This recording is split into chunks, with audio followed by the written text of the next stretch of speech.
strategically.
Is paid. So one first real specificity of sports organizations is that we are working with volunteers and paid staff.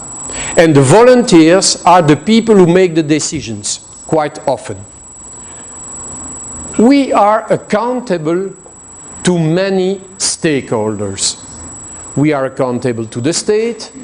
We are accountable to the International Sport Federation. We are accountable to the National Olympic Committee. We are accountable to our members. We are accountable to so many stakeholders. And the interests of those stakeholders is not always the same one. The state maybe give you some money, but they want to get something for the money they give. Your members, they want to play, and they want to have the best accommodation to play. The National Olympic Committee expects that you have good athletes who will go to the Olympic Games. The International Federation expects that you respect the rules of the International Federation. So, first thing, we are accountable to many stakeholders, internal, our members, our staff, external, the National Olympic Committee, the Ministry, the International Federation, and so on and so on. Quite often, we have a very complex organizational structure. The members, the clubs, the local federations, the National Federation, the International Federation, and sometime between the National Federation and the International Federation, you have a European Federation. And so we have many layers, and this, how do I go back? This way? Yes. We have a very complex organizational structure with great differences between the organizations. Your national federation is maybe not so rich, but the international federation maybe is very rich. I know there are several people from the basketball here, right? Who is from basketball? Okay, well, you know, FIBA is rich. That's very clear. Maybe the Macedonian Basketball Federation is not rich. And so, something is very easy for FIBA to decide something, while to apply it in Macedonia may be very difficult because you don't have the means FIBA has. I know you are from the volleyball, right? Okay. Well, the International Volleyball Federation is quite rich, not that rich as FIBA, but quite rich, and they are able to impose you some rules that you are not able to apply in your country because you don't have the means to apply the rules. Just let's take a simple example, field hockey. Well, a few years ago, the International Federation Field Hockey decided that all official matches have to be played on artificial grass. One field is 500,000 euro, one field, artificial grass. Well, it's not easy for every club to say, okay, I will have an artificial field. But meanwhile, the International Federation decided that they have to play on an artificial field. So you see sometimes you have even contradictory interests. The International Field Hockey Federation will say artificial fields are very good because the game is quick, the game is beautiful, the game is intense, while your federation, hockey federation, or my hockey federation will say I'm not able to have an artificial field in every club. What makes us strong in the world of sport is that we have shared values and beliefs. We believe in the beauty of the performance. We believe in top athletes. We consider top athletes as, I would say, promoting the image of our sport.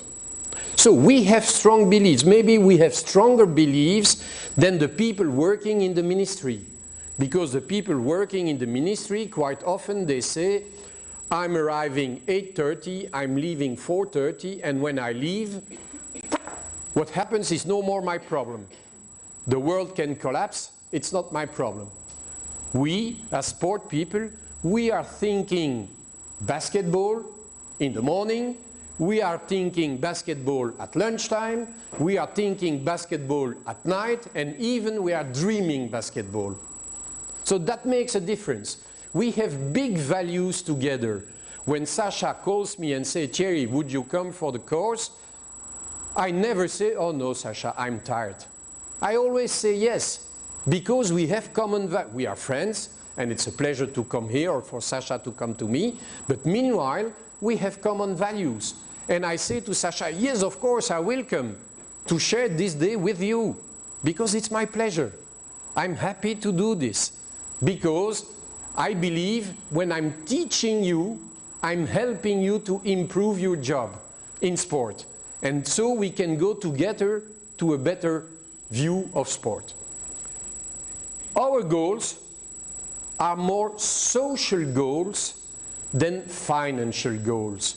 If you want to become rich, don't start working in sport. Don't start working. It's not the good way. It's not the good way, I can tell you. Of course, some sports people are very rich, but they are exceptions. They are exceptions. Even in football, you know maybe the two Belgian guys, Eden Hazard and Kevin De Bruyne, they play in Manchester, they earn £265,000 a week. I have to work 5 years to get this. I'm happy. I hope they are happy, but they are certainly not happy because of the money. I hope so, because if they are only happy because of the money, it will be a bad thing. So our goals first are social. You are busy in hockey, you are busy in basketball, you are busy in volleyball, who is from fencing? I know there is someone from fencing. You are busy in fencing, not for the money.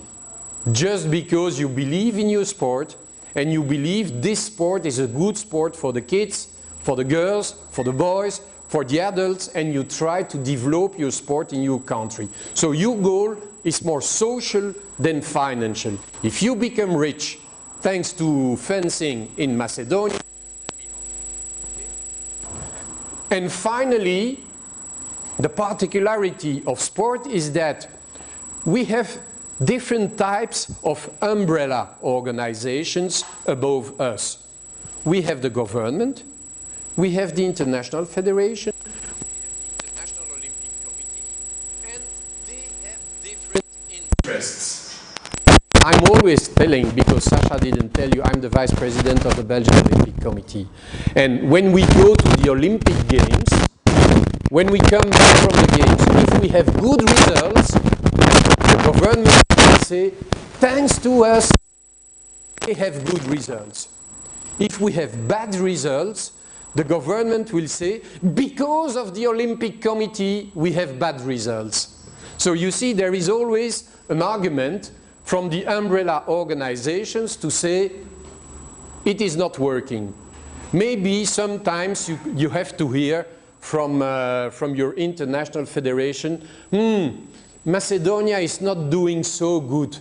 But you know, in Macedonia there is corruption. Very easy to say. Very easy. There is also corruption in FIBA. There is also corruption in FIFA. There was also, and there is also, corruption in the International Athletic Track and Field Federation.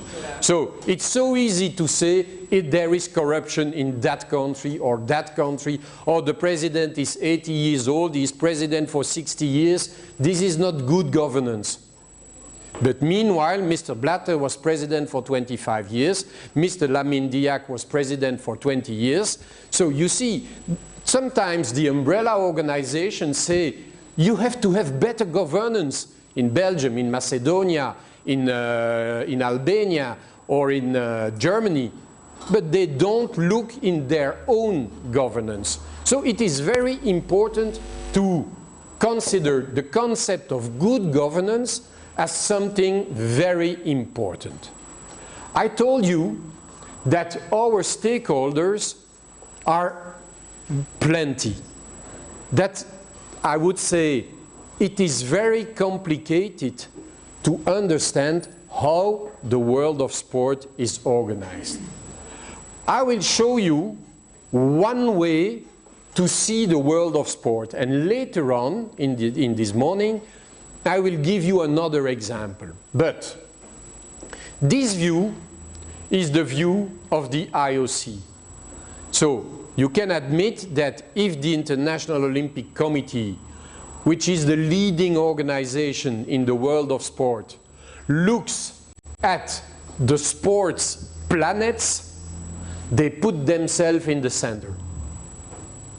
If you were the president of the Macedonian Basketball Federation, maybe you would create something like that, putting the Macedonian Basketball Federation in the center.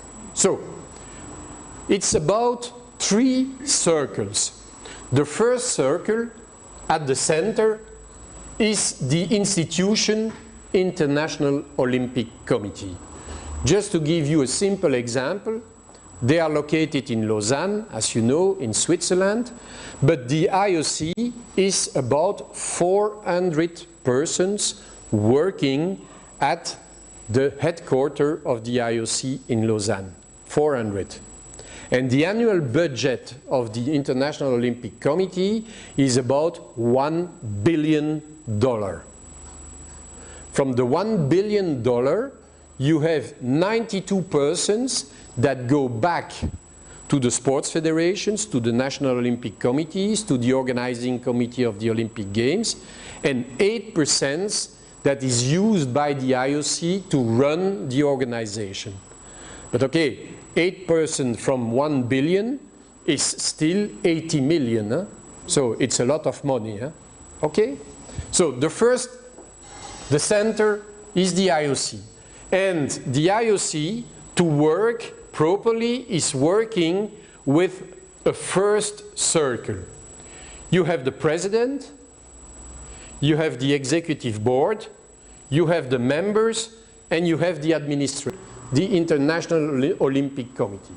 Something very important at this level, the members, I told you there are 115. At this time, 115 is divided in 45 and 75. 75 are those people who are co-opted. So you are a member of the IOC, you are a member of the IOC, you are a member of the IOC, and you suggest to the president to co-opt me. Because you say to the president, we believe that Thierry is a good man and blah, blah, blah, blah, blah, blah, blah. And by the end, the session decides to co-opt me. 75, pure co-optation. And then 45, 15 representing the National Olympic Committees, 15 representing the international sports federations, and 15 representing the athletes. And they are elected for the time they are still in their original function. The 15 representatives from the National Olympic Committee, they are chosen because they are presidents or secretary general of Olympic committees. When they lose their position in their Olympic committee, they lose the position at IOC. For the international federations, same system, and for the athletes, once you are elected as a member of the IOC, you are elected for a period of 8 years after your last Olympic Games. And then after 8 years, it's finished. I don't know, but you should know her, Claudia Bockel, who is the president of the German Fencing Federation. She was the president of the Athletes Commission of the IOC during 8 years. At the end of the 8 years, she had to leave the position, and because she was elected as an athlete, she had to leave the International Olympic Committee. Before Claudia Bockel, the president of the Athletes Commission was Frankie Fredericks, sprinter, and before him Sergei Bubka. Well, the particularity of Sergei Bubka is that after being the president of the Athletes Commission and so a member of IOC, he had, between brackets, to leave for 2 hours because he was chosen as a permanent member of the session of the IOC by co-optation. Okay? This is the first circle. Then we go to the second circle. And when you look at the second circle, you see that the IOC is supported by some commissions and working groups. That the IOC is also supported by the Olympic Museum in Lausanne and by Olympic Solidarity. Olympic Solidarity manages 92% of the budget of the International Olympic Committee, giving the money to the National Olympic Committees. If I'm here today, it's not because Sasha had to pay with his own money. Olympic Solidarity is paying for my visit here. Okay? Commissions, well, in your federation, maybe you have the board of the federation and one educational commission, one finance commission, one marketing commission. They are there to help the board being better. And of course, the Olympic Museum in Lausanne, if you have once in your life the opportunity to go to Lausanne, Switzerland, please go to the museum. It is really the most beautiful museum you can imagine. So if you have once in your life the opportunity, don't miss it. It's beautiful. You went? Yeah. Great, huh? Okay, voilà. And then you have the second circle with the organizing committees of the games, with the international sport federations, and with the National Olympic Committees. And finally, a third circle with the athletes, the judges, the referees, the coaches, the national sport associations and clubs, the organizing committees of the games, the media, and the top partners of the International Olympic Committee. Top means something for you. The top of the mountain, the top of the performance.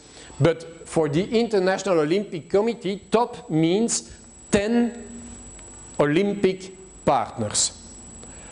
Probably many of you were not born in 1976 during the Olympic Games of Montreal. But Montreal was a financial absolute catastrophe for the International Olympic Committee. The day after the Games, the IOC was almost bankrupt. Completely bankrupt. No money. One very simple reason is that at the Olympic Games of Montreal, there were 627 sponsors. The butcher, the bakery, the small hotel, they were all sponsors of the Olympic Games with no visibility. When you are 600, zero visibility, no one see you, okay? And one man, one American, Peter Uberhaupt, came to Juan Antonio Samaranch, who was just elected as a new president of the International Olympic Committee, and he said, give me the games, let me organize the games in Los Angeles, and I can tell you, I will come back to you with the check of $1 billion after the games. And because the IOC was quasi-bankrupt, Samaranch accepted. And indeed, after the games of Los Angeles, Uberhaupt came back to Samaranch with a check of $1 billion.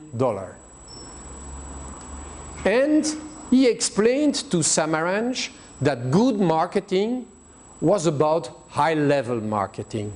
And so they created the top program, 10 partners. But these partners give a big amount of money. Each of them gives 50 million US dollar every year. So one partner, 4 years, $200 million. 10 partners, $2 billion in 4 years. So this is the way they were able to make the International Olympic Committee stronger. So this is just to show you how many partners, stakeholders we have when we are dealing with sport. Maybe you are responsible for your club in Skopje or in another city of Macedonia, and you are thinking local. But never forget that you have to think local while knowing the broader environment. Think global, act local. You know this sentence? It's a sentence that was made by a big company several years ago. Now we will be going to governance. I said a framework, a general framework. Now we will start with governance. We know the landscape. We've seen that the landscape is quite complicated, and now we can go over to governance. And governing is understanding that the environment has been changing a lot since the 1990s. Before the 1990s, the environment of sport was very simple. It was stable and no complexity. What do I mean by this? Well, you are busy with basketball. In the 1990s, when you were a cadet, probably, okay, no, junior, okay. At that time, if you wanted to play basket, you had to go to a club in order to play basket. It was impossible to play basket outside of a club. This morning I was running along the river. I saw a basket three-a-side court, a beach volleyball court next to each other. They have to refurbish it because the state is not very good. But okay, the courts are there. In the 1990s, it was impossible to play volleyball outside of the club or maybe outside of the school. So it was very simple. The organization of sport was simple. You could have a reactive management, and the business of the office of the federation was simply day-to-day management. We have a new member. We added a new card for the new member. We have a championship. Every year the same organization. Very simple. There were no sponsors, so there was no problem of giving visibility to the sponsors. It was simply a day-to-day management. Nowadays, and since the 90s, the environment changed. it became less stable, it became even unstable, and pretty more complex. The complexity of the sports environment changed. To give you a simple example, if you follow the NHL in the United States, the National Ice Hockey League in the United States, you know that there has been, over the last month, a huge fight between NHL and the International Olympic Committee about the Winter Olympics next year in Pyeongchang. In fact, the NHL, the American Professional Ice Hockey League, said we will not stop our championship for the Winter Olympic Games. And since the hockey players are professionals, they will not go to the Olympic Games. Except if the International Olympic Committee accepts to consider NHL with the same statute as the 10 sponsors from the top program, giving the right to NHL to use the 5 rings in their communication. And when I saw that, I was thinking in myself, I hope that the IOC will not accept, even if the players of NHL will not come to the Olympic Games in Pyeongchang. And indeed, the International Olympic Committee decided not to accept. And the day after, on the social networks, it was very interesting to see some high-level hockey players saying NHL is not stopping its championship, but I want to go to the Olympic Games. And you will see what will happen between this year and next year. You will have some players moving from the United States to Canada just to be allowed to participate in the Olympic Games. Never forget that Roger Federer still says, I'm missing one most important trophy in my career, the Olympic gold medal individual tennis at the Olympic Games. So it means something. But of course, we have to move from a reactive management to a proactive management, from a day-to-day management to a strategic management. Strategy is vision to the future. How will my federation looks like next year, in 5 years, in 10 years? Of course, you cannot define everything for within 10 years because the world is changing so quickly. When I tell to my students that when I was doing my master at the university, I was writing my thesis with a pen, waiting to the last version before to type it, and that they are now working with the computer with many, many orthographic faults.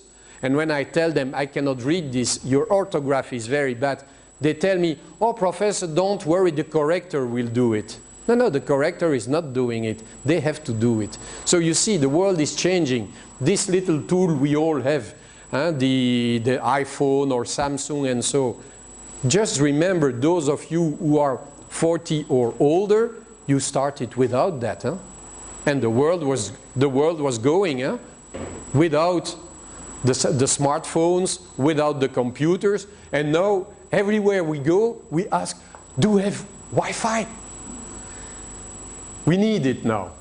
Okay. Come on.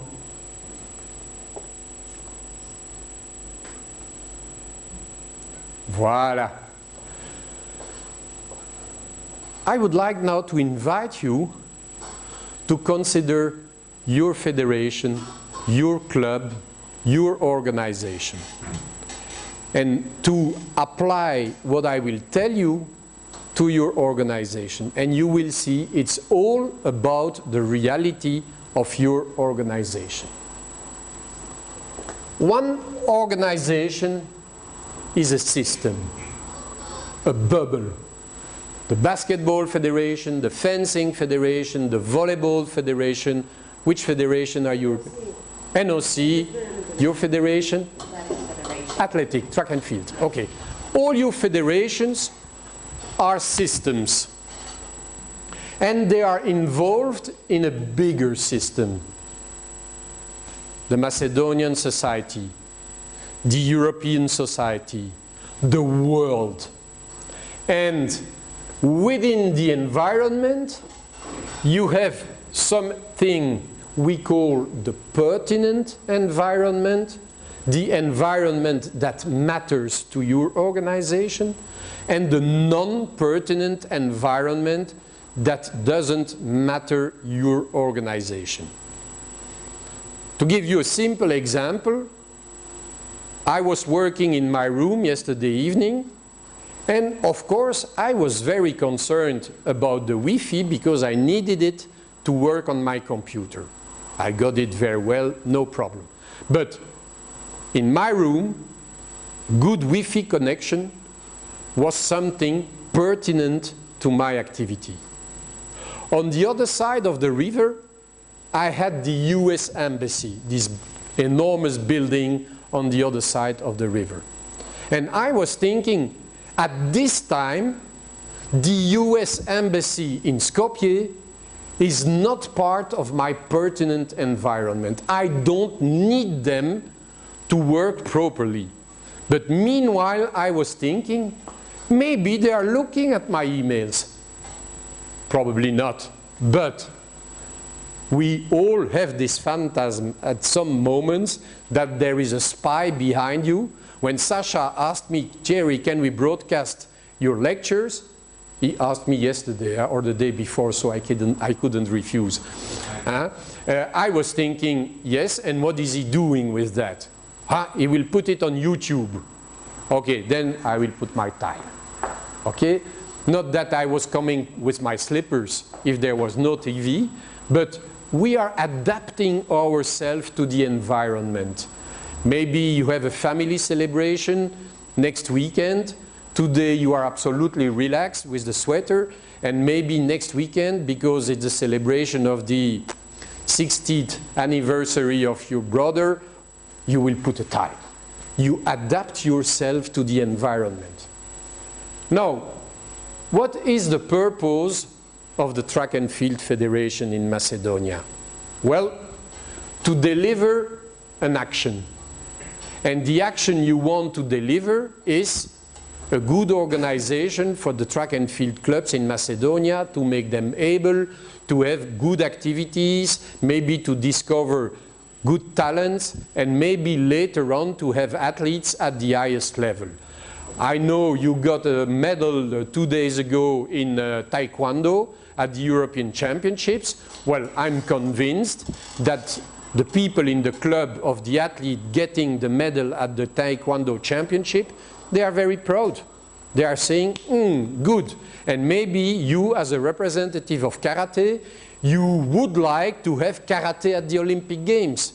And you are fighting for this because it's part of your ideal.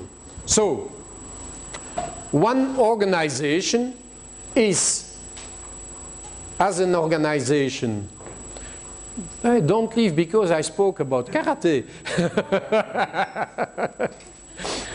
So maybe your organization, you are there to deliver an action. Action should be here in the center, okay? But this is technology. You never know what happens. You put it in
men because they wanted to have something to say while they have nothing to say at home.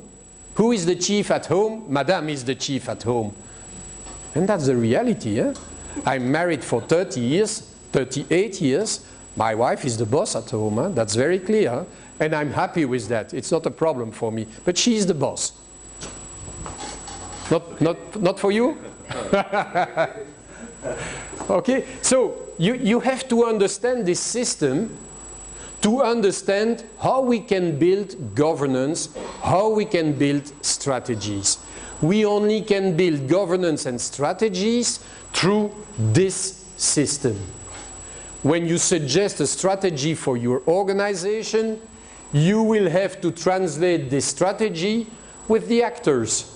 So you need to consider their interests and strategies. You need to consider their capacity to cooperate. You need to consider the power play within the organization. You need to consider the uncertainty. And then if you consider all these elements, you will be able to act properly inside the organization and to position the organization in the environment. The Macedonian Track and Field Federation is one of the 50 track and field federations on the European continent. And when you contact the president of the European Track and Field Federation, he will consider your request by confronting the Macedonian request to the requests or the 49 other countries on the European continent. And maybe he will say, because your proposal is beneficial to everybody, that we will implement the Macedonian proposal. But maybe he will say, for another proposal coming from Latvia, we will not do it because it is too specific. It is too specific to Latvia. So this is managing strategically. So now we are going one step further. We've been thinking about the meaning of governing. We've been thinking about the stakeholders. Now we will go very specifically to the Olympic sport organizations. And just try to remember you who are the, come on, voilà, who are the Olympic sport organizations. First, the organizing committees of the Olympic Games. Second, the International Olympic Committee. Third, the National Olympic Committees. Fourth, the National Sport Federations and the clubs. And fifth, the International Sport Federations. This is what I would call the Olympic movement. Let's use other words, the Olympic system. Remember, I was just explaining you what a system is.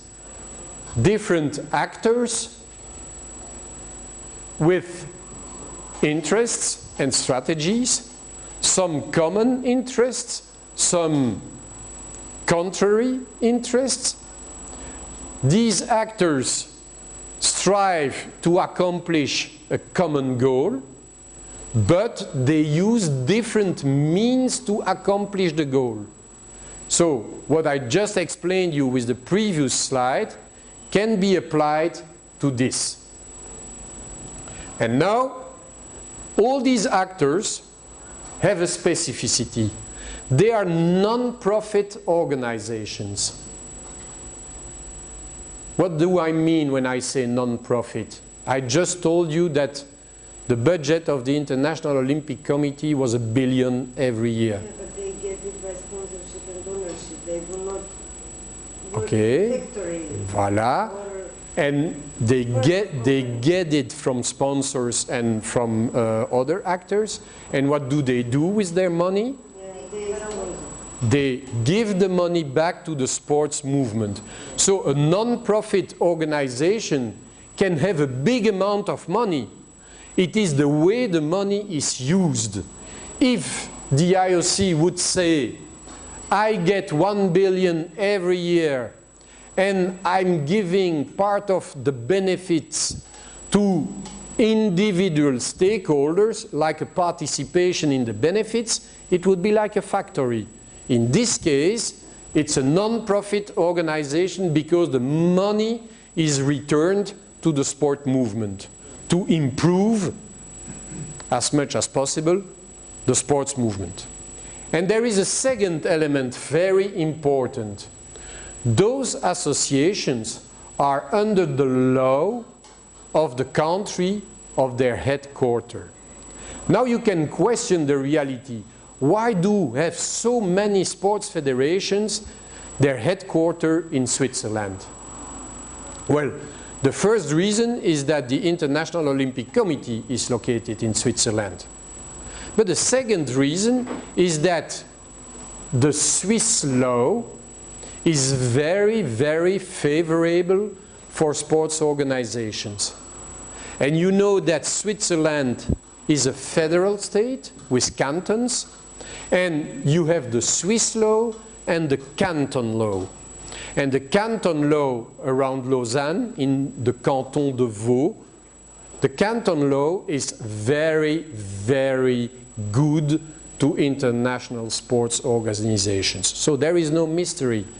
First, the IOC came to Lausanne. It was welcomed with very, very interesting rules for the taxes, okay? But then the same advantages were given to the international sports federations. And FIBA is in Switzerland. The International Track and Field Federation is in Monaco. It's an exception, but Monaco is also very positive for taxes. So you see, they try to optimize, and many of them, of course, are located in Switzerland. So now we go to good governance. What is good governance? I will be honest to you. I don't like this word of good governance. And I will tell you why. When you speak about good governance, you give the impression that there is only one way to govern organizations. And this is wrong. You will not govern an hospital in the same way you will govern a factory, or in the same way you will govern a sport organization. And this is one of the main topics I'm working on at Belgian level and at international level. And I prefer the wording of improved governance, because improving your governance is related to your sector, the sector where you are working in. While good governance gives the impression that there is only one type of good governance that you can apply to a bank, a sport organization, or an hospital. It's not the reality. But okay, this is the wording we are commonly using. The first thing is that we have to agree on a common understanding of good governance for the organization. And good governance stands for a set of principles. You know, in your life, in your personal life, individually, and I don't need to know it, but you have some principles guiding your life. You have some principles guiding your life. You have some principles guiding your life. And maybe they are different, but consciously or not, you have some principles. There are things you will not do because you believe this is not acceptable to me. To give you an example, I will never take my car if I'm drunk. It doesn't happen quite often that I'm drunk, but I will never take my car if I'm drunk. It's a principle for me. But I have some friends, they are drunk and they take their car. For me, it's unacceptable. I'm a prof at the university. I have beautiful female students. And as a man, sometimes I'm looking at the girl saying, Nice. And when a man thinks nice, you know what he means. Huh?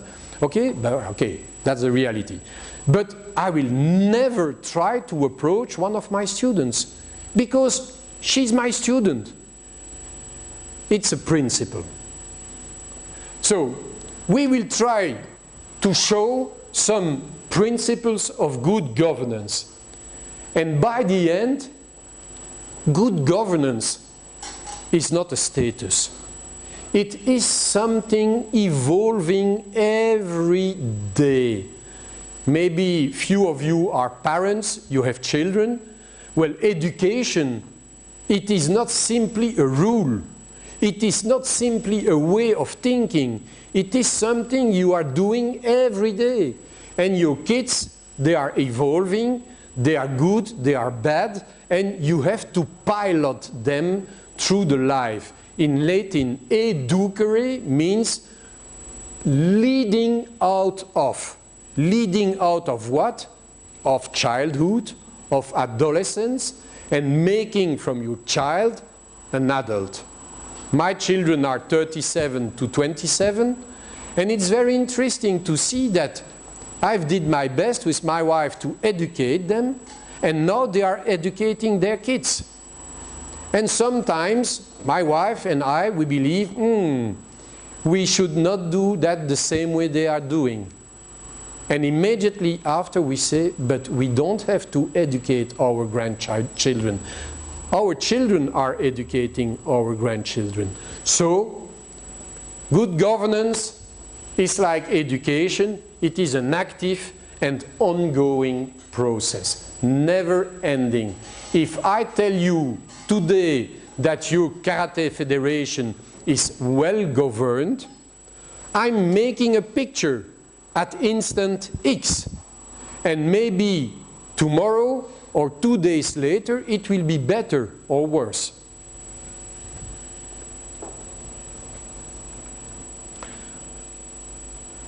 I want to take a few moments on this representation. This representation is the governing body cycle. It has been made by a British colleague, and this is the best representation I discovered to explain what governance means.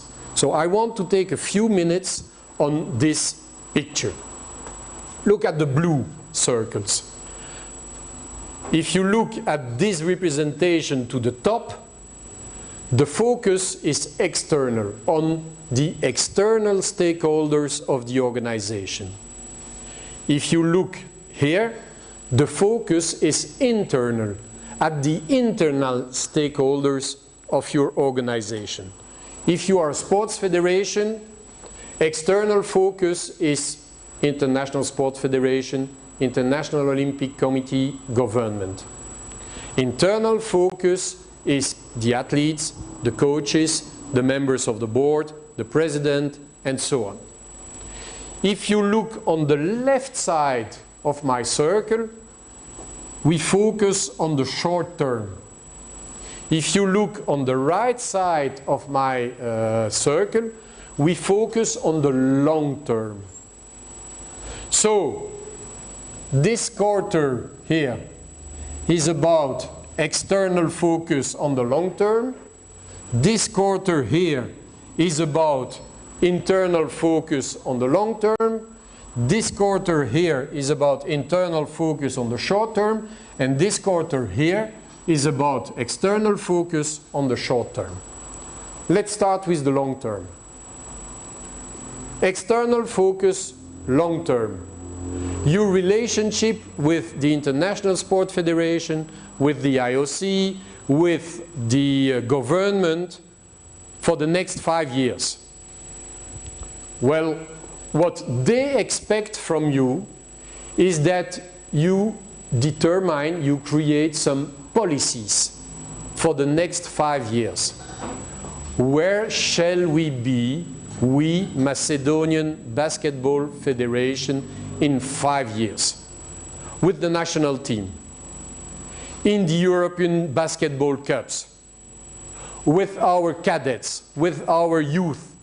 This is policy making with long-term goals towards external stakeholders like the government, the international federation, and this is really strategy making on the long term.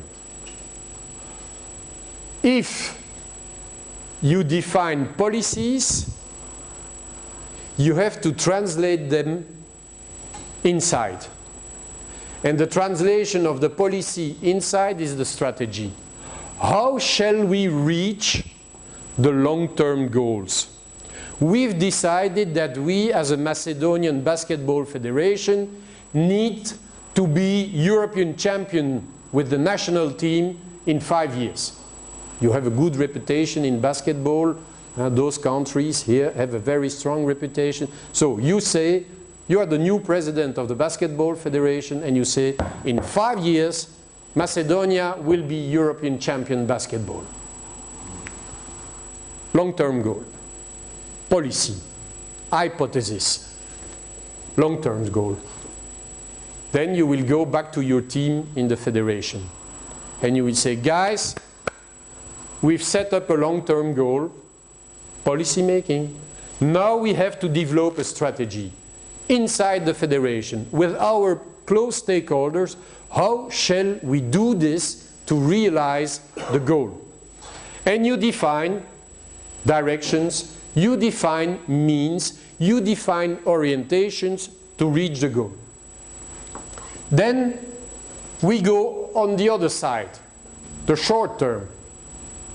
Let's stay at the level of the internal focus. Based on the policies, based on the policies, you've defined some strategies. And of course, you will supervise the guys within the federation. You told them this is the strategy. You will give supervision. Supervision is going to him and to say, did you achieve the goals? Going to him saying, did you achieve your goals? You are conducting, piloting the system. And of course, external focus on the short term is about accountability. You will go to the government and you will say to the Minister of Sport, Mr. Minister, you agreed when I was defining the policy that becoming European champion in 5 years would be a nice goal for the Macedonian Basketball Federation. Well, I'm coming back to you, accountability. And I'm telling you, we've built a strategy. We've made some supervision internal, and we are on track to become European champion in 4 years, in 3 years, in 2 years. Or maybe you will go to the minister and say, Mr. Minister, according to the policy, you were planning to give us means to achieve the goal, and you didn't give us the means. So I'm coming back to you, saying you that we did everything we need to do internal, but that we still need your support. Or you will go to FIBA Europe, or you will go to FIBA, or you will go to the National Olympic Committee, to Sasha, and say to Sasha, give me more money. He's not listening. Okay, yes, he was listening. So, I mean, this is a very nice way to explain governance. Governance is about an external focus and an internal focus. Governance is about long-term and short-term. Long-term external is policy making. Long-term internal is strategy. Short-term internal is supervision. Long-term external is accountability. And policy, strategy, supervision, and accountability, these are already 4 principles of good governance. I will show you there can be more, but we are already on the way. Of course, the International Olympic Committee is the leading organization in the world of sport. And the IOC has been and is still confronted to governance problems, huge governance problems.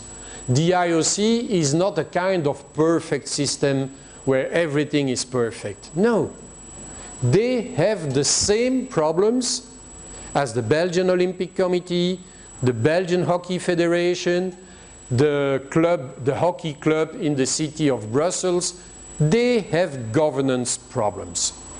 Just to remember you, and sometimes we have the right to be proud, in 1999, the IOC was confronted to a big problem. In 2002, the Winter Olympic Games would be organized in Salt Lake City in the United States. And the IOC, Mr. Samaranch, discovered that when the members of the IOC voted to give the games to Salt Lake City, there was a kind of big corruption from the organizing committee of Salt Lake City towards several, I would say many, members of the International Olympic Committee. To give you an example, you are the representative of an African, of a poor African country in the International Olympic Committee. You don't have money. And the candidate organizer of the Winter Olympic Games comes to you and says to you, your son, who is 10 years old, he has a serious heart failure. He needs an operation. Well, if you vote for us, your son and your family, of course, will be invited to the United States, to the best hospital, to give the best surgeon and the best operation for your kid. Would be difficult to refuse, huh? Or you are from a poor Asian country and your son is gifted, talented, you would like to send him to university, but you don't have the money to send him to university.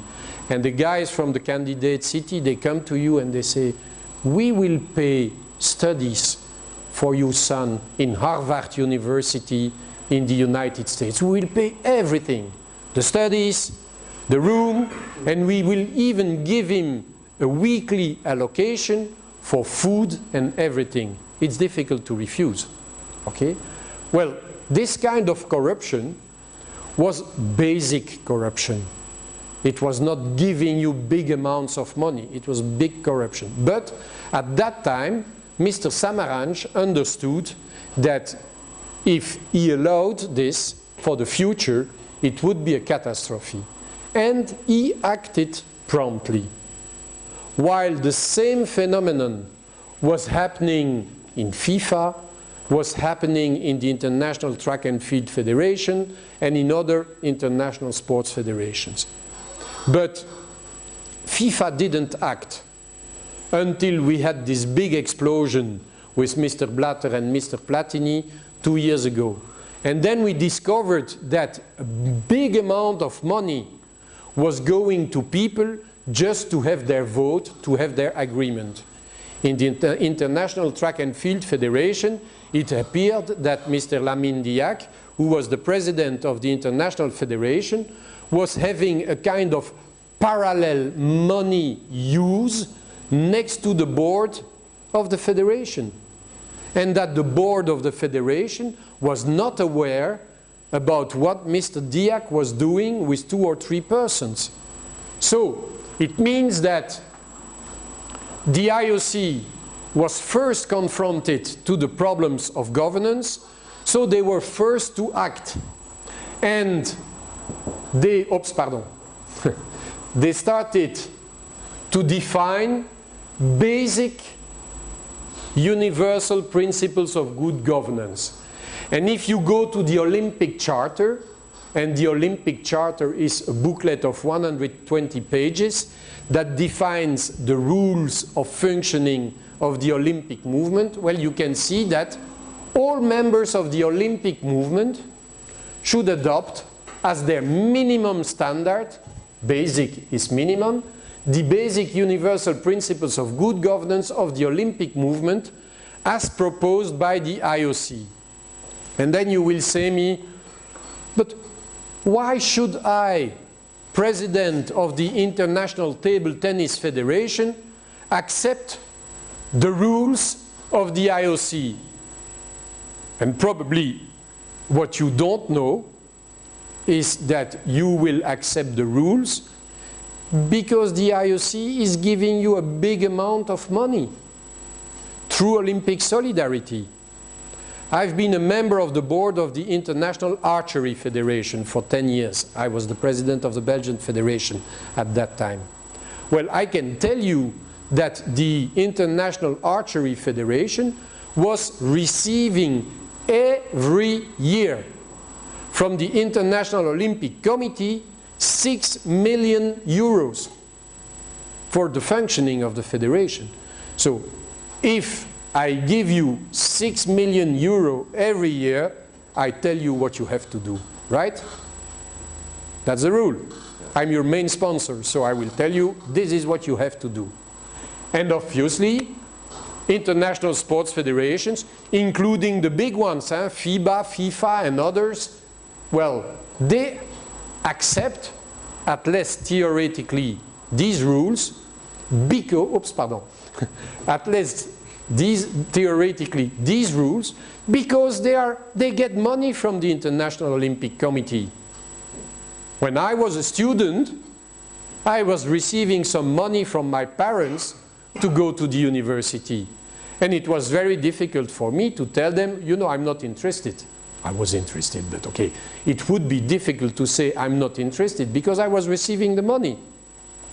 So, synthesis of these principles: vision, mission and strategy, structures, regulation and democratic process, highest level of competence, integrity and ethical standards, accountability, transparency and control, solidarity and development, athletes' involvement, harmonious relations with governments while preserving autonomy.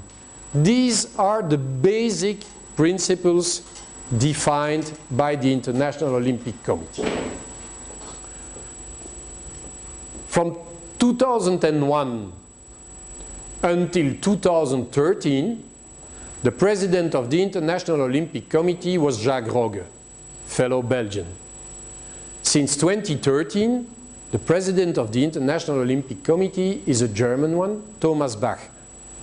And when Thomas Bach was a candidate president, he came out with a manifesto saying, if you elect me as a president of the International Olympic Committee, this is what I want to achieve.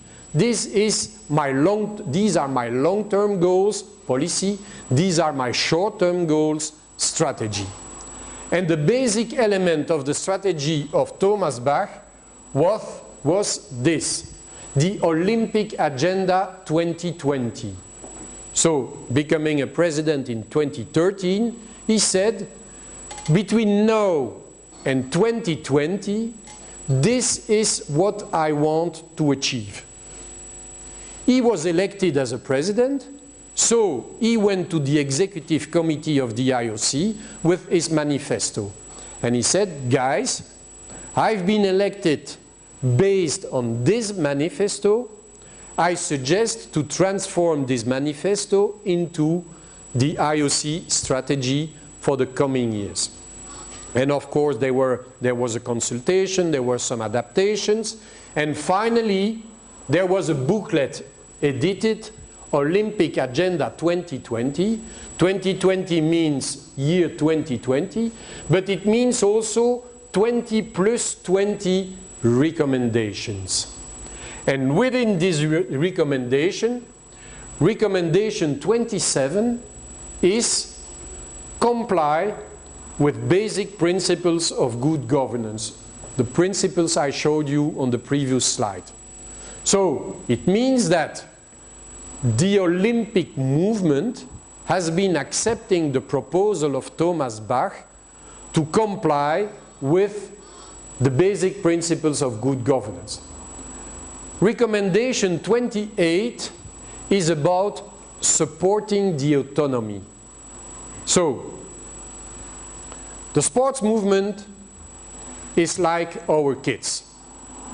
When they become 15, 16, 17, they say to the parents, hey, I'm an adult, huh? Leave me. I want to be autonomous. And you have to tell to your kids, yes, I will give you some autonomy, and your autonomy will grow when you will become 18, 19, when you will leave home, and so on and so on. But at the beginning, you don't give full autonomy to your kids when they are 14 or 15, because you know if you give them full autonomy, they will make the same mistakes as you did, your parents did, and so on and so on and so on. So, autonomy within the Olympic movement means that you can only develop autonomy within a framework. And the framework is the law, the legal framework. I'm autonomous in my car when I'm driving from Skopje to Ohrid, but my autonomy is limited by the code. I can go 50, I can go 60, I can go 120. There is a white line. I cannot go to the other side of the white line. So my autonomy is defined within the law, within the rule. There is no autonomy if there is no rule. No rule and autonomy means jungle. Huh? Okay? And the third principle is recommendation 29, increase transparency. It's a fact, and we have to admit it. In all countries in the world, sport organizations are not really transparent. And this is due to the fact that we are mixing volunteers and paid staff. That from time to time there is a bad communication between the volunteers and the paid staff. And if you have bad communication, you have a lack of transparency. I'm traveling the world. I'm a frequent flyer. I have the cards of all companies because I'm flying a lot. Which means that I meet very interesting people all over the world, including in Macedonia. When I meet you, I meet interesting people. And when I go back home, well, I tell my wife what I've been doing because I'm transparent to my wife. Does this mean that she knows everything? No. Because transparency is not about going naked on the road. Huh? Transparency accepts also confidentiality. And so, don't believe that transparency is the contrary of confidentiality. Being transparent means also a certain kind of confidentiality. I was the dean of my faculty during 8 years at the university. I was transparent to my board. But there were things my board was not knowing. When you have one of you professors entering your office and saying you, Thierry, I'm suffering a cancer, this is confidentiality. I don't have to go to my board and to say to everybody, hey, I have a great news. Mr. X is suffering a cancer. No. The board will know that Mr. X is suffering a cancer if Mr. X decides to share the news with the board. It's not my duty to share this news. When I was a dean, from time to time, I was also deciding to say, I will not tell this to my board. I will solve the problem, and when the problem will be solved, I will go to the board and say, we had that problem, I solved the problem, and I just tell you that the problem has been solved. Because from time to time, you don't need to put your people in an anxious situation. Transparency is not telling everything. Okay? So, 3 recommendations that are central to good governance. What are the core elements of good governance? We will make a break in 5 to 10 minutes, we make a break. Okay? The core elements of good governance are transparency. I was just dealing with transparency. And I told you transparency is not telling everything. Transparency is providing insight into the processes within the organization. For example, what are decisions based on? How are decisions taken? Providing easy accessibility to relevant documents. It is not my duty as a president of my federation to put your CV on the website of the federation. But it's my duty to tell on the website of the federation that you were an employee and that you have been appointed CEO of the organization. Because this is relevant to the organization. Your CV is not necessarily relevant to everybody. Okay? Statutes, financial reports, all disclosed documents should be easily understandable. If you give the accounts of your federation in the legal form, you have to give them to the national bank of your country, 1 from 10 persons will be able to read it because it's too technical. My Olympic Committee, when we will have our General Assembly at the beginning of June, we will give in the papers to the General Assembly the official form and a more understandable form. And the more understandable form will be explained in the meeting. But the official form for the National Bank will not be explained because it is too complicated for normal people. So transparency is not only giving the documents, but making them understandable for the people. Oh, come on. What's happening here? Voila. Making them understandable for the people. And this should be made for all internal and external stakeholders of the organization. In my faculty, we have the board of the faculty. After the board of the faculty, we make a short communiqué of the decisions of the board.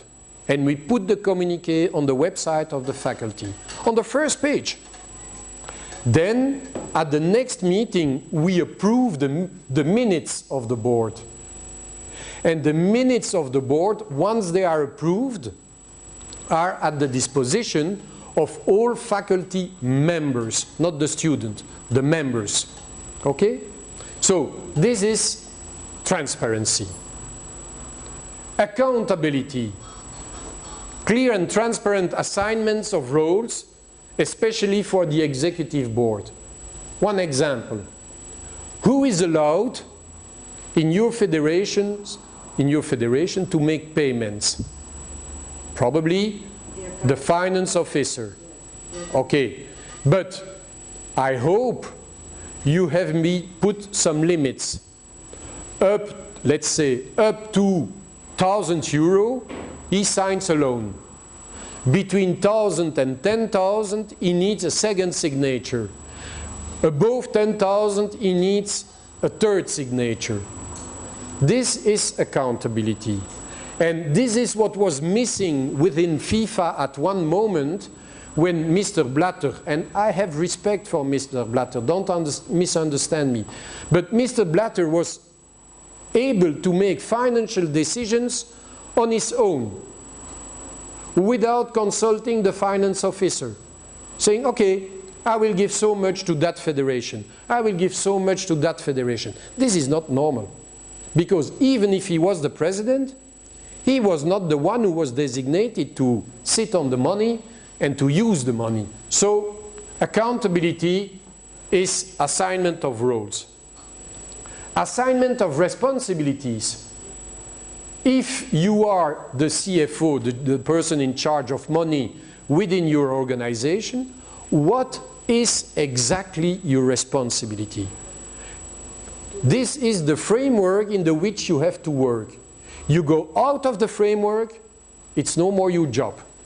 As long as you fulfill your framework, you are a good CFO. Very important. And finally, clear and transparent assignment of competencies.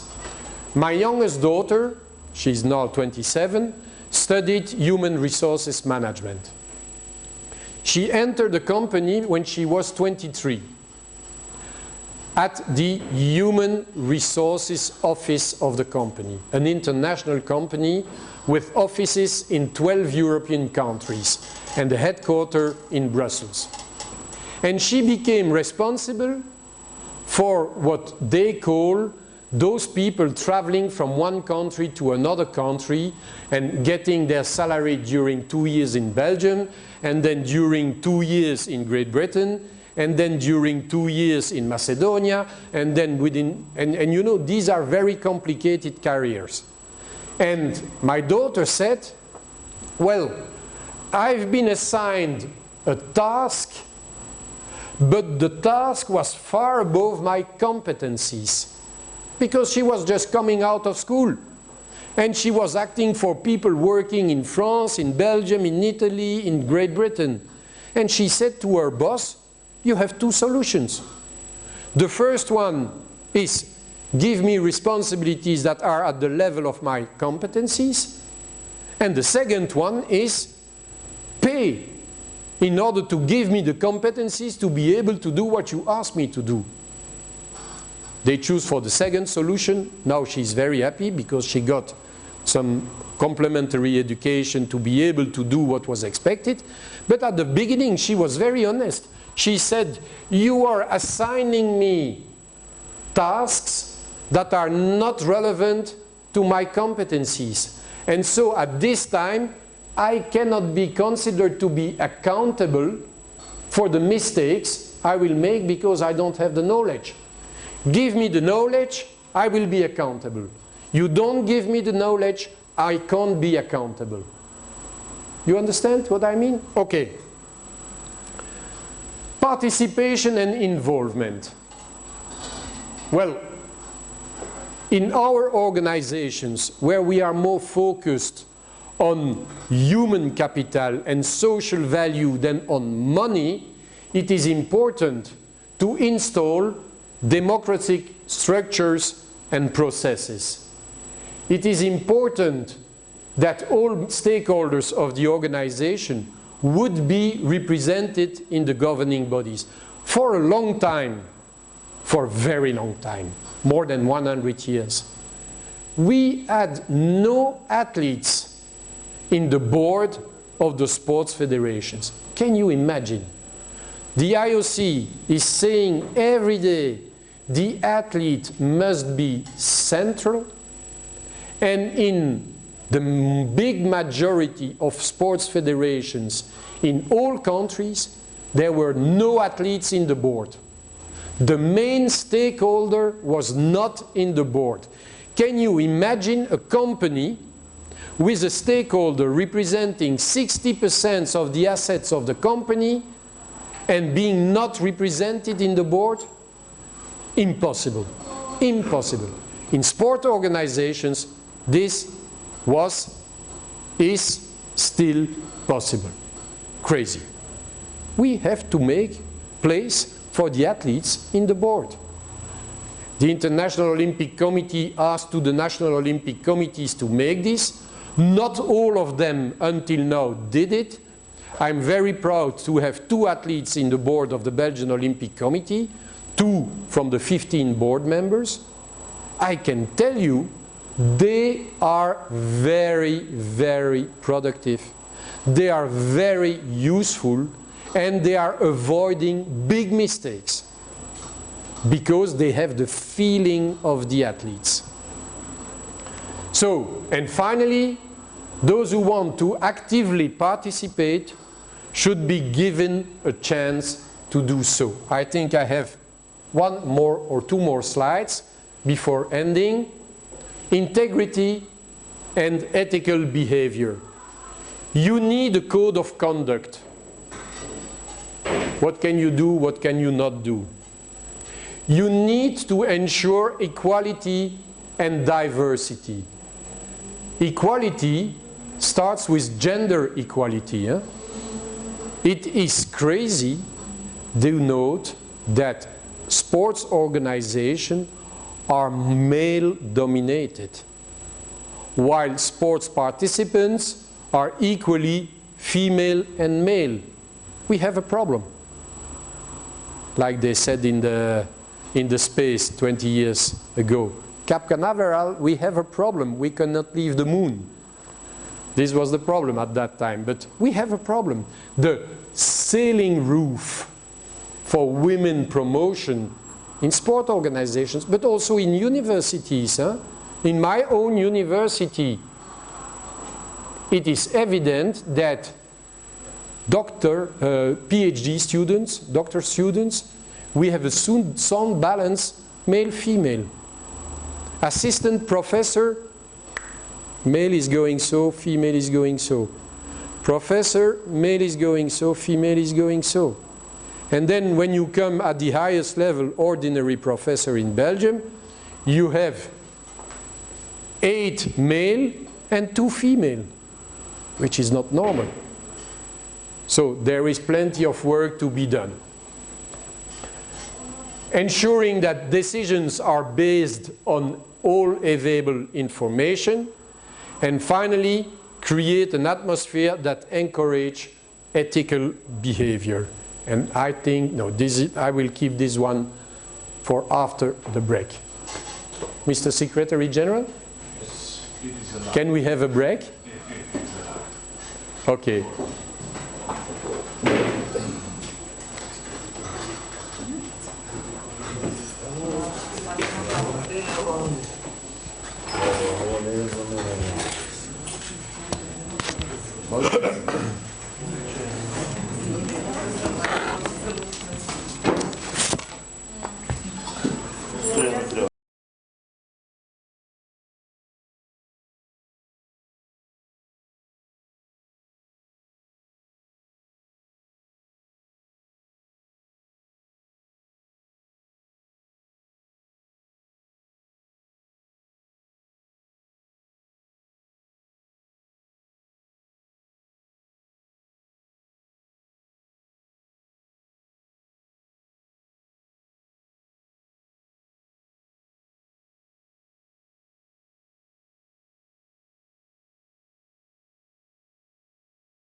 Okay? Yes, you. Thank you.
a black line here with governmental organizations at this side, and sport organizations at this side. And this black line is like a wall between governments and sport organizations. And remember, during my first presentation this morning, we've been dealing with the concept of autonomy. And I said there is only autonomy within the rule, within the law. But you could believe that when I say this, I mean sport organizations have to be respectful of the law, clearly, but meanwhile have to be submitted to the governments. And this is not what I mean. They have an autonomy as long as we are dealing with the rules of sport. They lose their autonomy when we come into the field of the law. So the autonomy in the rules of sport must be total. One government cannot tell to a sport organization how they have to organize the activities within their framework. That's very clear. But one government, public authorities, can, through the law, impose common rules to everybody. They cannot make specific rules to limit the autonomy of sport. And this is what I want to show you with this representation. If you go from below to the top, you go from the athlete to the international federations. And of course, the most classical is this relationship. Basketball player, member of a club.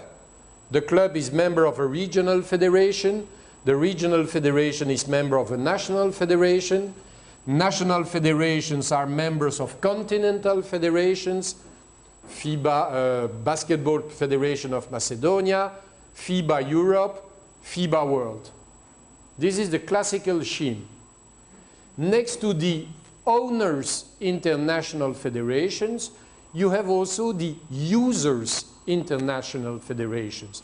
For example, FISU, International Federation of Sport in the Universities, is a user federation. When they organize the FISU World Games, they ask to the Track and Field Federation to organize the track and field competition. They ask to the Fencing Federation to organize the fencing competition. Like the IOC. The IOC is not an owner, they are users. When they organize the Olympic Games, the athletes are Olympic athletes, but the competitions are organized by the international federations. Okay? And then you have a third category of international federations you probably don't know. It's the helpers international federations. Do you know that there is an international federation of timekeepers? Well, imagine track and field competitions, swimming competitions, fencing competitions, basketball competitions, karate competitions without timekeeping. You cannot organize the competitions. So, timekeepers, sports manufacturers have organized themselves in international federations. And for example, when you go to the Olympic Games and the sponsor for the suits of your National Olympic Committee is Adidas, even if you have a tennis player who is normally playing, I will say, Nike, for the duration of the Olympic Games, Nike accepts that the tennis player will be wearing Adidas equipment. And maybe you remember this beautiful image of Michael Jordan, basketball player, at the 1992 Olympic Games in Barcelona.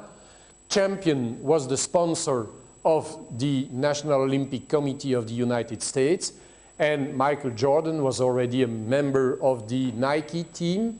Well, he played champion during the games, And when they went on the podium to receive the gold medal, he was wearing the champion tracksuit, but he was wearing the American flag over the symbol of champion. And this was an agreement between champion and Nike. He could go on the podium with the champion outfit, but he should put the flag over the champion identification. So you see there are some deals between them. The most interesting thing is that at this side you have the political authorities, starting at the level of the United Nations and ending at the level of national governments. And if you look at this, at my black line, you see that there is only a transgression of the black line at the national level. Because in many countries, governments are giving money to national federations. Why? Well, normally in a country, a government is in charge of the well-being of the people of the country. And the well-being of the people of the country goes through work, culture, health, education, and you can consider sport as a part of education. But meanwhile, it is impossible for a government to take responsibility on all activities. So, for some activities, the government is giving money to organizations to endorse the responsibility of the government. We have to provide physical activity to the people, but the government has not the capacity to do it. So it gives some money to sports federations to organize physical activity on the field. It gives money to schools to organize education. It gives money to hospitals to organize healthcare. And this is what this arrow means here. The government giving money to national sports federations and from time to time giving money straight to elite athletes because they are representing their country in international competition and showing the national flag, the national pride, and so on and so on. Okay? So this is another way to see this relationship, this complex relationship in the governance of sport organization. And now we go to the second step. The governance framework has been established. Now we will go to the strategic management. So just remember you, governance is about policy making on the long term towards external partners. It is about strategy making on the long term with internal partners. It is about supervision on the short term within the organization. It's about accountability on the short term to the external partners. So now we move to this strategic part, meaning long term inside the organization. What are my learning objectives for this part? Well, first, to give you the tools to develop a strategic plan. Giving the tools, not developing the plan. To prepare you for strategic planning, it's not enough to have the tools, you have to know how to utilize the tools. Okay? If you give me the tools of a dental surgeon, I'm not able to be a dental surgeon because I have the tools, but I don't have the capacity. I need to train to be able to do it. To carry out a strategic diagnosis, to develop and implement plans in order to achieve strategic objectives, and to evaluate the effects of my strategy. Let's imagine I have some cough.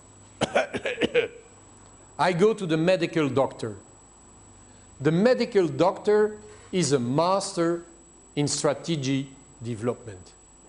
You will go to the doctor And the first thing he will do is asking you some questions. Did you do something special? Have you been outside with very light clothing when it was cold? Did you jump into water when it was cold?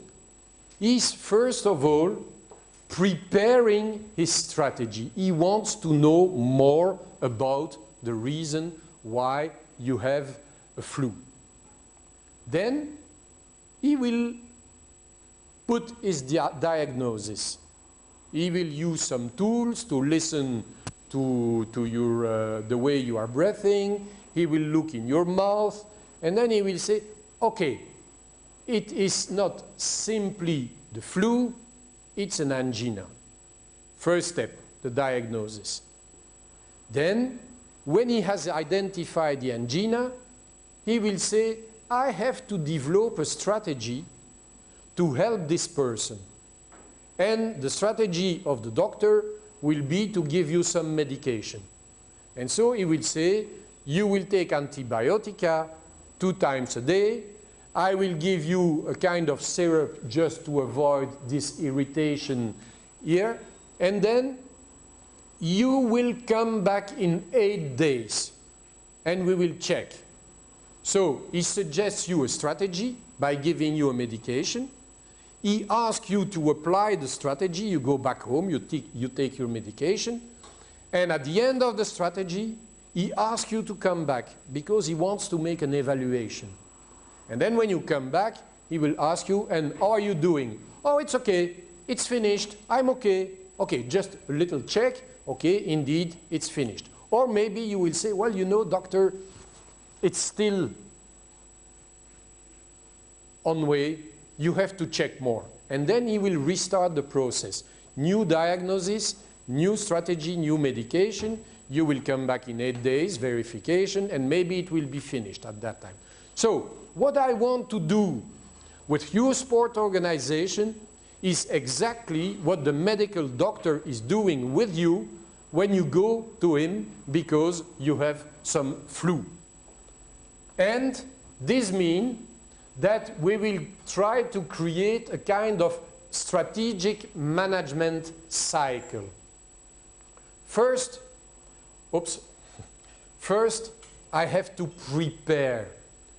You go to the medical doctor, and the medical doctor asks you, oh, how are you feeling today? Oh, well, you know, doctor, not so good. I have some flu, and it's winter, and I miss the light of the sun, and blah, blah, blah, blah, blah. You know the story when you go to the doctor. It's the preparation. Then he goes to the diagnosis. Once the diagnosis has been done, he defines the objectives. He says, I want you to be okay within 8 days. This is my objective as a medical doctor. So I suggest an action plan. You will take antibiotica, you will take a syrup, you will take care of yourself wearing some hot clothes, and you will avoid to go outside in the freezing weather, and so on and so on. This is the action plan. And then by the end, after 8 days, you go back to the doctor, control and evaluation. Everything is okay, good, or no, it's still ongoing. Okay, new diagnosis, and this is the strategic circle. You are applying this in your daily life without knowing it. Every action you make is a kind of strategy. This morning, no, yesterday evening, you were thinking, looking at your diary, I have this lecture with Thierry Zintz tomorrow at 9 o'clock. Okay, which means that I have to prepare myself to go there. Then my diagnosis, at what time should I wake up on Monday morning to be at 9 at the university? And according from where you live, maybe it was 6 o'clock, maybe it was 7 o'clock, maybe it was 8:45 because you live 200 meters away from here. Okay? So you've made a diagnosis, you've been defining objectives, an action plan. I will come by bike, I will come by train, I will come by bus, I will come by bike. So, and now you're here. And probably you are already thinking about your strategy for the end of the day, because this is the way we are thinking. The big difference between the medical doctor or yourself in your day life is that your organization should have a vision and a mission, a long-term strategy, not only short-term strategy. And the vision is a kind of ideal.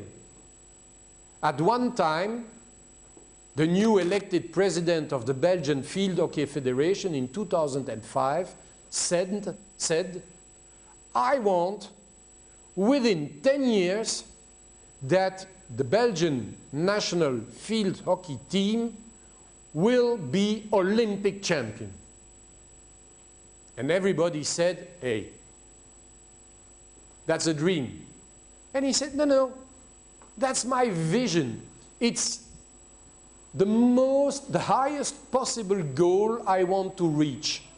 And I know it will not be easy. So I have to build a strategy to go in the direction of that vision. And at Rio Olympic Games, we took the silver medal. So, you see, the vision was not that bad, huh? And now the new vision is, at the Olympic Games in Tokyo, we want the men and the female teams on the podium. And I believe he will reach his goal. So, now my proposal is to enter this cycle. And to enter the cycle, the first thing we have to do is to prepare ourselves for the strategic process. And the first question is, really, do we need a strategic plan? That's really the first question you have to ask yourself. Do I need this? If you don't start. But probably the answer for all your sports federations will be, yes, we need it. And why do we need it? Well, because the world is changing. We have some challenges to face. Challenges in Macedonia, challenges in Europe, challenges at world level. You know, when Mr. Trump is bombing Iraq, when Mr. Trump brings a naval army in the sea, just in front of North Korea, you cannot say, oh, this is not my problem. I think it's our problem, more or less. Or you will see, you know, me in Macedonia, I'm far away from North Korea. Of course, we are far away from North Korea. But from time to time, you would be surprised, or you can be close to the war. I was last year in Beirut to give some lectures, and being in the center of Beirut and seeing a signal, Damas, 80 kilometers, then you say, my God, the war is 40 kilometers away from me. I think it's not to the people from former Yugoslavia that I have to tell this. You know more than I know. Okay? But because I'm a child who never knew war. I was born in 1955 in Belgium, so I don't know what war is. You know better than I know, so I will not make big comments. But, okay, why do we need a strategic plan? How will you develop the strategic plan? How much time do we have to plan for the planning process? What is the budget? No money, no strategy. That's very clear. So, you need a budget to develop a strategy. So let's start with the first stage, the preparation of the strategy. Well, preparation is about understanding the context we are working in and what we intend to do. So we will have to face some internal factors and some external factors. Internal, we have to clarify our objectives. We, as a karate federation in Macedonia, do we only want to have some clubs working on the field in Macedonia? Or do we want more? Do we want some elite athletes? Do we want to be present in the European Championships, in the World Championships? Do we want to have karate in the schools? Do we want to have karate as one of the most important sports in Macedonia? This is the clarification of the objectives. The second stage, internal, is to define the roles and the responsibilities. Do we have within the Karate Federation in Macedonia people who are able to carry a strategic plan? Or do we miss them? Do we need to go outside to find the people who will help us? Or do we have the resources within the federation to do it in a proper way? We cannot run all activities. We have to make a selection at one time.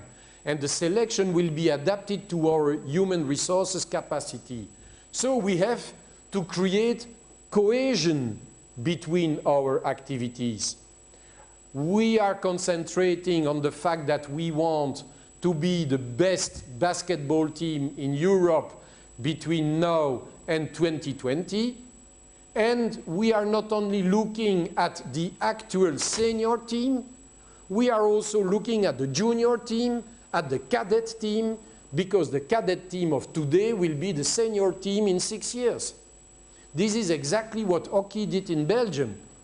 They started with the youth teams, and they became European champions with the youth teams. And the team that was silver medalist at the Olympic Games this year is the youth team of 6 years ago, more or less. And now they are building new youth teams, girls and boys, just to ensure the future. So, cohesion between the activities, priorities. Priority can be about visibility. When I was elected president of the Belgian Archery Federation, I had a big difficulty. You know, Belgium is a federal state, and sport is devoted to the local governments. Which means that you can have a different sports policy in the Flemish part of the country and another policy in the French-speaking part of Belgium. And when you are the chair of the national federation, it's crazy. Because your national board, the Flemish people say, I don't want to do this because I'm not interested in. And this is exactly what the French-speaking people want to do, and opposite. And so when I was elected the president, my first idea was, I need a project that is above Belgium to federate everybody around one project.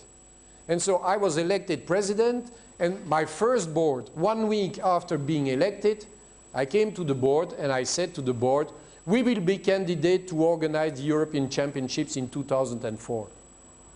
They all looked at me and they said, Thierry, you are crazy. And I said, no, I'm not crazy. I want to have one cohesive project for everybody. And we will be candidate. And this does not mean that we will get it.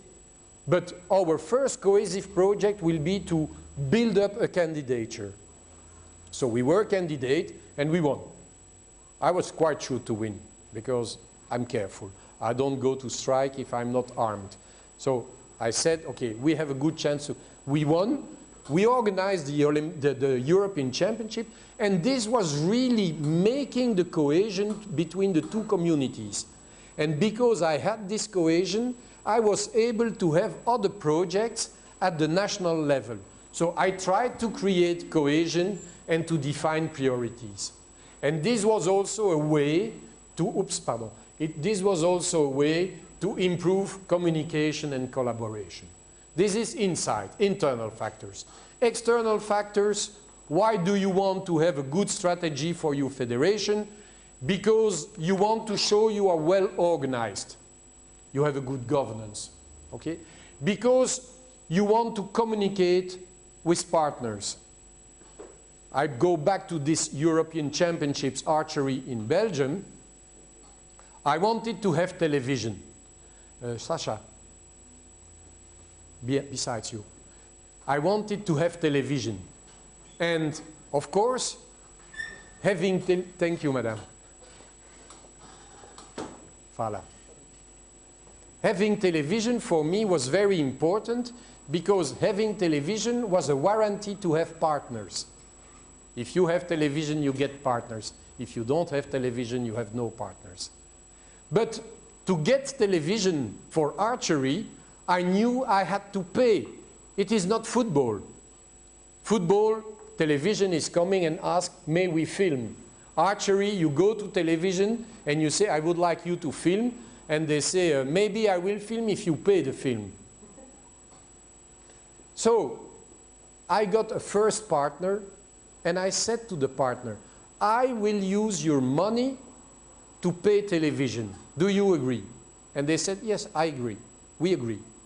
So I went to television, I bought time on television, and then I went to potential partners saying, guys, I want you to be partners of the of the European Championships, but you will have TV coverage. And so I got the partners. And finally, this European Championship ended with a positive result of 50,000 euro. And we invested the 50,000 euro in youth coaching. Okay? So, you try to demonstrate good governance, you try to communicate with partners to show how money is used. I was very transparent in the way I was using the money. And in Belgium, when you organize an international championship, the government is helping you. But in a stupid way. They help you to cover the deficit. Which is stupid, because they are encouraging you to have a deficit.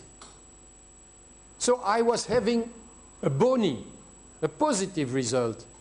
And so I went to the minister. I knew the minister. That's easy. I went to the minister and I said to the minister, you're stupid. You will give me money only if I have a deficit, which means that I have two possibilities: to arrange my accounts to make an artificial deficit, which is fraud, or to say I have a positive result and so I will have no support from the government for my championship. And I said to the minister, you are encouraging fraud. And I got the money. I was positive and I received the subsidy. Because I said to the minister, you have to encourage positive way of organizing. So, internal factors and external factors. Now, you know you have to develop a strategic plan. And you go to your board. And you have to convince the board that a strategic plan will be useful for your federation. So, if I want to convince you, I have to present you the steps and the method I will use to gather the information I need for my strategy. If I just tell you, we need a strategic plan, the answer you could give me would be, we don't need. I have no argument to say I need a strategic plan, so your answer can simply be, we don't need. No argument. So, to convince you, I need to have good arguments. And these are the steps and the method. Why do we need a strategic plan? How can we develop methodology? How can we develop a strategic plan? Second, and this is very important, you have to determine who will be involved in the planning effort. Nominative. Just avoid to say it's important for the federation. No, try to have some people, very concrete people, implied in the strategic effort. I was dealing with field hockey a few minutes ago. It's not a hazard. I was dealing with field hockey because I was associated to the development of the strategy of the Field Hockey Federation. I was asked by the board to develop the strategy. And I said, okay guys, I'm willing to do this, but I need a committee around me. 2 board members, 2 referees, 2 fans, and 2 athletes. And this committee for me was very important because developing a strategy on paper is very easy. But developing an applicable strategy is not that easy. And this is why this committee was meeting every month for a 2-hour meeting. And I was reporting to the committee. And they were saying me from time to time, Thierry, you are stupid. This will not be working. And from time to time they said, Thierry, you are a genius, this is good. But I needed their reaction to suggest a good strategic plan to the Federation. And then we went to the General Assembly of the Federation. And the president of the Federation was is still the president, but he was a fantastic guy. He was elected in 2005. At that time, he was 33 years old. And he was replacing the former president, who was 76. So you imagine the gap, huh? More than 40 years between the two guys. He was 33, and 1 year before, he was still the captain of the national team. And he was the player who has been playing the highest quantity of matches in the national team. So he had a very positive image. He had a university degree, he was working in the bank, so he had all qualities, charisma, he was an athlete, he was a well-educated guy and everything. But when we went to the General Assembly with the strategic plan, his question to me was, Thierry, who will be presenting the plan to the General Assembly? And I said, well, you know, Mark, we have two possibilities. You present the plan as a president, but if the plan is rejected by the Assembly, you are rejected, or I present the plan as a consultant, and if the plan is rejected by the Assembly, you just can conclude that the plan was not the good plan. So let me present the plan. We were confident, huh? So I presented the plan. Of course, we had some reactions, but the plan was implemented, and what they are doing now, 11 years or 12 years later, is still based on this plan that has been evolving. So, developing the strategy is about deciding on the steps, determine how will be involved, and to know whether you are able to use an outside consultant or not. Outside consultants are the best and the worst thing. Outside consultant is worse because quite often they don't know your organization. They have some magic recepts. They try to apply to business industry, to banks, to hospitals, to sports federations, the same methodology. And I told you, sport is a very specific domain. Or you have some consultants really specialized in sport. The big advantage, as I told you, speaking about the General Assembly of Hockey, is that if it is rejected by the General Assembly, it's not the president, it's not the board of the federation, it's the consultant. So, working with a consultant, if you have a good one, can be interesting. Can be. Not necessarily. You have to set a time frame by defining how much time you have to develop or to revise the strategy. Why is the time frame so important? Because you have to avoid a kind of situation where they will start discussing on everything for months and years, and by the end you will have no strategy. So you need a time frame to say, we start here and we should have the strategic plan approved there, just to avoid that they play with you.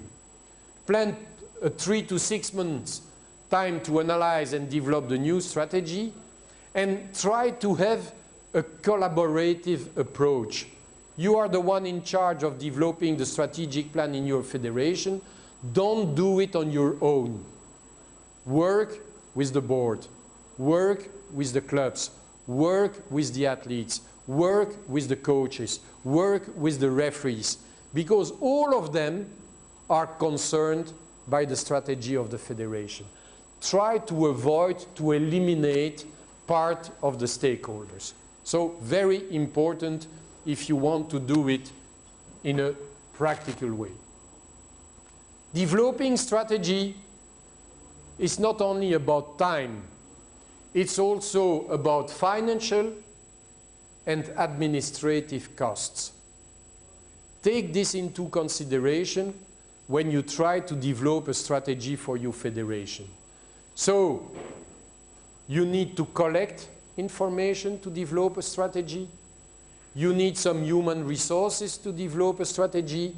And probably, if you are able to work with an outside consultant, you will have some costs for the consultant. And of course, don't start to develop a strategy for your federation if you don't have the support of the executive board and of the General Assembly. I told you the outcome of the strategic plan of the Hockey Federation. At the beginning, when we started, we went to the board, we went to the General Assembly, and we said, we aim to develop a strategic plan. Are you supporting the idea? Yes. And then we had, from time to time, reporting to the board, saying to the board, okay, this is the time frame we have defined to develop the strategic plan. After 1 month, here we are. After 2 months, 3 months, 4 months, 5 months, 6 months, here is the strategic plan. Can we go to the General Assembly with the support of the board? We went to the General Assembly. And of course, before to go to the General Assembly, we did what we called a roadshow. We went to the clubs, presenting to the clubs, to the boards of the clubs, the strategic plan before the General Assembly, to make sure that when going to the General Assembly, we had the support of a majority of clubs. Okay, so this is really part of the strategy you have to develop before to develop the strategic plan. Voilà, okay. So, some key recommendations. 1, clarify why you need a strategic plan and how much work needs to be done to develop it. 2, identify board members who will lead the project. 3, look for outside help if you need it. 4, ensure that all stakeholders are willing to help. That a strategic plan is a project of everybody and not only your personal dream. Okay? Develop procedures to involve the people at the good moments. With the Hockey Federation, we involved the players, we involved the referees, we involved the coaches, we involved the presidents of the clubs. We tried really to involve everybody in a different way, but they were involved. And finally, don't try to rush the process. It's like with love. If you go too quickly, you miss it. So take the time. Good approach. When the approach is good, then you can declare yourself. But don't go too quickly. Okay? Even if you are impulsive. So it's the same. Don't rush the process. If you rush the process, you will miss the target. If you want to get the target, don't rush. Okay? Okay, this is not important because we will have a specific, I would say, a specific case study tomorrow. This is also not important because it's still about New Zealand. And now we can go to the diagnosis. We've put it, the cornerstones. Why do we need a strategic plan? So these are the cornerstones of the building. And now we will start building. We will start with the first floor. And the first floor is the diagnosis. Remember, you go to the medical doctor, you say, I have the flu. The medical doctor will look in your throat, will listen to your respiration, will make some elements to make a diagnosis. Well, it's the same.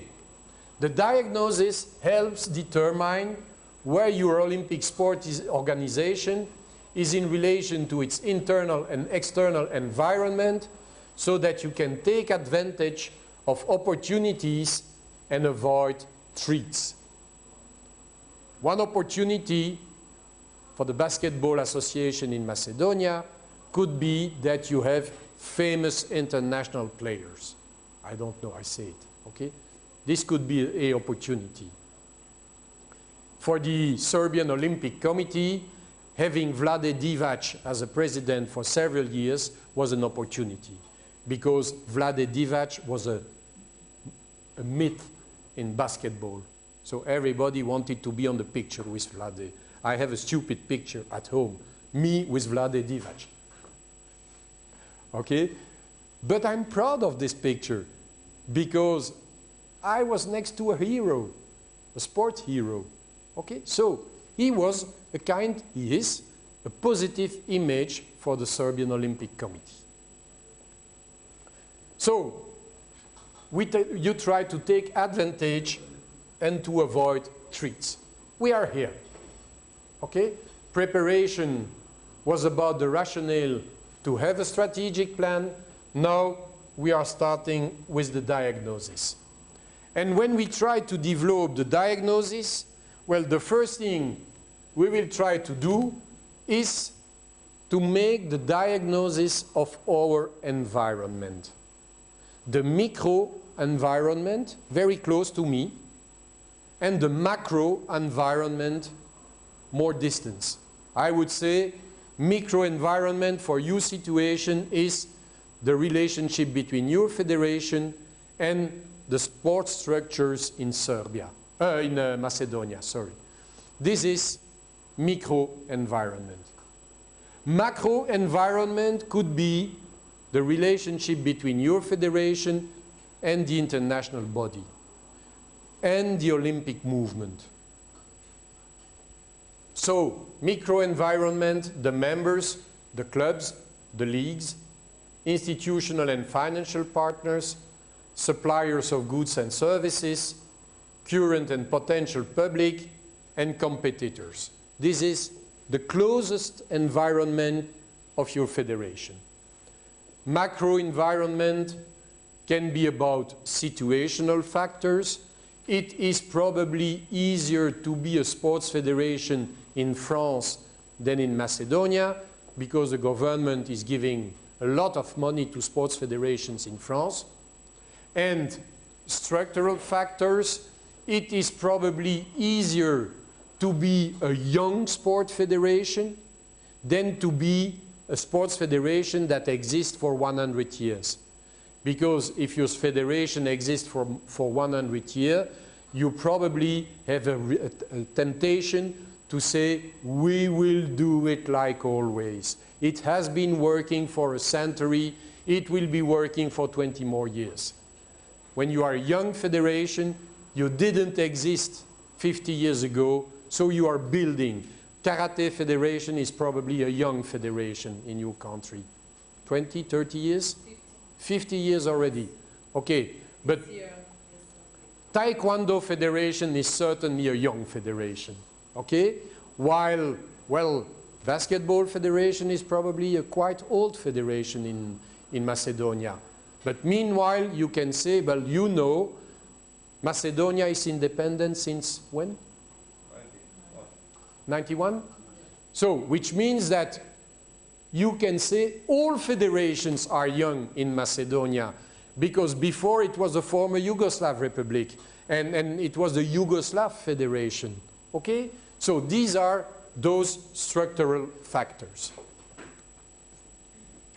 So, there is a very, very interesting way to analyze those I want to go to the former. Voilà.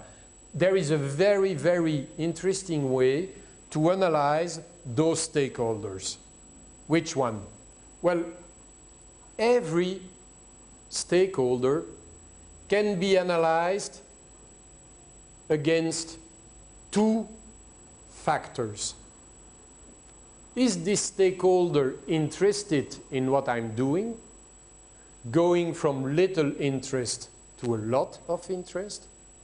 And is this stakeholder having control on my federation, on my activity, going from little control to a lot of control, which makes 4 boxes: little interest and little control, little interest and a lot of control, a lot of interest and little control, a lot of interest and a lot of control. And you can put all your stakeholders in the 4 boxes.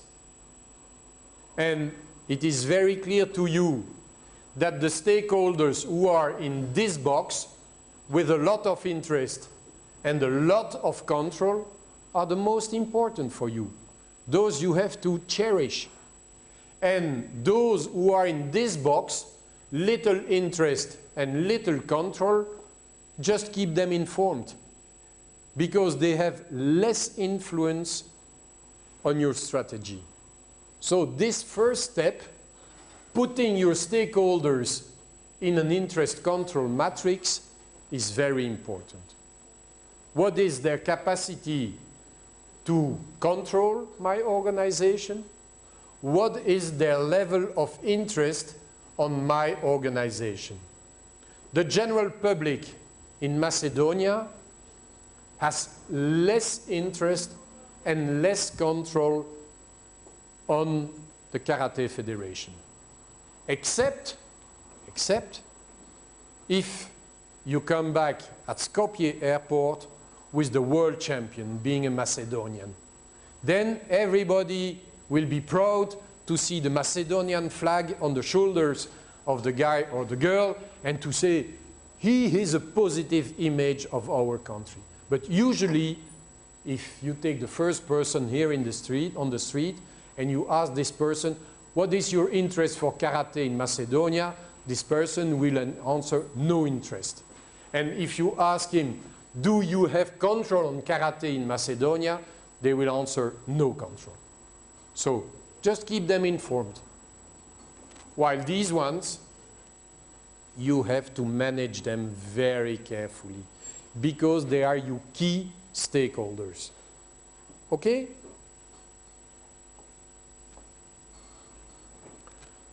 Now, we have determined their influence.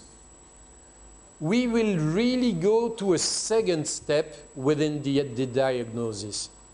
We will audit our stakeholders. And auditing your stakeholders is something you do where your kids are coming home with their notes from the school. You tell them, come and sit next to me. Give me your notes. And you are looking at the notes and you say, geography, 3. What did you do? You are auditing the results of your kids. Really. Well, you should audit your internal and external environment in the way I explained in the first chapter. But you should conduct, and we come back to the SWOT analysis. You should conduct a SWOT analysis. SWOT means strength, weaknesses, opportunities, and threats. You are conducting SWOT analysis every day in your daily life. You are going to the grocery and you take Italian spaghetti, Barilla, and low-cost spaghetti from Macedonia, and you compare. And you are doing a strength, weaknesses, opportunity, threats analysis. You say, strength of Barilla, good product. Strength of my Macedonian basic spaghetti, low cost. They are more fresh. Maybe they are more fresh, and so on and so on. So you are making a SWOT, and at the end you will say, okay, I go for this product. So you are doing SWOTs every day in your life. Well, it's time to apply it to your work, to your sport federation. Why should you do SWOTs every day in your life and not do it when you are working? When Sasha asked me to come, I was making a very quick SWOT. And the SWOT was What is the strength? What is the weaknesses? What is the opportunity? What is the threat? The threat is my wife saying once more. The opportunity is meeting my friends in Macedonia. Okay, I have no problem with my wife. It's not a big threat. But voila. So you do SWOTs every day in your life. So use it to determine the strategic diagnosis of your organization. You can use a second tool. And the second tool is what we call the PESTEL tool. Or if you studied economy, you know the PESTEL. If you didn't study economy, you don't know it. But it's a beautiful tool. Look, PESTEL means political, economical, social, legal, environmental, and technological influences on your activity. And you will tell me, can I apply this to my sport? Yes, of course. Let's imagine the Ski Federation of Macedonia. No one from the Ski Federation? No? Okay. Let's imagine the Ski Federation. Political. Are politicians interested in ski in Macedonia? I was running this morning along the river with the beautiful mountains, snow on the mountains and the sun on the mountain. It was beautiful, running that direction. And then turning and running back to Skopje. I didn't have, when running back to Skopje, the same view. The view when going to the mountains was beautiful. So it means that from a political point of view, having ski accommodations in the mountains in Macedonia could be interesting for tourism in Macedonia. Could be, I don't know, could be, okay? So this is a political point of view. If the politicians decide to develop ski tourism in Macedonia, it's an opportunity for the Ski Federation, of course. Economical. Skiing is expensive. And if you have some good skiers in Macedonia, you have to send them to Slovenia, you have to send them to France or to Switzerland to train. So there is a cost. Social. Is skiing accepted by the population in Macedonia, or is it considered to be a leisure for rich people? Both. I'm convinced, should you have a skier, male or female, competing at world level, it would be acceptable. But it is less acceptable when you don't have those high-level skiers. Legal, of course, you are submitted to the law. Environmental, developing ski resorts in the mountains in Macedonia, is this acceptable for ecological reasons or not? Question. And technological, ski is a sport with a high level of technology. You have the best skis in the world, you will be better than if you don't have the best skis in the world, because technology is so important. I was looking at bicycle road racing yesterday, Paris-Roubaix in France. Well, they have special bicycles for this race because they are going for 80 kilometers on cobblestones. You know what I mean by cobblestones? Yes? No? The old stones on the roads. When you are with the bike on this, you go like that. And if you do this during 80 kilometers, you are crazy at the end if you don't have the good bike. Okay, so analyze the context of your federation with this tool. It will help you. SWOT and PESTEL. Applying the SWOT, well, I've been fulfilling a SWOT matrix with a theoretical sport federation. Your strength, stakeholder support, good volunteers involvement, good public image, satisfied sponsors, a paid staff who are very involved in the activity, good relationship with governments, good premises, good promotional strategy, current lack of major competitors, excellent transport links. This could be the strengths of a federation. Weaknesses: no organizational chart, poorly developed job descriptions, low level of professional training, lack of room for expansion, blame culture prevalent among staff, lack of teamwork, hidden agendas of some directors. This could be weaknesses. Strengths and weaknesses are focusing on the internal context of your sport organization. External: opportunities, possibilities of the government investing in your sport, increasing awareness of the benefits of sports exercise, change in lifestyle, management techniques, branded image, lottery funding. Why is Sasha and his colleague there, why are they putting this lecture on the web? Because they are working on the brand of the Macedonian Olympic Committee. Create visibility? Pardon? To create visibility? To create visibility, yes. Of course, because Sasha knows that probably I will use the link on my Twitter account. I will use the link on my Facebook page saying, oh guys, I was giving some lectures in Macedonia. Are you interested? Here is the link. So creating visibility, but meanwhile also using the possibilities of the new technologies to improve your image. I'm a friend of the Facebook page of the Macedonian Olympic Committee. Even if I don't understand the text, because I'm not reading Cyrillic, I understand the images. And I'm looking at the website of the Macedonian Olympic Committee from time to time. And sometimes I'm twittering what the Macedonian Olympic Committee is doing. And I have 2,000 followers on Twitter. It's not like Barack Obama, who had millions.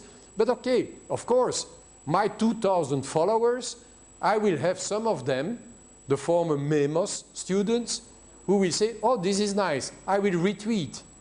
And so you are creating something around your organizations. Threats: changes in governments or no government. It's not a specificity of Macedonia, don't worry.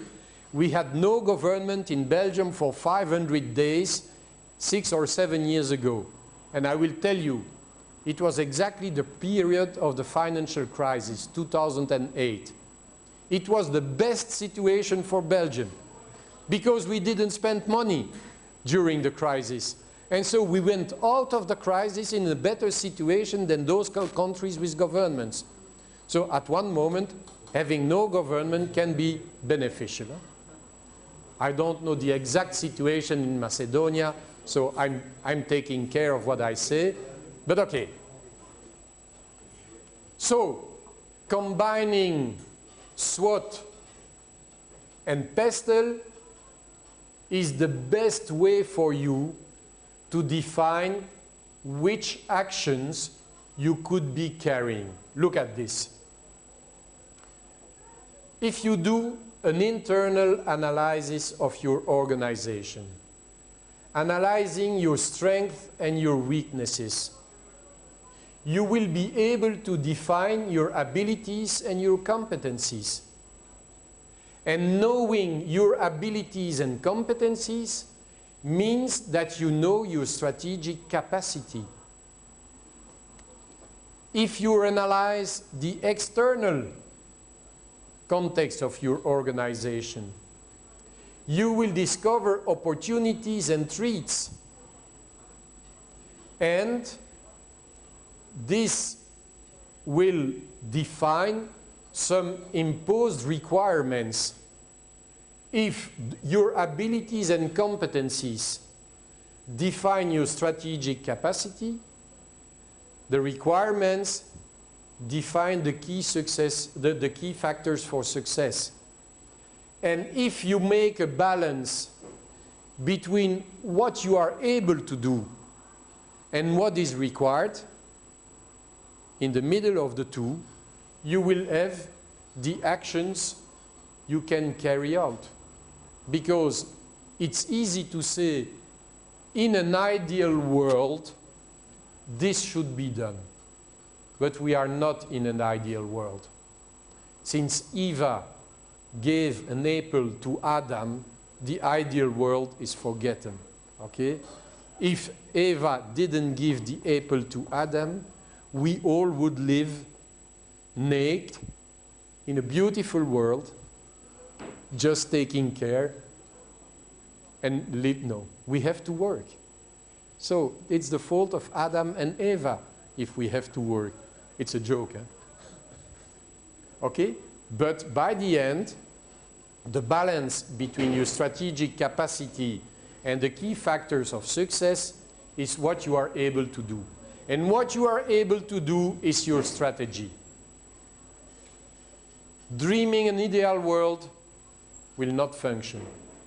Considering you are not able will not function. It's the balance between the two that will make you progress. Why did you accept to follow this course? Because you were considering your abilities and competencies, you were considering the requirements, and you were thinking, my strategic capacity is not perfectly adapted to the key factors of success. So I will try to enhance my capacity to develop better actions. This is why you are here. It's not because of the radiator, it's called. It's not because of the TV, they only see your back. Okay? It's not because of Sasha, because he will sanction you at the end, giving you the diploma or not giving you the diploma. You came here to enhance your strategic capacity, to be able to give a better answer to the key factors of success, and so to develop higher level actions. This is why you are here, I hope. Okay, now we try to define the framework for auditing your federation. So, you have been designated to develop the strategic plan of your federation. What is your federation? I'm a student. You are a student. The Students of Macedonia Sports Federation. It exists. It is part of the FISU, of the Fédération Internationale du Sport. Let's imagine you are the new chair of the Sports Federation of Students in Macedonia. Okay? And you are starting auditing your sports federation. Well, now you have the tools. You have some tools dedicated to external analysis. You have some objectives for the external analysis.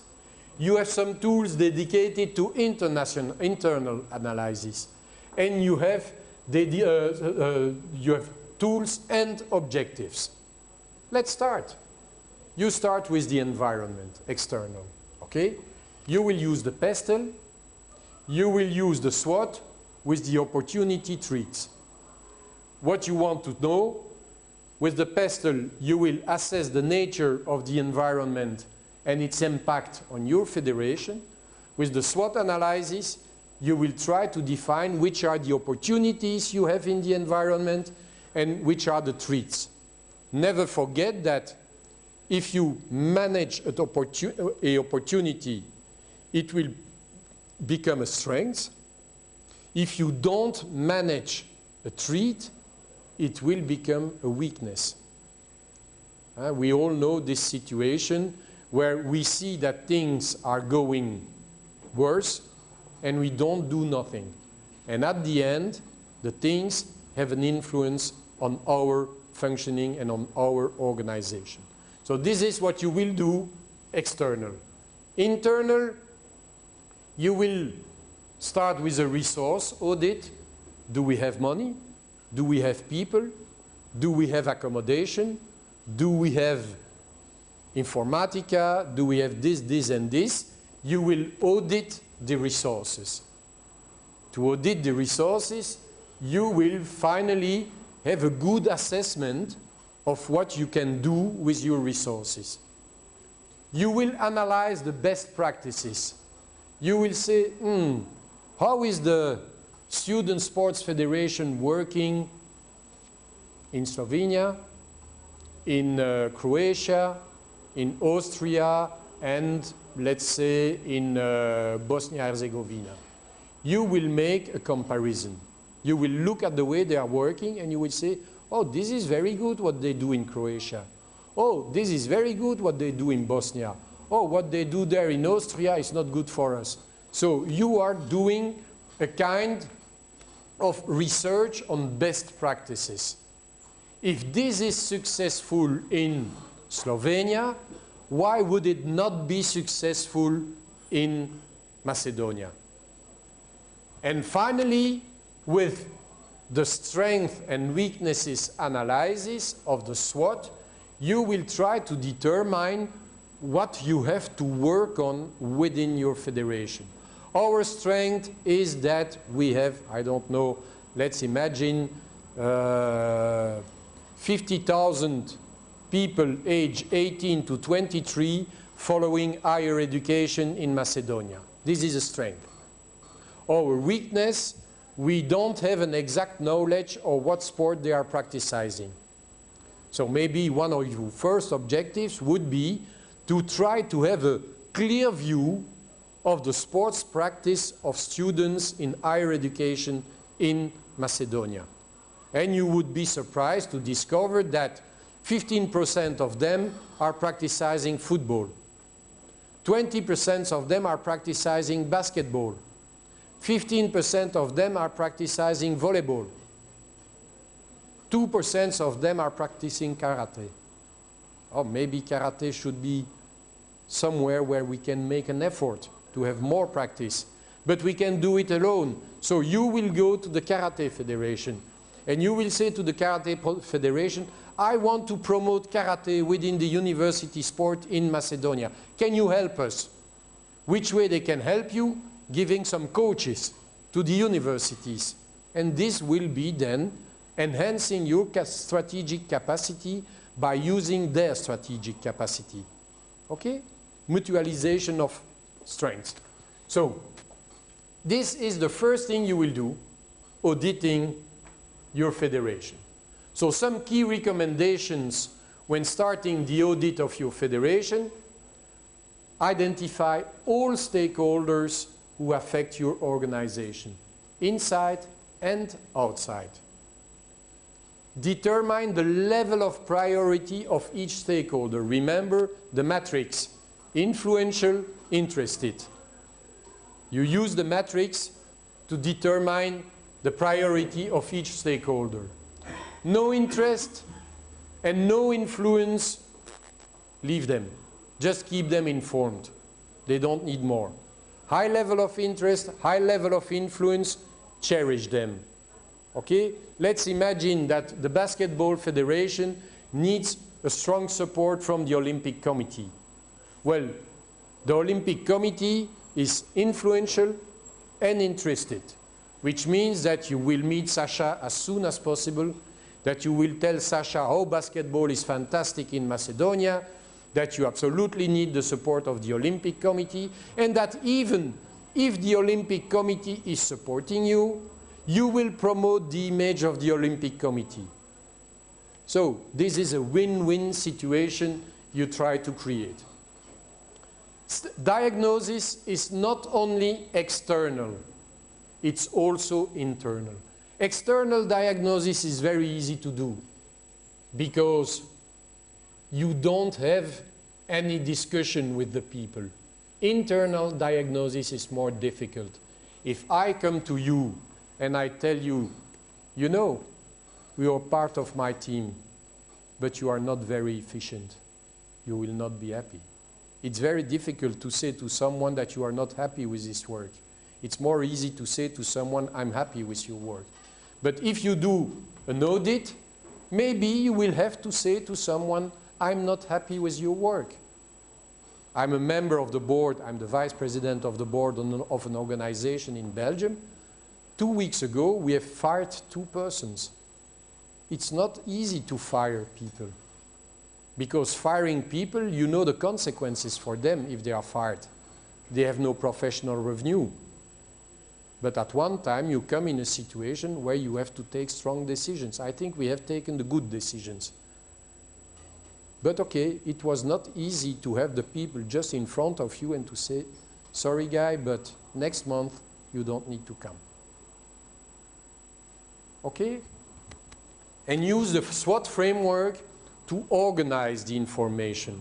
Because the SWOT framework and the PESTEL framework are very good tools to organize the information you get. You know, as a professor, I have some students making their thesis with me for their master degree. And I'm quite directive at the start of the thesis. I try from the very first minute to give them a structure for their thesis. Because my experience is, if they don't have a structure, they are like chicken on the road. But no organization. And if you give them a structure, you give them the opportunity to modify the structure. But at least they start with a good structure.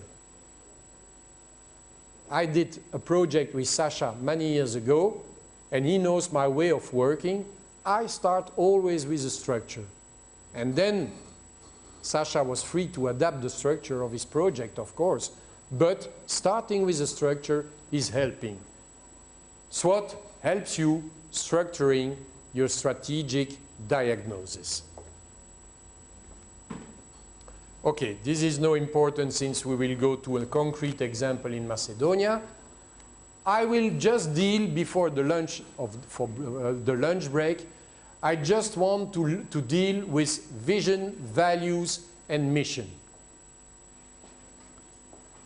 Basic value is rate rate.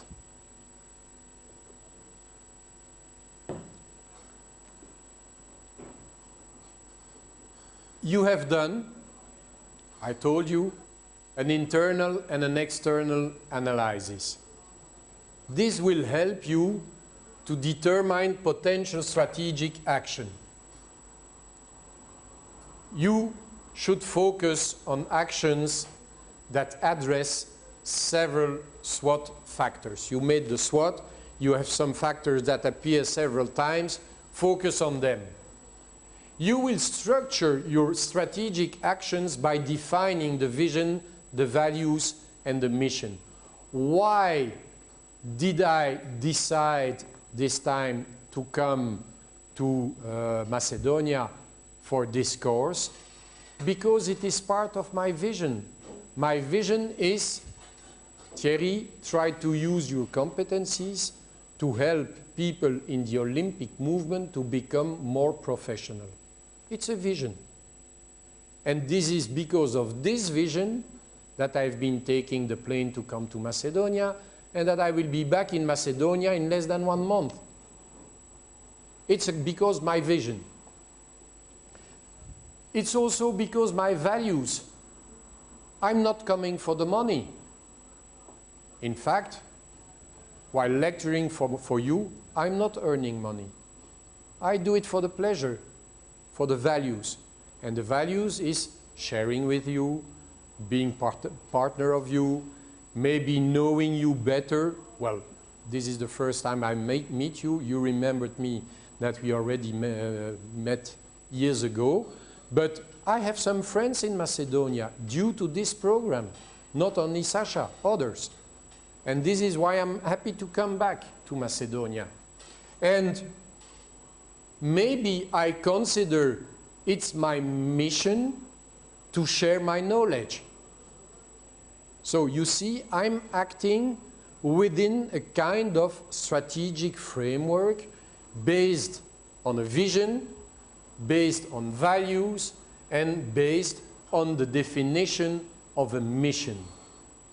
And so it's important when you build the strategy of your organization that you try to define this vision, mission, objectives, and of course values, structure, because it will help you remaining motivated with your project. So, we are now coming here. We've been dealing with preparation, we've been dealing with diagnosis, and now we will be dealing with objectives, vision, and mission.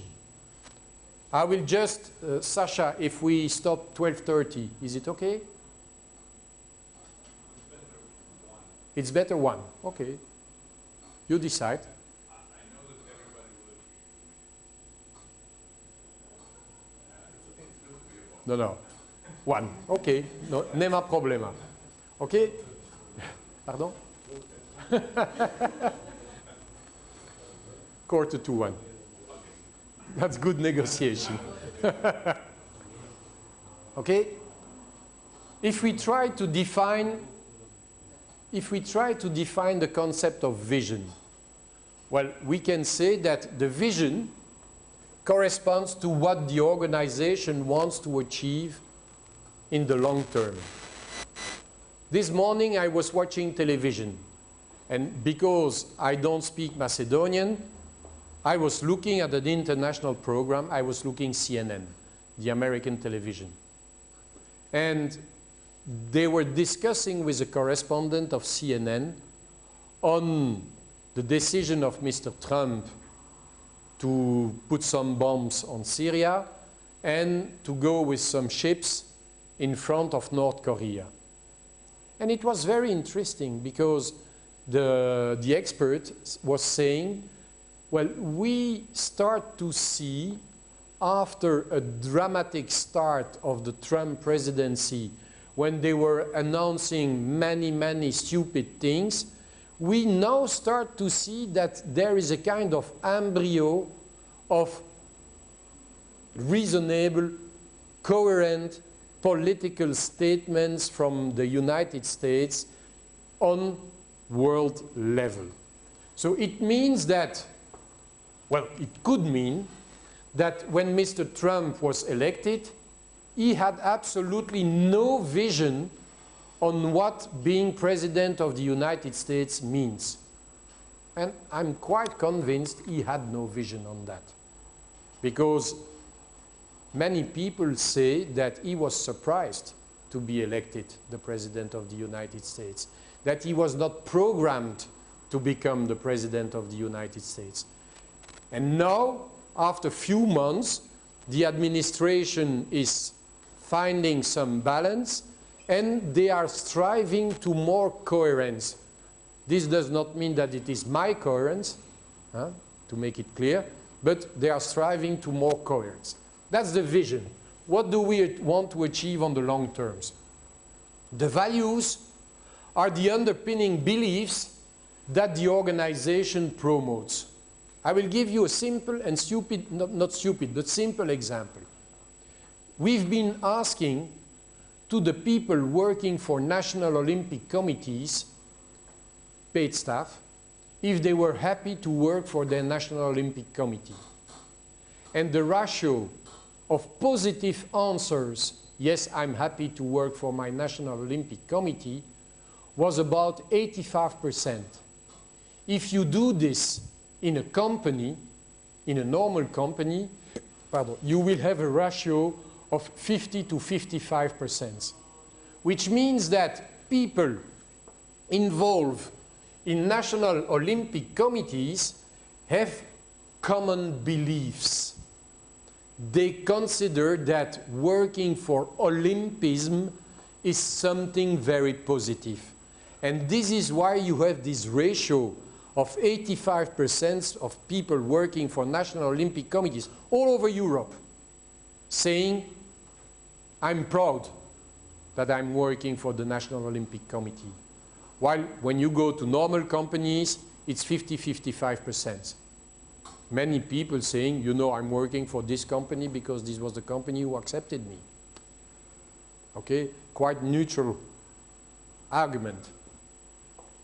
Both vision and values provide a framework for strategic planning. You will have a strategy because you have a vision, you want to achieve something, and because you have some values. I became a university professor when I was 50 of age. I've not been in the university for all my life. Okay? I did a PhD between my 45 and my 49. At that time, I was not doing a PhD to enter the university. I was doing a PhD for my personal accomplishment. I was already working for more than 25 years in the world of sport. I was the vice chair of the Belgian Olympic Committee, and I was thinking, I would like to confront my field experience with concepts. And I decided to do a PhD. And it's only after my PhD that the university offered me the opportunity to join. So I can tell you, really, I didn't do a PhD to enter the university. It was not my goal. But when I was offered the position, I accepted it, because when you are 50 and they offer you a new interesting job, it's a big opportunity. Because in your first job, when you are 50, you have the feeling you have done everything. And then you say, and I still have to work 15 years in that school. So let's go to another project. So the values that were underpinning my PhD were personal values. It was not looking for another job. And my vision was just to accomplish this. And then I got the opportunity. And I had to build a new strategy. But vision and values are critical. Once you have a vision and values, you can align the missions of the organization with its values. You cannot say, I'm a teacher because I want to improve the knowledge of the kids, your values, and have a vision that your job of teacher is a job of 9 to 5, and then when you leave the school, you forget the kids. It's impossible. If someone of you is a teacher, you know that the kids, they are with you during the day, when you are back at home, during the night, because teaching is a kind of sacerdoce, we say in French. Okay, you live teaching, and you dream teaching, and you eat teaching. And in other professions also. I take the example of teaching, but we have others. So you have to align your mission with your values. You have to regularly check if the mission is still appropriate to the values, because values are fundamental. Maybe you have a religion, and I don't want to know, but your religion is probably based on some values you cherish. And in the reality of your day-to-day life, you will probably act accordingly to your values. And they can be religious values or agnostic values. But you have some values, some fundamental values. Why is doping so bad in sport, while doping is accepted in the normal society? Because we decided in sport that we wanted to have a fair competition, and that the competition and the winning would be based on personal qualities and training, and not on doping. Why don't we accept match fixing? Because match fixing is a very bad way to go contrary to the rules. So you see, these are these elements. And finally, you have to include a humanistic, social, and environmental orientation in the mission of your organization in order to reflect the values of the Olympic movement. You are considering karate not to try to kill people on the street. You are considering karate because it is a way to master your body. It is a way to control yourself. You are considering basketball not because basketball is only a way of winning, but because basketball is a team sport. You try to achieve a goal together. You are considering decathlon or heptathlon in track and field, not simply because you want to be the best, but because you want to be the ancient Greek athlete. The athlete who was able to run fast, to run long, to jump high, to jump far, to throw the javelin far, the complete athlete. You know, the decathlete or the heptathlete of track and field is the superman or superwoman. Huh? So we don't need movies heroes.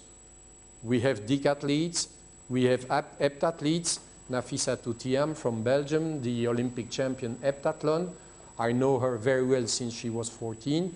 Well, she's the perfect example of the accomplished Olympic athlete. She's a good student. She's the Olympic heptathlon champion. She's beautiful. She's Belgian. She's black. And she's Muslim. She's everything at the meantime. In our society in Belgium, a girl like her is a fantastic example for the youth. Okay? So, these are those elements you need to define your mission. And then we go to the strategic objectives. And the strategic objectives, when you have defined the vision and the mission, the objectives are the way to accomplish the mission in order to come closer to the vision. When the vision of the Macedonian Basketball Federation would be to have the best European team in 2020, this is about the vision. The mission is to start working with the cadets, with the juniors, with the -21, in order to achieve this goal. And the objectives will be very concrete objectives on the field. We need to have a competent coach for the cadets. We need to have a competent coach for the juniors. We need to have a professional staff for the seniors. So these are the concrete objectives. To do so, you have first to identify the objectives. And to identify the objectives in relation to three elements. The first one is how they will impact your organization. The second one is their feasibility. And the third one is the risks associated. I go back to the Belgian Field Hockey Federation. 2005. One of the objectives of our strategic plan was to become an Olympic champion in 2016. That was clearly stated in the objectives, to become an Olympic champion in 2016. We didn't become Olympic champion, we became silver medalist. And the crazy thing, the guy from the Argentinian team who made the goal for gold in the final match between Argentina and Belgium was playing the Belgian championship during the year. So you imagine, we've been beaten by a player playing in Belgium. But okay, that's part of the story. But in 2005, when we decided to focus on the national teams, the first reaction of the General Assembly of the Federation was, why do you put so much money in the national team? Why don't you give the money to the clubs? Natural reaction. And our reaction, our answer to the clubs was, give us 3 years. And if you give us 3 years, we will show you that if you give 5 to the national team, you get 10 through sponsorship. And in 3 years, we were able, because we became European champion, we were able to show to the clubs that we were getting more sponsors, and while getting more sponsors, we were getting more money for the clubs. And their initial investment 3 years before was already reimbursed. And now in the federation, in the hockey federation, there is no one discussing the money we put in the national teams. Because they now know that the money going to the national team today will come back by 5 or by 6 in 2 years or in 3 years to the clubs. Assessing the feasibility, we had to show to the clubs that thanks to the youth championships, we had young boys and young girls who were able to become world-level athletes few years later. And the risk, of course, when you decide to go for such an ambitious policy, there is a risk that you will not succeed. And you have to make clear, you have to tell the risk of the strategy to your people. Don't tell them that the world is ideal. The world is not ideal. So you go for a strategy, there are positive things and there are risks, and you have to admit the risk. Second, define the objectives by using a matrix to organize the information. Primary objectives, secondary objectives, objectives needing many resources, objectives you can acquire with a low level of resources. This is also important to do. And voila, this is the matrix I'm suggesting you to use. You define the general strategic orientation, the vision and the mission. You decline the mission into strategic objectives, and you analyze them in terms of impact, in terms of feasibility, in terms of risks, and then you make the decision. If you go with such a table to your board, they will support you because it is very concrete. I want to promote my Olympic national sport federations. I'm the president of the Macedonian Olympic Committee. Sasha is out, so I can say it. I'm the president of the Macedonian Olympic Committee. I have two strategic objectives. The first one is to increase printed media promotion of Olympic sport, youth sports. As an Olympic committee, I want to promote youth sports. The second is to promote sport by creating sport TV programs. I was having dinner with Sasha yesterday evening. He was showing me the web streaming of MOC with the handball match yesterday evening. He was promoting handball at that time. He was not promoting the National Olympic Committee. Of course, we had the logo of the National Olympic Committee. But he was promoting the Handball Federation at that time. So, what would be the impact of those two objectives? It would be a high-level impact. Increase printed media promotion of Olympic sport, feasibility, high. It's easy. Having sport TV programs, it's more difficult.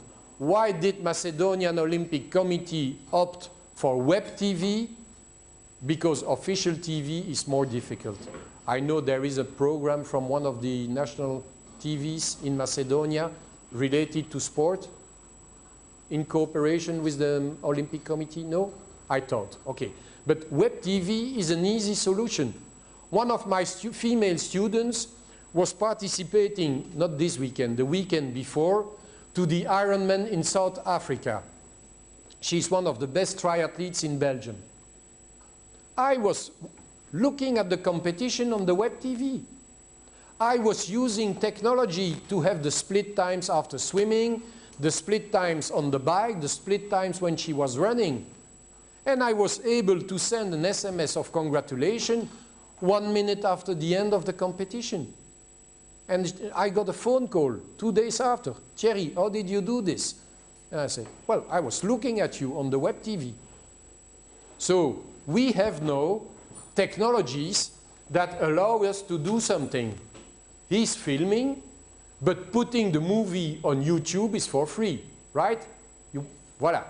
So you see, we have some possibilities today, and this concept of law today maybe became medium. What are the risks? Conflict with non-Olympic federations. Maybe she will be to Sasha and say, it's very good to promote basketball, handball, fencing, but what about karate? And Sasha will answer, oh, it's not an Olympic sport. So, but now you understand why sports federations are fighting to become an Olympic sport. Because it's the highest step you can reach. And of course, then you make a decision, okay, we will go for printed, we will not go for television because of the cost feasibility. But using this matrix will help you determine your strategic objectives in a proper way. I think we are close to finish, yes? So, we still have some key recommendations on the definition of vision, mission, and strategic objectives. One, work on your underlying principles to determine the vision. When we had to determine the vision of the Belgian Hockey Federation, it took us 5 meetings of 3 hours. 5 meetings of 3 hours to finish with 2 sentences. But those 2 sentences are still on the website of the Federation 12 years later, which means that we did a good job together. Okay? Take the time to have a clear vision. Underpin your vision with value statements. This is our vision because these are our values. Our vision is to make basketball becoming the first sport in Macedonia because we believe we are able to do this. And we do this because our values are, for example, that basketball is a strong education of kids to team spirit. I just give an example. So you give those values underpinning your vision.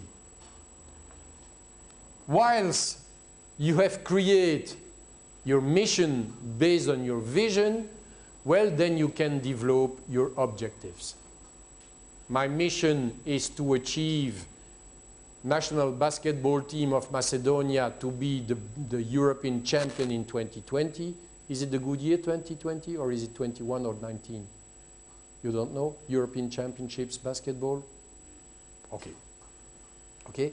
And finally, you have to review this on a regular basis because things are changing. It was in Belgium totally unacceptable 40 years ago to practice euthanasia on people with final illness. Okay?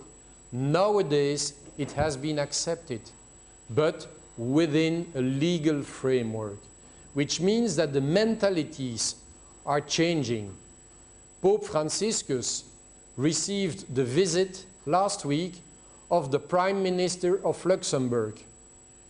Normally, when a Prime Minister or head of state is visiting the Pope, he is accompanied with his husband or his wife. Yeah, problem. Prime Minister of Luxembourg is homosexual and married with a man. Well, both of them were welcomed by the Pope. You tell this to a Pope 40 years ago, he dies instantly. Pope Franciscus welcomed the Prime Minister of Luxembourg, a man, with his husband. You agree, you don't agree, it's not my problem, but it is an evolution in the mentalities. 40 years ago it was impossible. Today it's possible. Okay? So, I suggest to stop here for this morning. I will call the boss to know when we have to restart this afternoon. I can get for you if you want to. No, he's there. He was...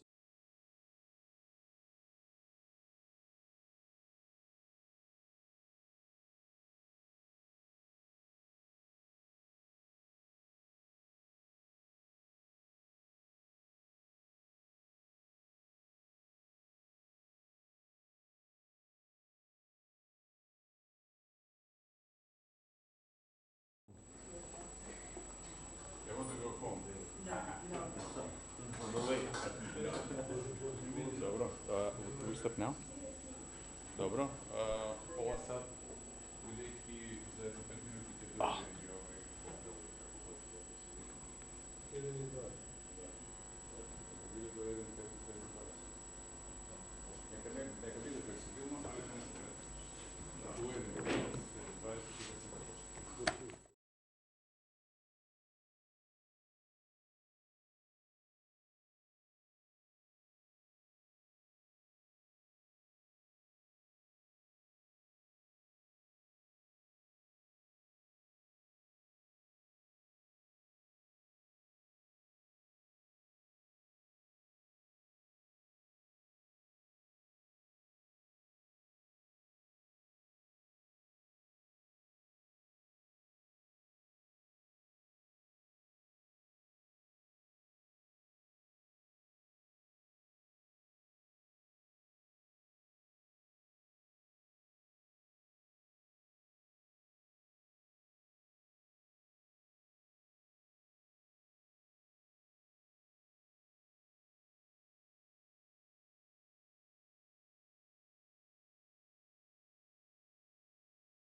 It works?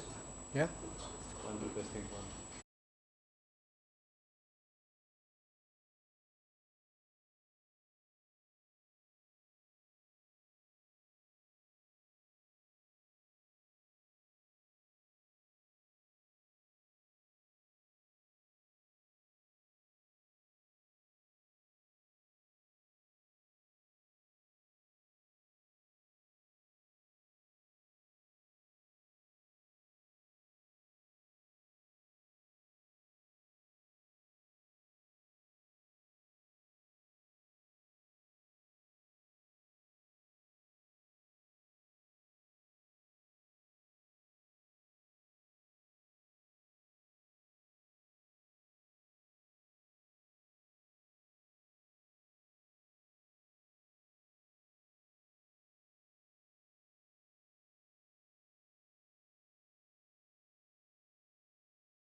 One thing, the papers that I have to print. Yeah.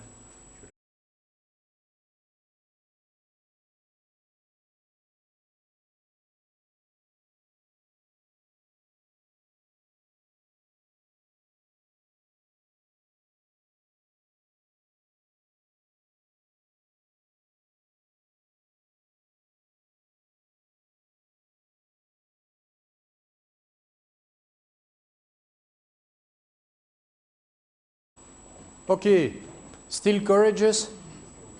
Still supporting me? Ooh. It's the most difficult moment, huh? Just after the meal. Everybody is... Me too. May I ask a question, and please don't be offended. I just want to, time-wise management, ask this question. What is the agenda for tomorrow? So the agenda for tomorrow, based on what Sasha asked me, is to start at 9 and as far for me to stop between 12 and 12:15 because then I'm flying. But what you planned with Sasha, I don't know. Huh? Okay, it's not my business. Okay, so to go back on the end of this morning, we've been dealing with the vision, the mission, and the strategic objectives. and then we will go to the action plan in the afternoon. But I just wanted to take this as an example. This is the way the International Olympic Committee is affirming its vision and mission. So they approved this in October 2010, and it has been reaffirmed last year by the International Olympic Committee. And you can see what I was explaining you. What is Olympism? According to the Charter, Olympism is a philosophy of life which places sport at the service of humankind. This is this kind of very, very general sentence you can use in different ways. Then, based on this, the vision of the International Olympic Committee is to contribute to building a better world through sport. So you see, vision is very general. Vision is very long-term vision to contribute building a better world. Who would reject such a proposal? No one. This can be accepted by everybody. Of course, building a better world through sport is a very positive goal everybody can accept. This is the vision. Mission is giving some clarity on the vision. So the vision is, in order to contribute to building a better world through sport, we, as an International Olympic Committee, want to ensure the regular celebration of the Olympic Games. So we believe the Olympic Games are a tool to achieve the vision. We want to educate youth through sport, and we want to promote Olympism in sport. Once more, this is a little bit more concrete than the philosophical principle or the vision. And then we try to align mission and values. And the values of the International Olympic Committee are to encourage effort and therefore to strive for excellence, to preserve human dignity and therefore demonstrating respect, to develop harmony and therefore celebrating friendship.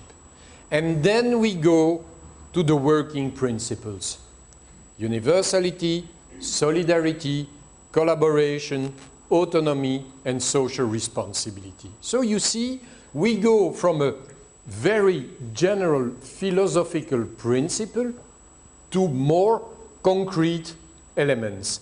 And by the end, this is based on those working principles that, for example, I'm here. I'm here because of a principle of solidarity within the Olympic movement. Solidarity does not mean that I consider you have to learn from me because I'm better than you. No, solidarity means I have something to share with you. I will learn from you as you will learn from me. And sometimes people ask me, as a director of the MEMOS program of the IOC, I don't earn money from my directorship. I have a small amount each year because it's huge paperwork, administrative work, and so on. But the money I receive is not proportionate to the work I'm doing. And then the people ask me, my friends, they say, why do you continue? And my answer is very simple. Because through MEMOS, I have real friends all over the world. In January, I was in Argentina to give the keynote speech for the inauguration of the Argentinian Olympic Academy, because the woman who is in charge of the Olympic Academy in Argentina was my student in MEMOS. And she said, oh, maybe Thierry would be a nice guy to make the keynote speech for the Olympic Academy. I flew to Argentina.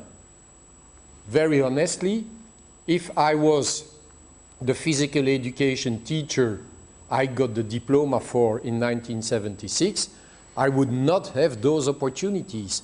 So what I win from my activity in the Olympic Committee is not necessarily money. It can be other things linked to my values, meeting people, having friends all over the world. So this is a little bit the way the International Olympic Committee is translating in his work what I have explained you this morning. It's a kind of very nice synthesis of what I explained you this morning.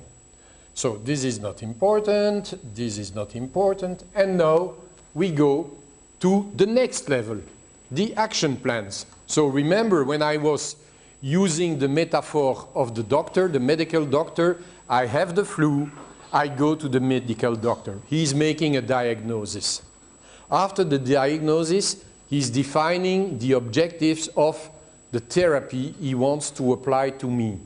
And once he has made the objectives, he will make his action plan. He will say, Thierry, I will give you some antibiotica, you will take it twice a day. I will give you some syrup, you will take it 3 times a day, and you will be back to me in 8 days. This is the action plan.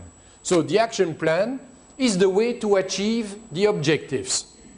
It can be general and specific, but the plan may be also very simple or very complex according to the resources you can use to realize your action plan. It can be as complicated as the launching of the new car worldwide. I'm Audi.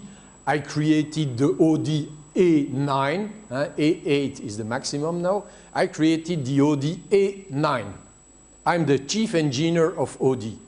I will go to my business unit, my marketing unit, and I will say, next year, you will have to launch this new car worldwide. And you know that you will not speak the same language to a German, to a Chinese, to a Japanese, and to an American to sell the same car. You will have to use a different language. Well, the action plan is really, I would say, tailor-made your objectives just to make them as concrete as possible. So it means that we are here now.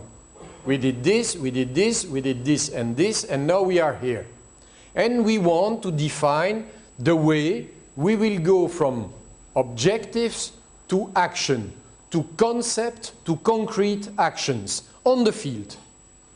And to do so, well, you have to review, to contextualize the concept of action plan. What actions or changes do you want to occur? Who will carry the actions? Never make a strategic plan without defining who will do what. Because if you don't define who will do what, it's not a strategic plan. It's a nice idea on paper. The real strategy becomes effective when you say that you will do this, you will do that, and she will do that. By when and for how long these actions will take place. So you have these actions, you have to framework them according to your human resources, according to your time resources, and according to your financial resources. Because it's very easy to say, we will launch a huge campaign to promote basketball in Macedonia, and you know it will cost, let's say, 50,000 euro, and you have only 5,000 euro. So this action is unrealistic. So don't put this action in your strategic plan, since you are unable to manage the action. Sorry, can I interrupt you just for a second? We have Macedonian definition for manager. Ah, okay. Manager is the person which always finds solution without any possible resources. That's not specific to Macedonia. That's the definition of the manager. So, now we are going to the concrete action of developing the plan. You go from general to specific. So, you will develop an overall action plan according to your strategic goals, and then you will develop an action plan for each major function within the organization, which means that you define major actions, and then you say, For this action, this person will be in charge with these resources, with this money, with these people working with her. So you have to go very, very in depth to guarantee I would say, the reality of your action plan. You have the overall action plan, and then you ask to each manager to develop his own action plan.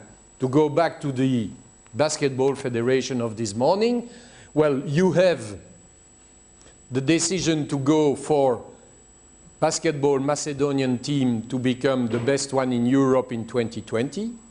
Then you define an action plan for the cadets, for the juniors, for the seniors, and you will ask to the manager of the cadets, to the manager of the juniors, to the manager of the seniors, to develop the action plan in very concrete actions specific to their scope.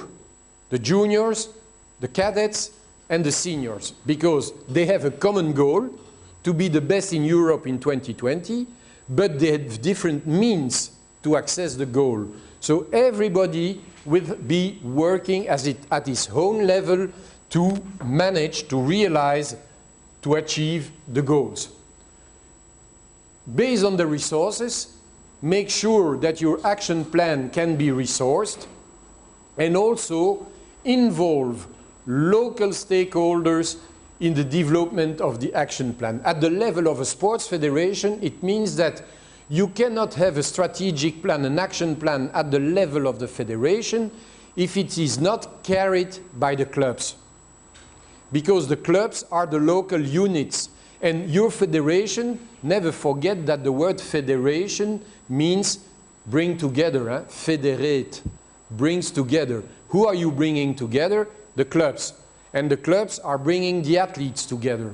So it's always an aggregate. The federation can have no action plan if it is not supported by the clubs. The clubs can have no action plan if it's not supported by its members. So it's a kind of pyramid. And you have to build this pyramid by working with the local organizations, the club, and take the local constraints into account. I was dealing this morning with the synthetic grass for field hockey. When the International Federation decided that hockey should be played on synthetic grass, it was not a big deal for rich countries. But just imagine the dimension of this deal when you go to some countries in Africa. If you don't have a synthetic field, you cannot play hockey. And in some countries in Africa, they are just striving to feed everybody every day. So this can appear as a crazy decision in some countries. And of course, the International Hockey Federation had to adapt, to accept that at some level you will have no synthetic fields, because no one can afford it. And in Belgium, for example, to take the example in my country, I can tell you that the federation had the opportunity to create new clubs in new local communities, but that they didn't realize the goal simply because the local community said, we are unable to pay for such a field. 500,000 euros. Don't take care of this. This is for tomorrow morning together. So forget it now. Please, don't focus on this. Will you tell us how the International Hockey Federation managed to adapt? Pardon? Will you tell us how the International Hockey Federation managed to adapt? Well, they adapted themselves to the reality of several countries, except saying at this level, at the highest level, you need the AstroTurf, the synthetic field. But the other stuff, they can use just normal... Well, just to deal with track and field, I was in Kenya 2 years ago. Of course, they have some synthetic tracks in Nairobi and in 2 or 3 cities in Kenya, but they still have the redstone. I don't come back on the name. The powder of Sasha. Clay? Yeah, clay tracks in Kenya, because paying Mondo Rubber track is impossible for them. Okay? They have 1 or 2 or 3 in Kenya. So these are the way you will use the resources. You have to work in partnership when developing your action plan. Internal alliances, make sure that your clubs, your members, your athletes are aligned on your strategy, but also external alliances. You have to work with non-profit organizations, with public partners, private partners. You have to work with other Olympic sport organizations. Just to give you an example, basketball, I will go to continue with basketball. Basketball in Macedonia is an important sport. You want to welcome the European Championships basketball in Macedonia in, let's say, 2025. The International Federation will say, okay, we can afford you the organization of the European Championships, but you need 5 halls with 12,000 seats. You need this and this and this. Well, maybe you cannot do it on your own, so you will have to make alliances with the International Federation, saying, okay, we will be building the halls, but you, the International Federation, you will have to pay for the light. And after the championship, it will benefit to basketball in Macedonia. Now you know where I'm accommodated, next to the stadium in the Park Hotel. I was leaving by car with Sasha, and in one street next to the stadium, I saw painted on the facade of a building, UEFA Mafia. Okay, but this is a reaction of people. Some people probably consider that it is crazy to have this stadium there in the city. And they are free to think so, and maybe they are right to think so, I don't know. But meanwhile, the question is addressed whether it is useful to have this stadium at this place in the city, and whether these expenses are legitimate expenses in the country of Macedonia nowadays. Other people will say, no, no, it's very important because it's important for the image of the country. So you see, you can discuss, and it means that when you are developing your strategy, you will be working with internal alliances within the organization and with external alliances with other organizations. One more example, and then I give you the floor. Those synthetic fields for hockey, they are so expensive. But we have a collaboration in Belgium between the Hockey Federation and the Rugby Federation, because both of them need synthetic fields, and from the same size. They only have specific lines on the field. Well, in Belgium, there is an alliance between the Rugby Federation and the Hockey Federation. They built together new fields, and those fields are used by hockey and by rugby. This is what I mean when I mean alliances with other Olympic sport organizations. Please. I wanted to ask about the role of the media in connection with internal or external alliances. Well, can we put them in this or no? Yes, and I will give you a very good example. Belgium hopes to welcome some football matches during the UEFA Cup in 2020. We have therefore to build a new stadium in Brussels. And, okay, everybody agrees on the fact that a new stadium in Brussels would be useful. So there is a public agreement on this. But then comes the question of where to build the stadium. And you know this reaction of the people, it's called in English the NIMBY syndrome. NIMBY meaning never in my backyard. You can build the new stadium wherever you want, except close to my house. Because I want the new stadium, but I don't want the disagreements of the new stadium. I can imagine for the people living in the streets close to the stadium here in Skopje, where you have a big match in the stadium, they become crazy, those people. And you live there? Okay. And then when you have the hooligans in the street, You are afraid for your home, for your windows. Voila. And so everybody in Skopje maybe say, okay, we need a stadium, but everybody say on the other side of the city. So media are playing a role in this. With this new stadium in Brussels, the media are killing the project. They just kill the project because they say, okay, maybe you need the stadium, but you really need a new stadium for 3 matches for the Euro Championships? And then what will you be doing with the new stadium? And then they start manipulating the public opinion. And at one moment, when you ask to a sample of 1,000 people if they consider they need a new stadium in Brussels, 2 years ago it was about 80% yes, and today it's about 40% yes. And this is the work of the media. This is Here, do they have a negative or positive impact? Do They- you need the stadium no, or no. don't? They can either have a positive impact or a negative impact according to their opinion to the project. So if you want to associate media to your strategic planning, try to have them at your side and not on the other side. Because if you have them on the other side, they will kill your project, for sure. If you have them on your side, they will help you develop your project. I was interviewed by a journalist of one of the main journals, newspaper in Belgium, Le Soir, which is a very important newspaper in Belgium, on the fact that there were not enough female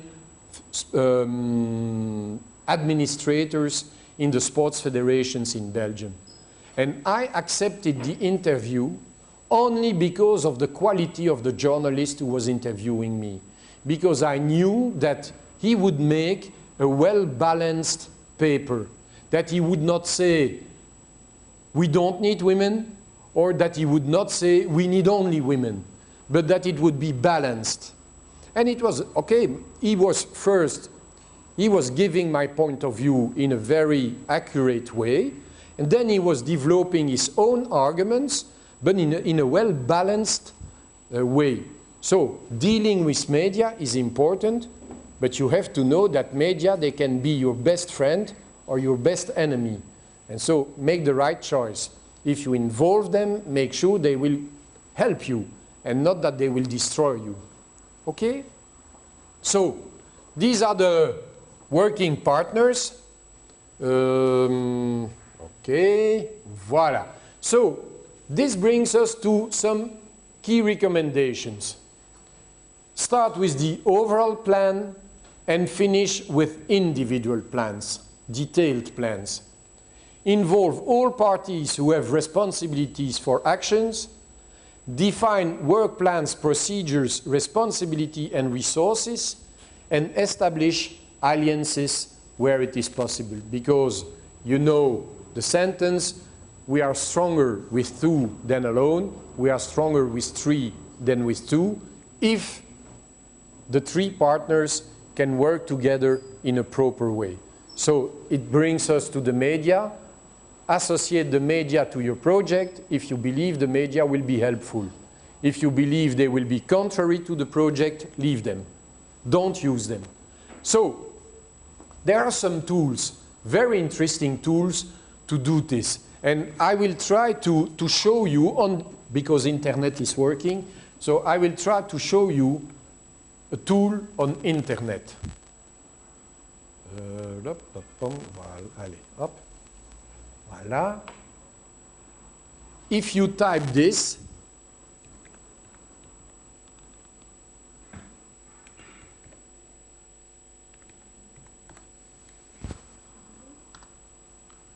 you have on internet very specific tools that you can use to develop your projects within your team. And the Gantt chart is a way to define the way you will use your resources according with the time. And it helps you to align the correct affectation on of your resources on your strategic plan. So you can deal with human resources, financial resources, technical resources, and say, okay, we have that first project, we need so many people for so many weeks, it will cost us so much, and we cannot use those people for another project as long as the first one is not finished. And those tools, you can do them in Excel.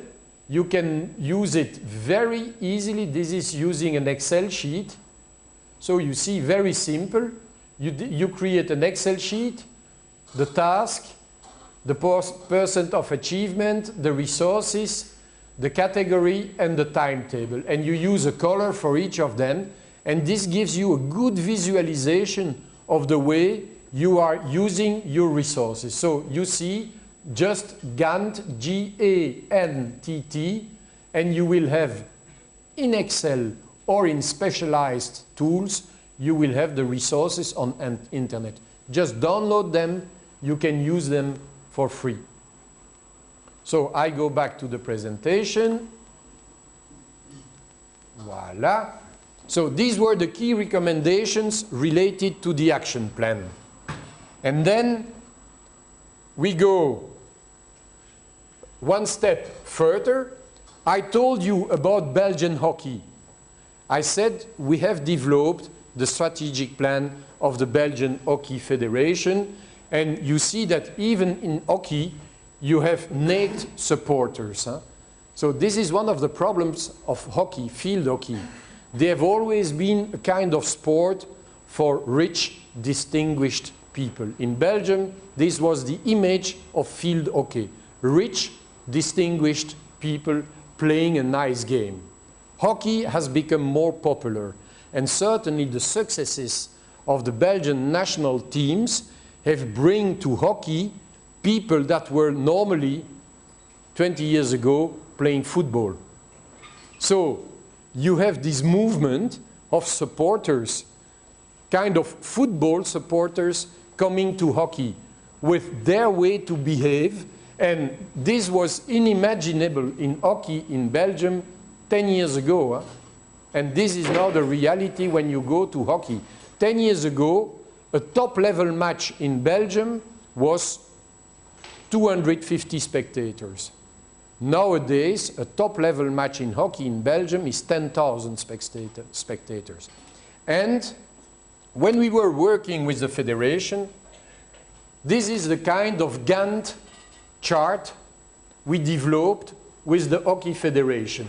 So you see, one strategic goal is the growth of the federation. Another strategic goal are the national teams. Another strategic goal is governance. So, growing, sporting, governance. Main objectives, as for growing, members, infrastructure, values, support to the clubs. As for national team, ambition for the men, ambition for the women, training, championship, financial means, center for training. As for the governance, the roles of the commissions within the organization, the committees, the continuity of the planning after the Games of 2016, because it's very easy to say we have a planning to the Games of 2016. Okay, and what after the Games? So you have to have a strategic plan going further. And then you see we have the National Federation, we have the French-speaking league, and we have the Dutch-speaking league. And you see the goals for the National Federation and the goals for the leagues. And this is very clear, with 4 main periods in the strategic plan: launching, short-term success, perennisation, long-term success. This is a Gantt diagram applied to the reality of a sports federation.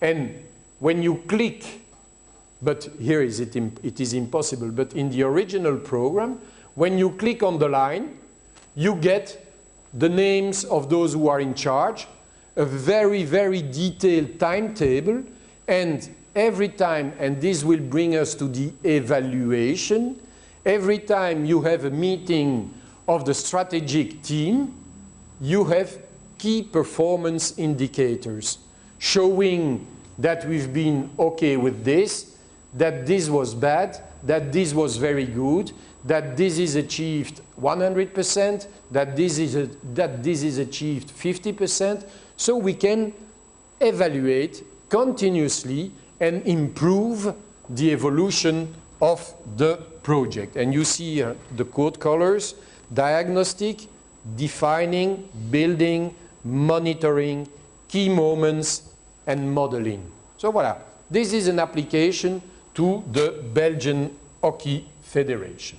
Swaziland is not our problem today. Voilà.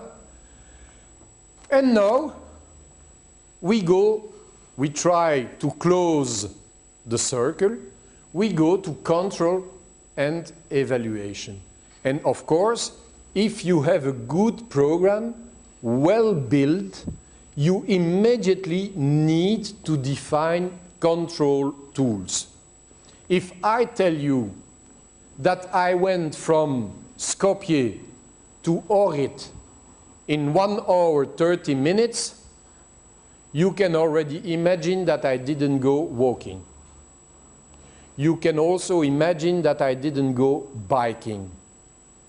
You will probably consider that I went by car, but maybe that I was very fast to do it in 1 hour 30 minutes. If I tell you I went in 1 hour, then you will think, oh, maybe he got an helicopter or a plane to go to Ohrid. If I tell you I went in 30 minutes, then you will say, probably it was a plane and a parachute. So, why this comparison? Because saying you, I achieved this objective, and saying simply, I achieved the objective, is not sufficient when you try to evaluate. You need some indicators. If I tell you, I went to Ohrid in 1 hour 30, driving 130 kilometers an hour with a sports car, then you have key performance indicators. You can say, okay, he did it with a car, with a fast car, and he was not respecting the rules on the road. He was going too fast. You have indicators.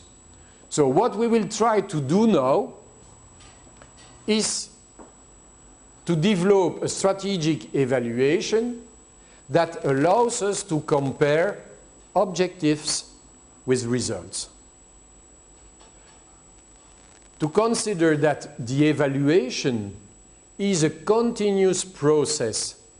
So it means that you need regular periods of evaluation. You are still a student, you told me, yeah, right? You too?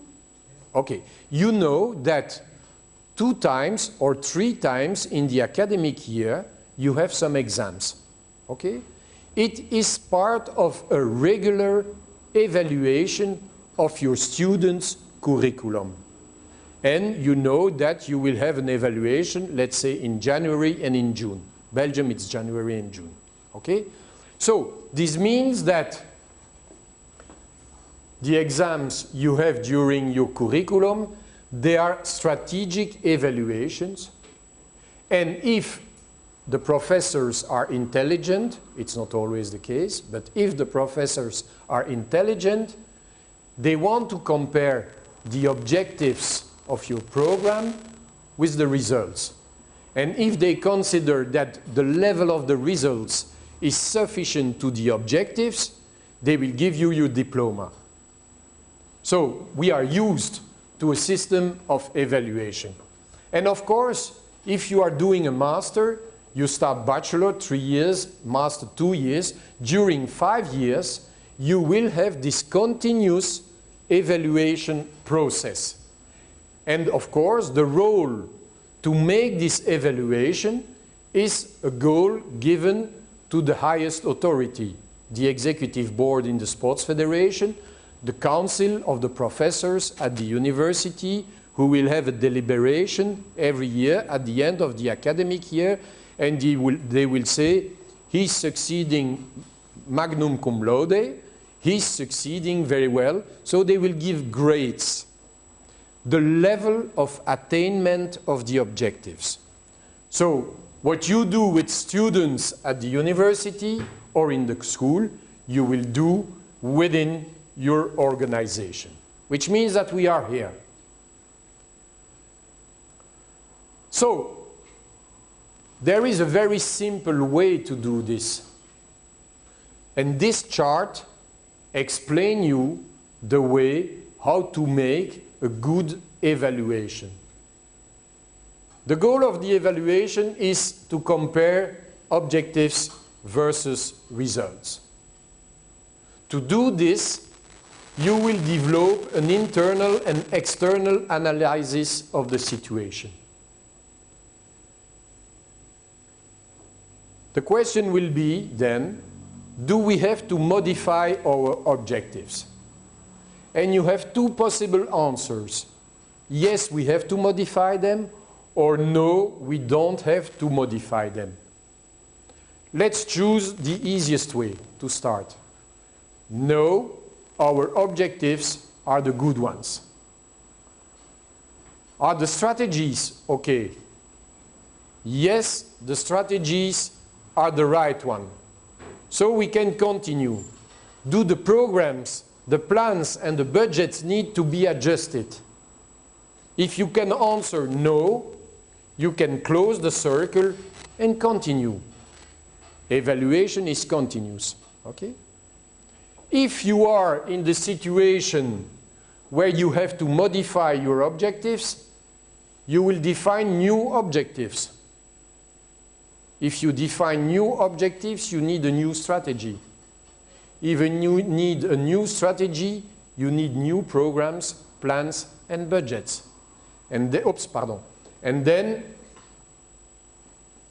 you will re-enter the circle.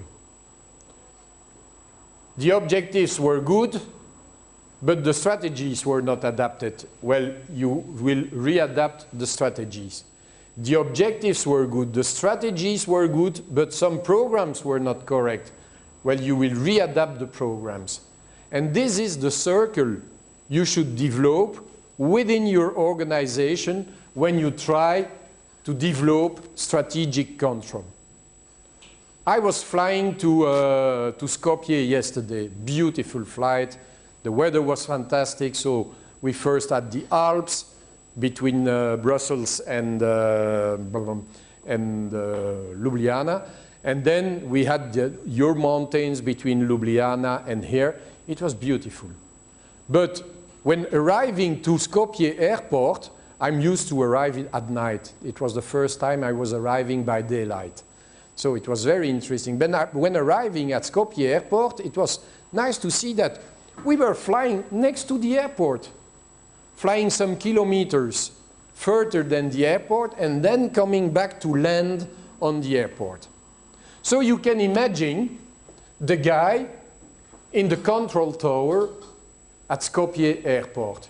He's in contact with the plane. And you imagine the pilot, hello, Skopje airport, here is Adria flight 927, if I remember. We are asking you the authorization to land on Skopje airport. What is the guy in the tower doing? The goal, the objective, is to allow the plane to land on Skopje airport.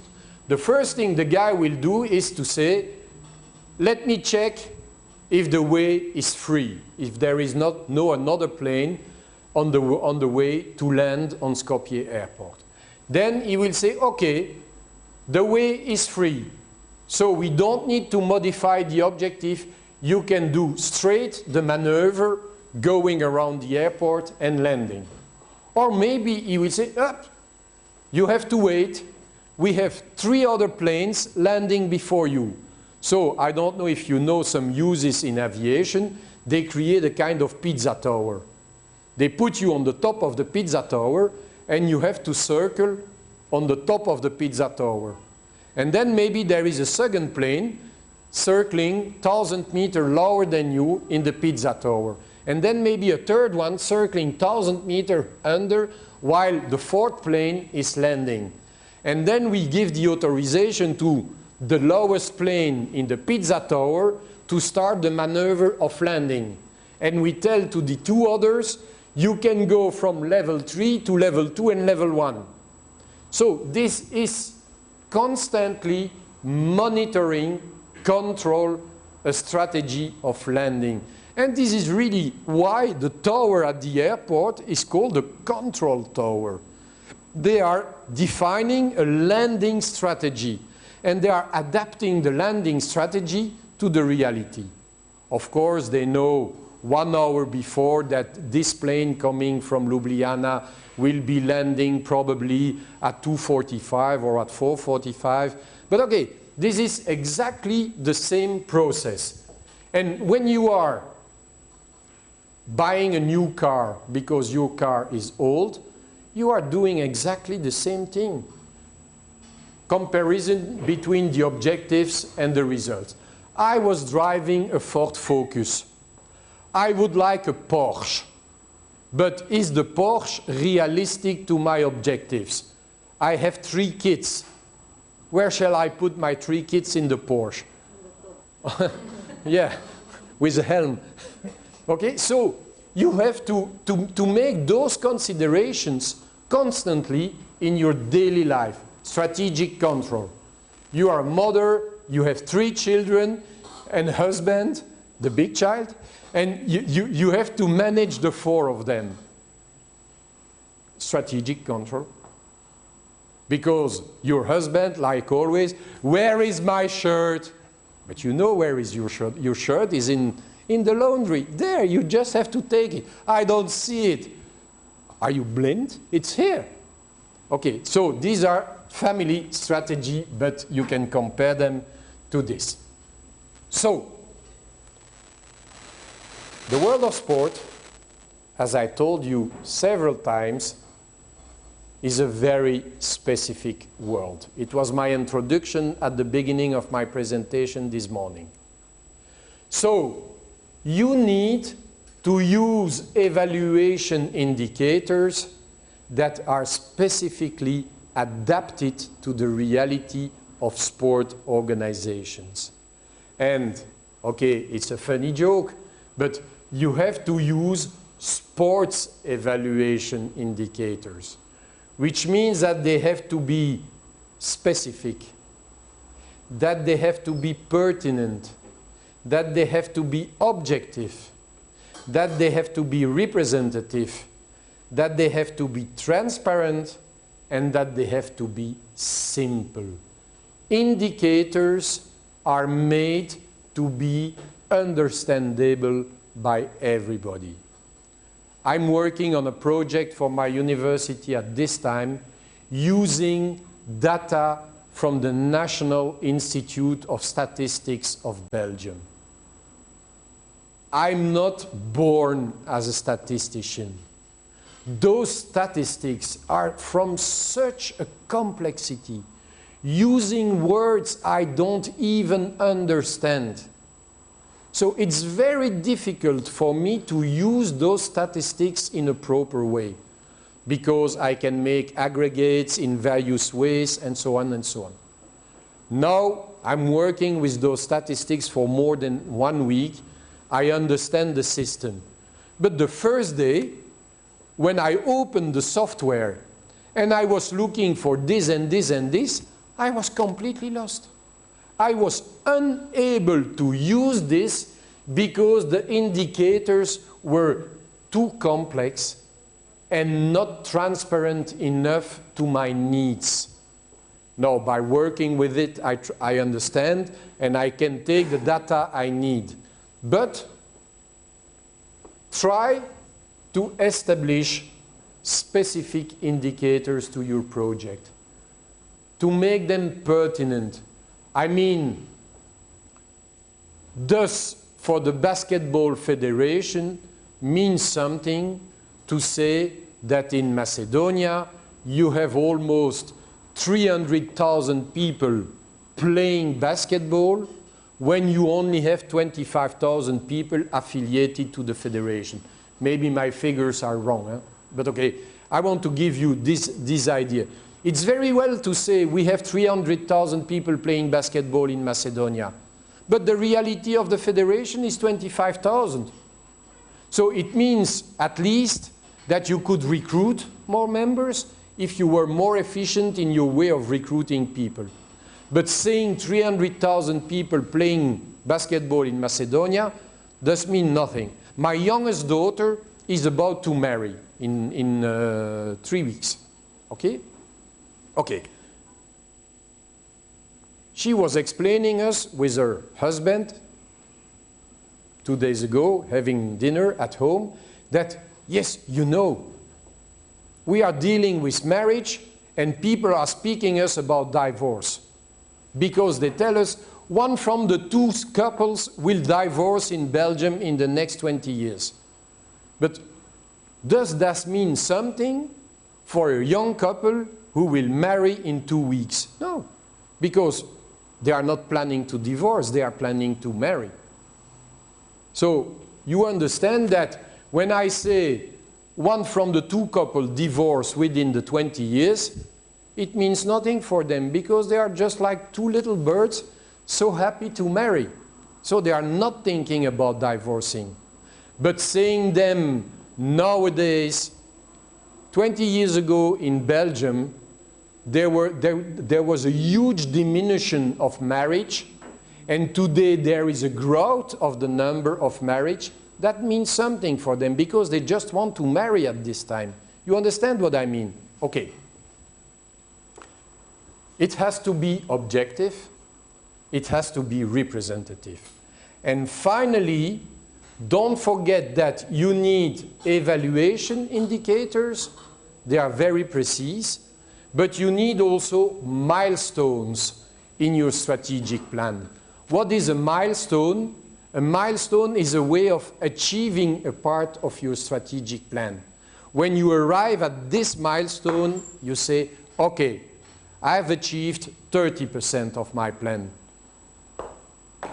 I've achieved 50% of my plan, and so on and so on. We live with milestones. They are students. The first step in their higher education plan was achieve my bachelor. Okay, they achieved bachelor. They got a diploma bachelor. And then they said, my next step is my master. I want to achieve my master. They will receive a diploma, new milestone. And maybe one of the two will say, I want to go for PhD. Think about it, huh? Okay? Okay, and if you get your PhD, it will be another milestone in your life. So, evaluate is about indicators, but is also about milestones. When I hear that in Belgium, one from the two couple divorce, and when I know that in 2 years I will be married for 40 years, well, I say I'm not in the statistics. And I'm happy to have achieved this milestone. Celebrating 40 years of marriage will be a milestone because it's not given to everybody. You understand what I mean? And I say given to everybody, huh? Because, voilà.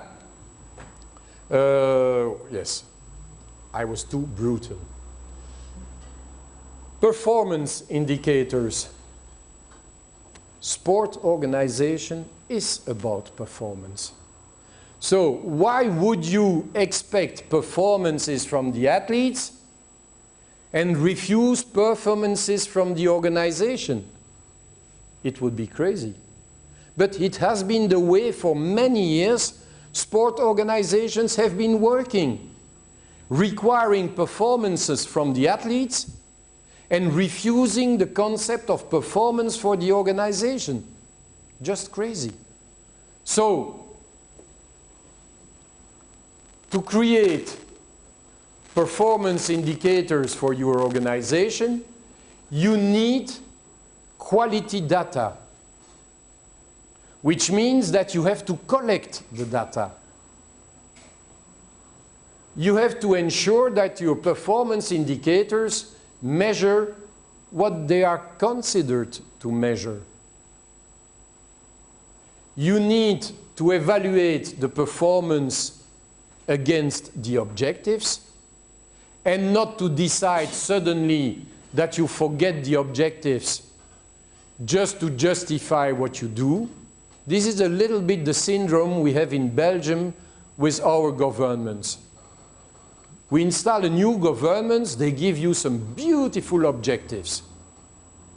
And then, of course, because the world is changing so quickly, because of some financial crisis, because of some external factors, they tell you that, okay, we will forget the objectives from the beginning. We will create new objectives today and evaluate them tomorrow.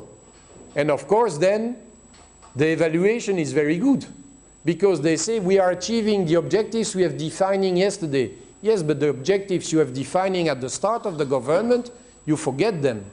So it means that the performance has to be evaluated against the initial objectives. If you adjust the objective to the performance, it's no more evaluating. Huh? You understand? Okay.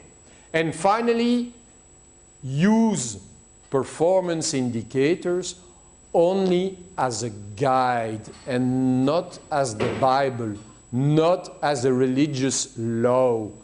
Performance indicators have to be relative.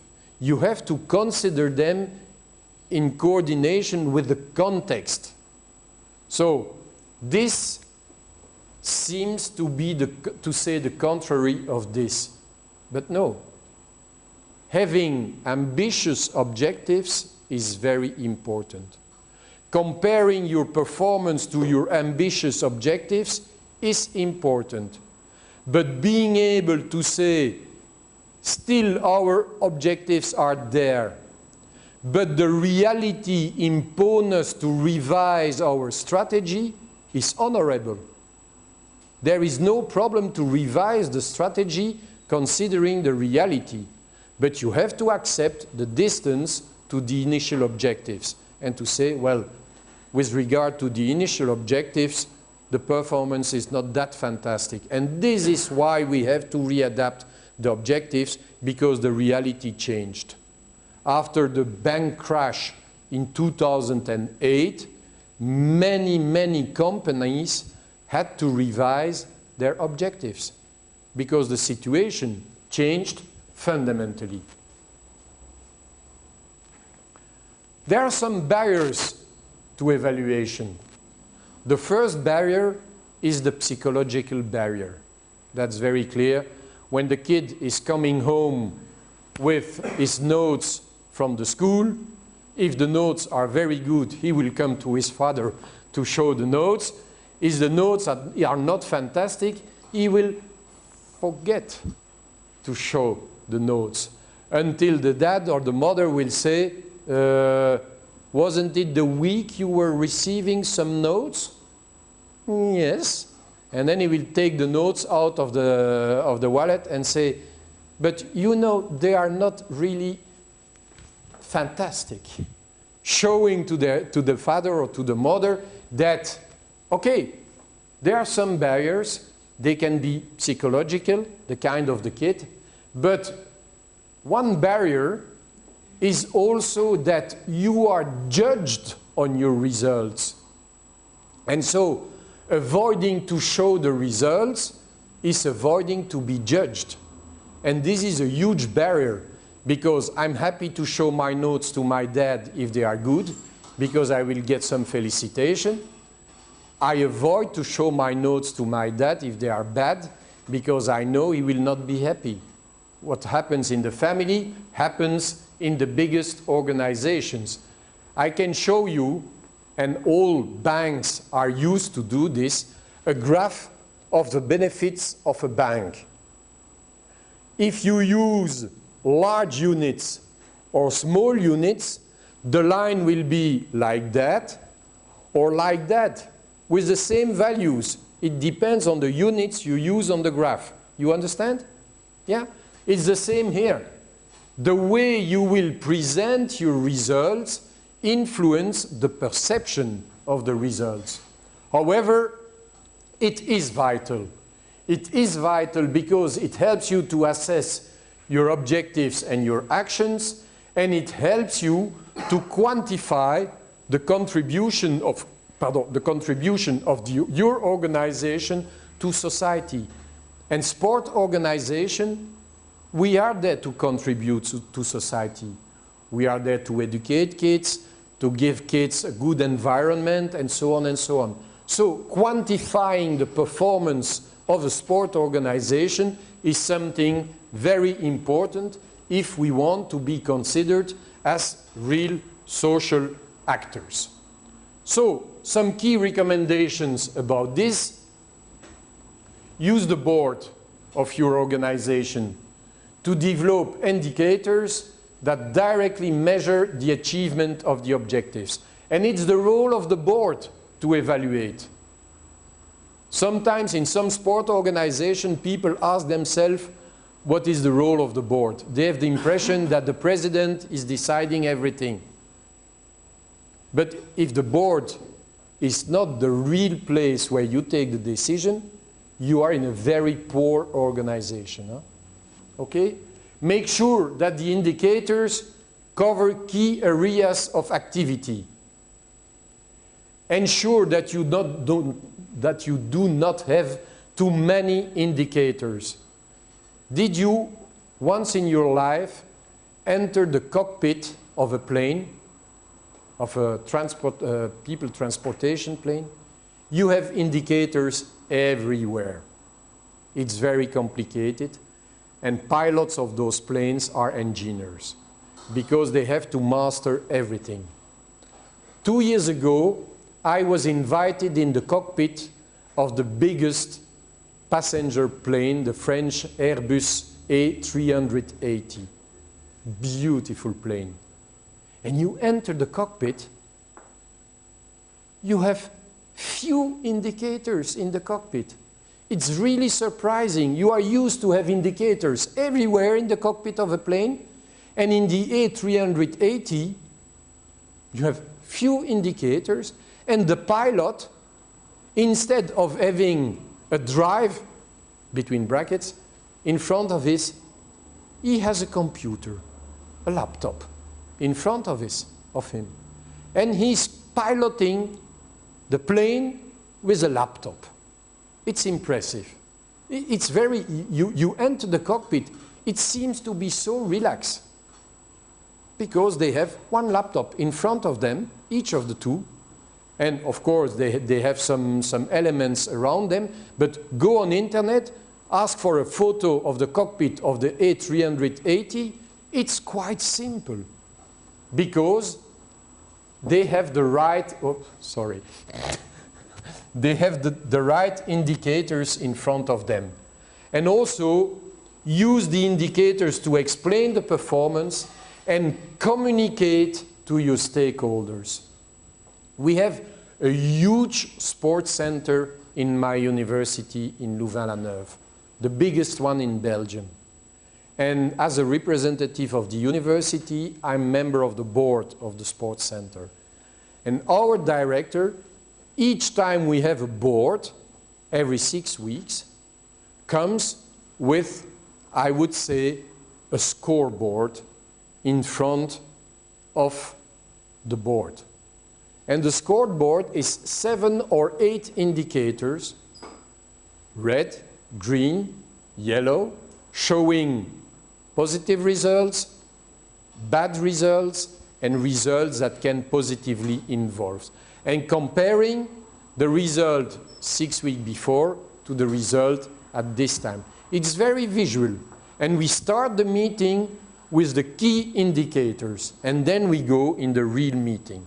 It's transparent, it's very clear, it's evident.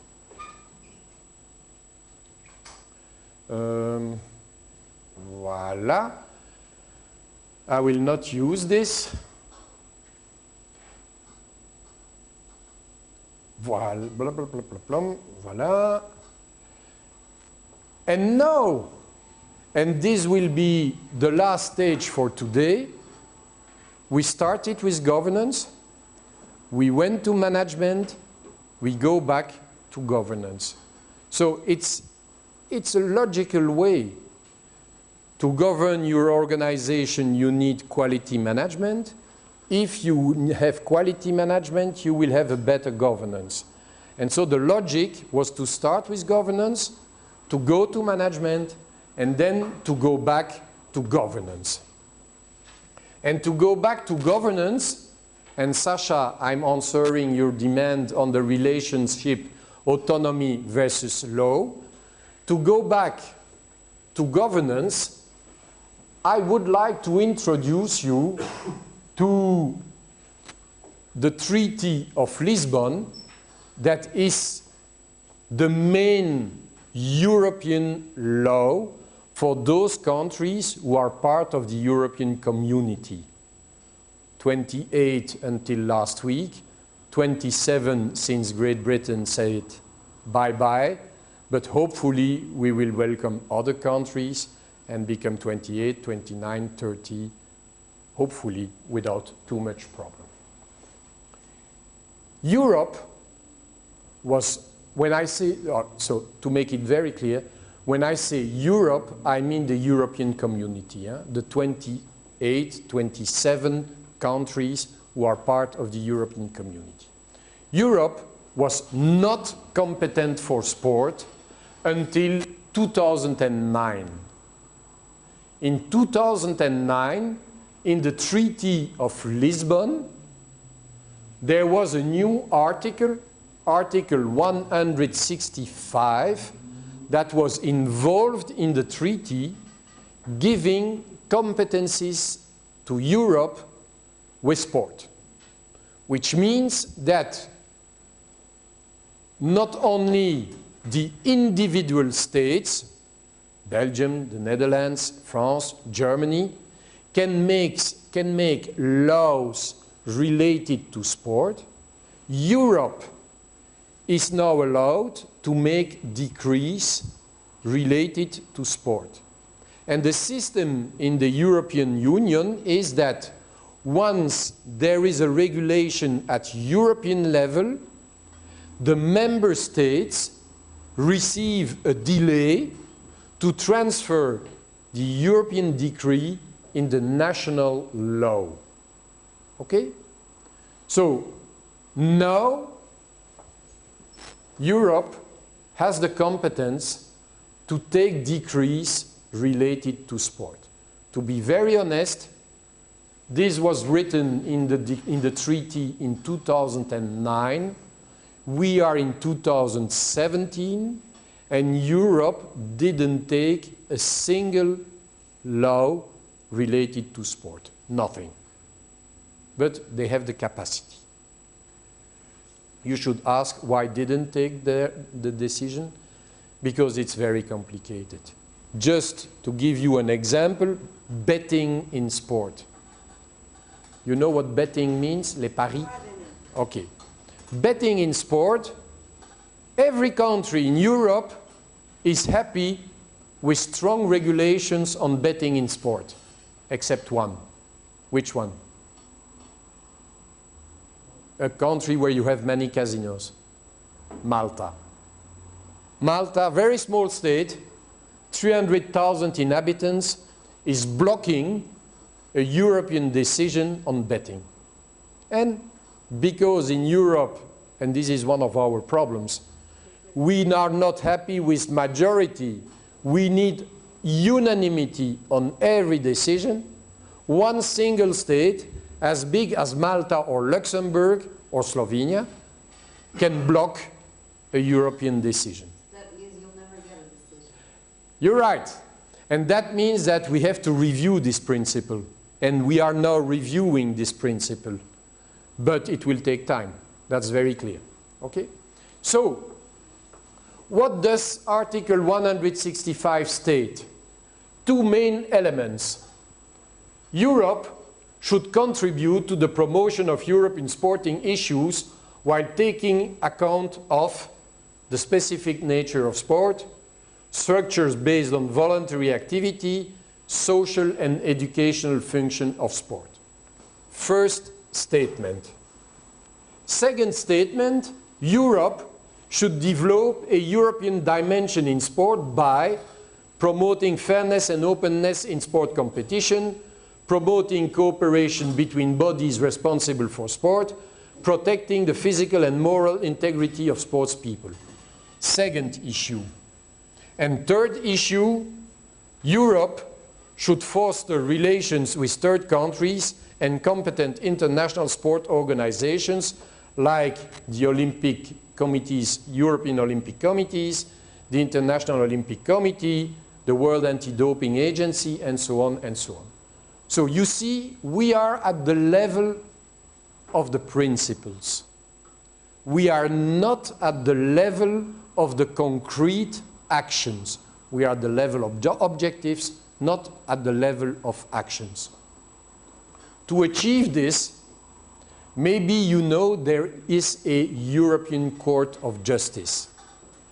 And the role of the European Court of Justice is to decide on cases when the National Court of Justice say we are incompetent. If you like football, maybe you remember the Bosman arrest on transfers in football. If you like judo, maybe you remember the Liège arrest on judo. So the first role of the European Parliament should be to translate all those justice decisions of the European Court of Justice into decrees, just to avoid that for a same situation, people would go back to the European Court of Justice. But at this time, it has not been done. But according to the concept of autonomy of sport, this frameworks the autonomy of sport. And it's clearly stated that sport organizations are autonomous as long as we discuss on the sporting rules. They are not autonomous when we discuss their relations to the law. World Anti-Doping Agency.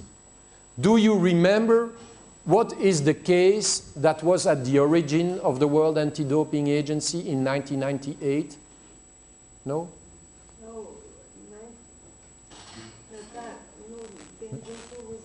No, Ben Johnson was at the Olympics in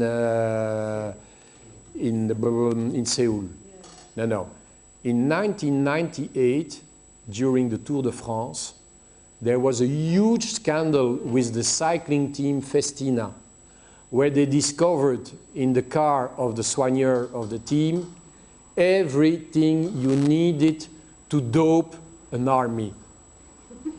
Okay?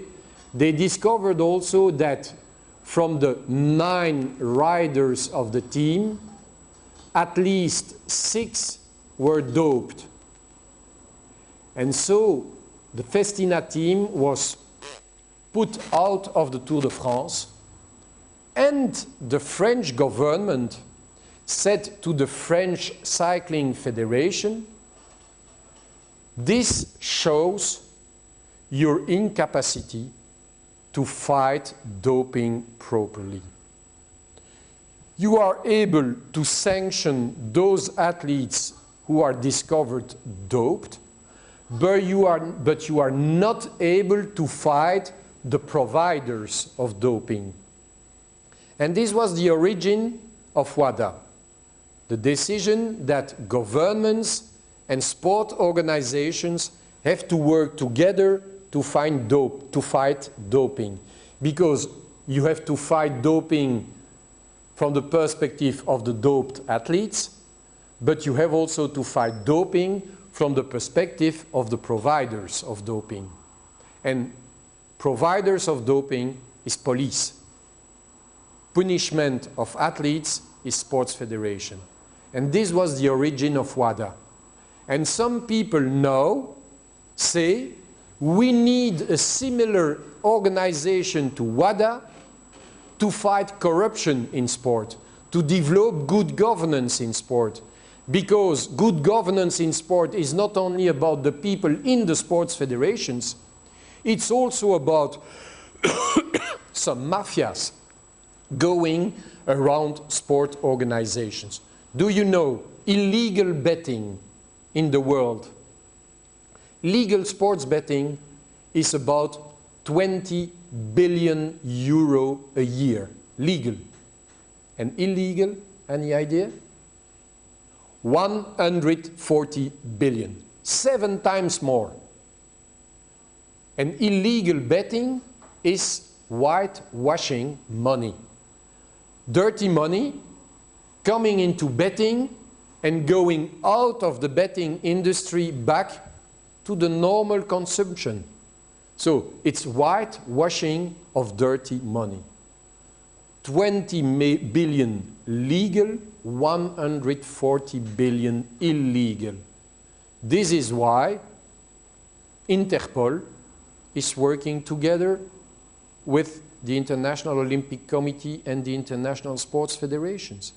You cannot fight illegal betting only from a sports perspective. You cannot fight doping only from a sports perspective. And this means that, and this is the answer to your question, Sasha, that the autonomy of sports organizations is limited to their field of competency. When you go out of their specific field of competency and you have cross competencies between governments and sports organizations, you have to work together. You cannot achieve the results if you don't work together.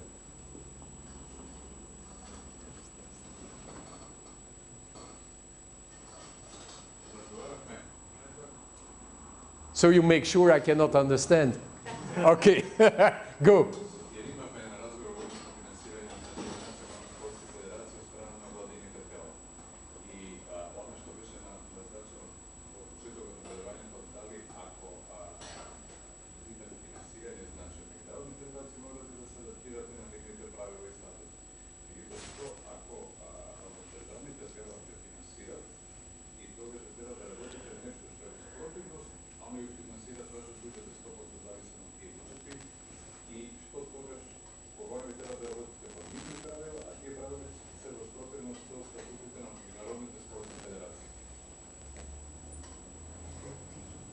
Don't ask me.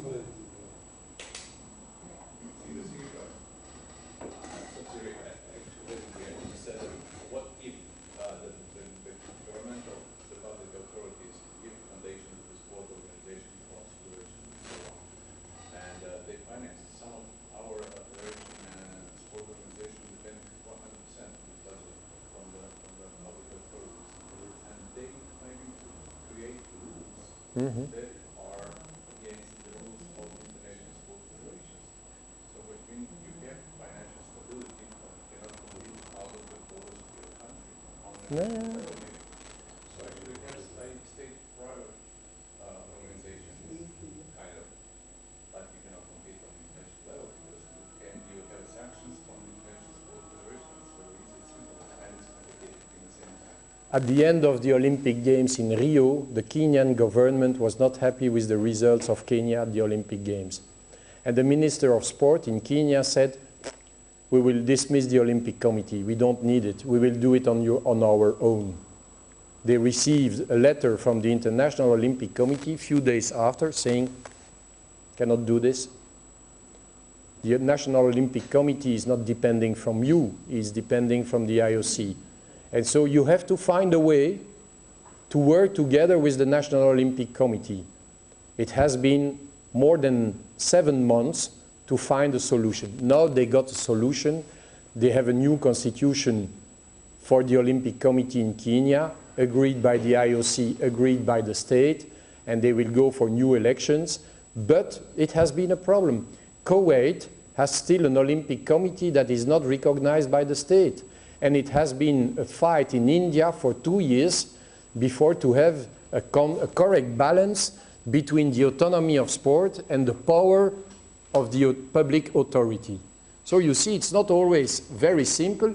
And in some countries where the the state is a little bit dictatorial, between brackets, it can come to very severe issues.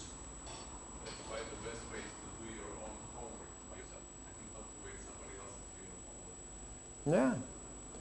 So I will conclude this before we make another short break and a final presentation for today. I would like to conclude this with some perspective. What I tried to do today with you was to try helping you to understand the process of change.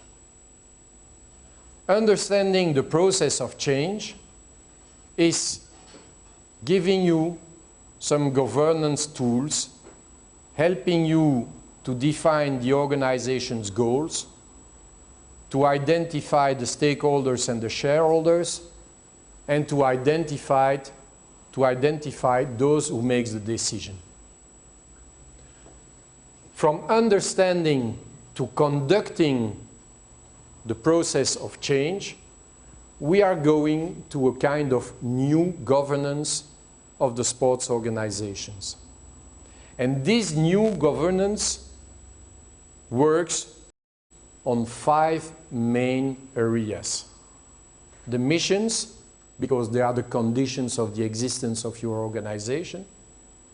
The organization itself. The management of human resources. The support you get.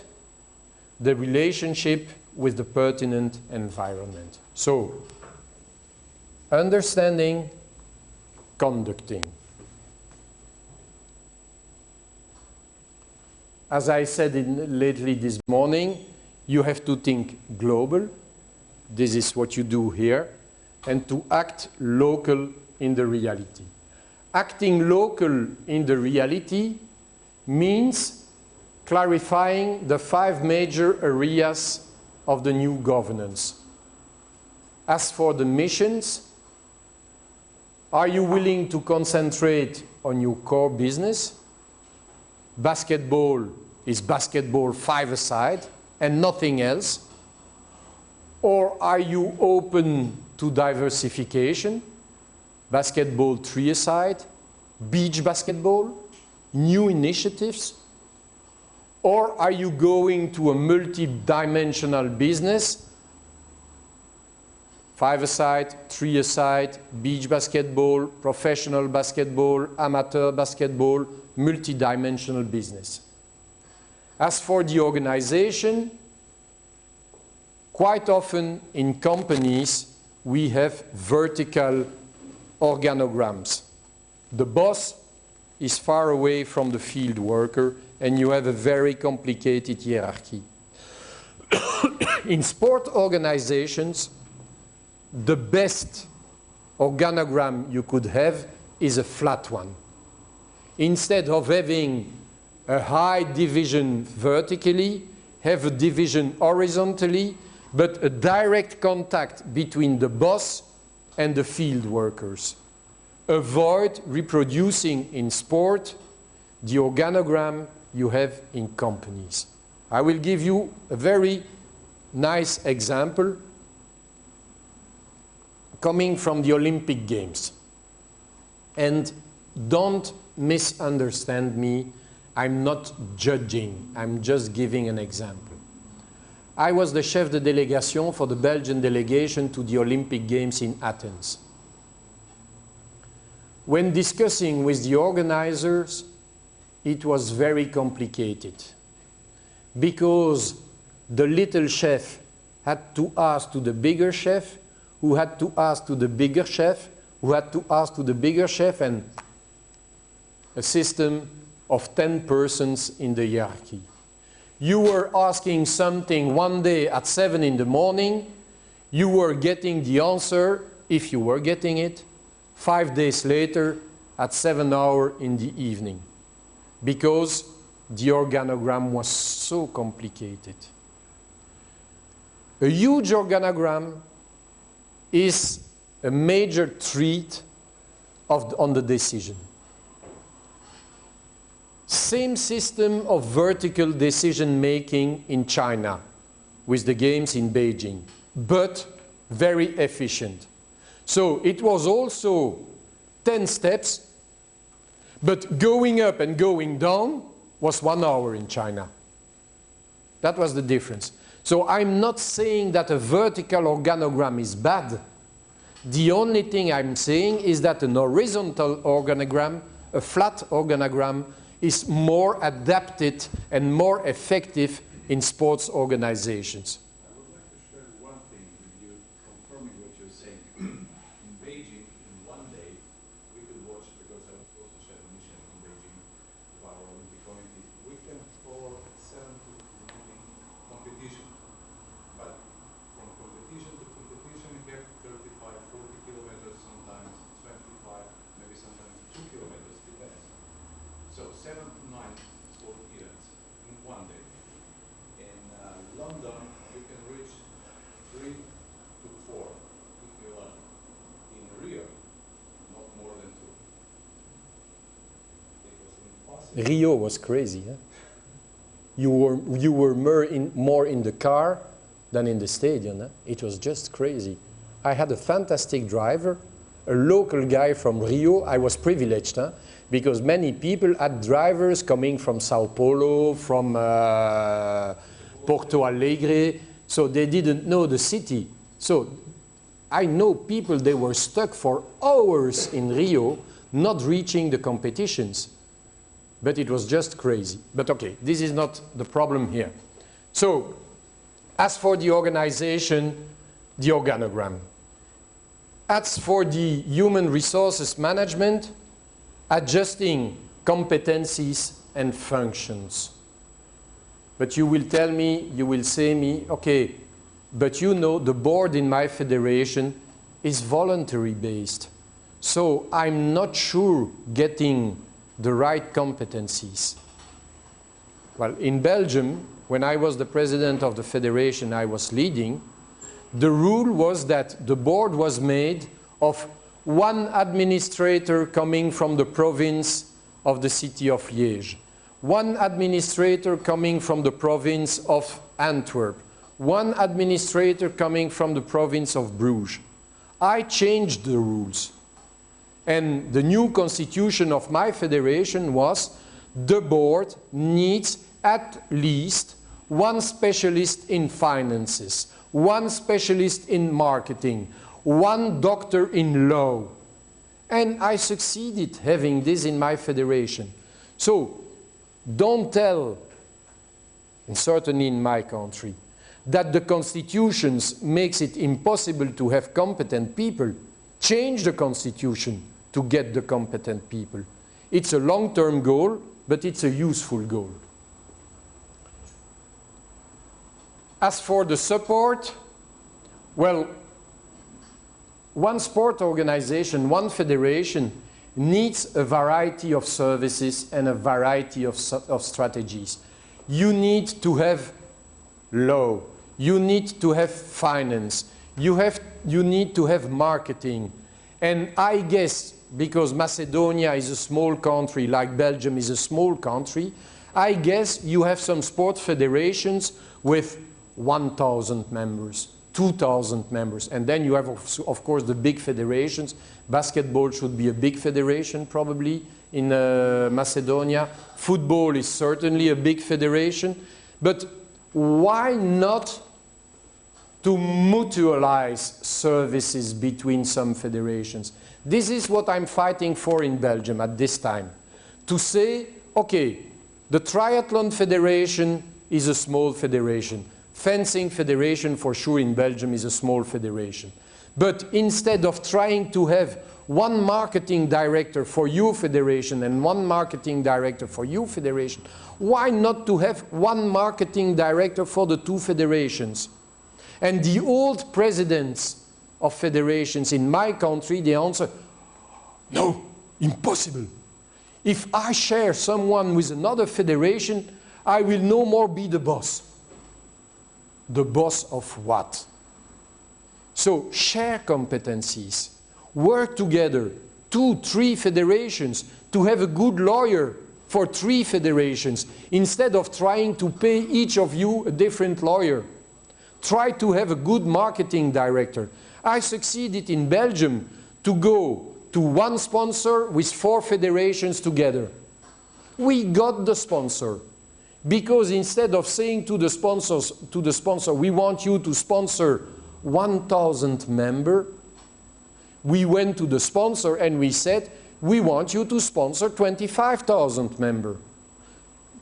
The mass was more important, and this was more interesting for the sponsor. So you have to think out of the box to go for new initiatives. Information systems. The project of sport organizations is more than a sport project. You are involved in the wellness of people in your country. Go to the Minister of Health. Go to the Minister of Education. I know it's difficult. It's very difficult. Because the Minister of Health will say, I don't know what the Minister of Education is doing. And the Minister of Education will say, I don't know what the Minister of Sport is doing. But at one time, maybe it's your task to take them and to bring them together. And maybe you cannot achieve it on your own with your federation, but maybe it's a huge task for the Olympic Committee to bring them together, to work together. Because sports federations work divided, but politicians work divided. If you try to bring them together, maybe you will achieve better results. So, these 5 dimensions of a renewed governance based on professionalization constitute a new paradigm for sport organizations, and this new paradigm, and now I'm using the word, is a corporate governance for sport organizations. Corporate governance, really. Corporate means business, huh? Profit, huh? Because the profit of our organizations is not money, it's social benefit. And just go to sponsors dealing with social benefit. And they then will say, oh, maybe it's my corporate social responsibility to invest in sport.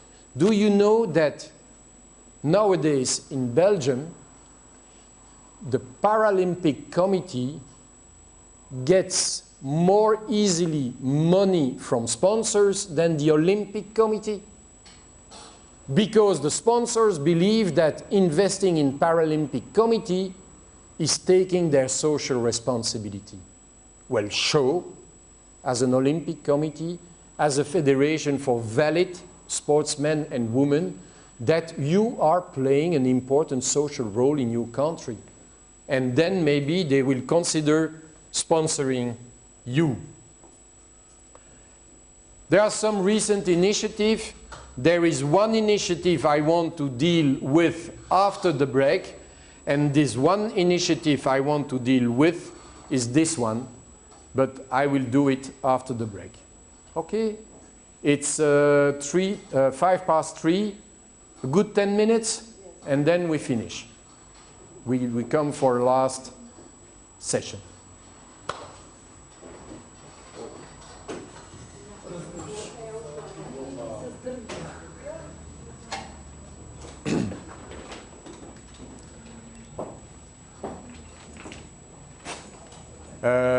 Did he cut the video? Because I will go on the web now.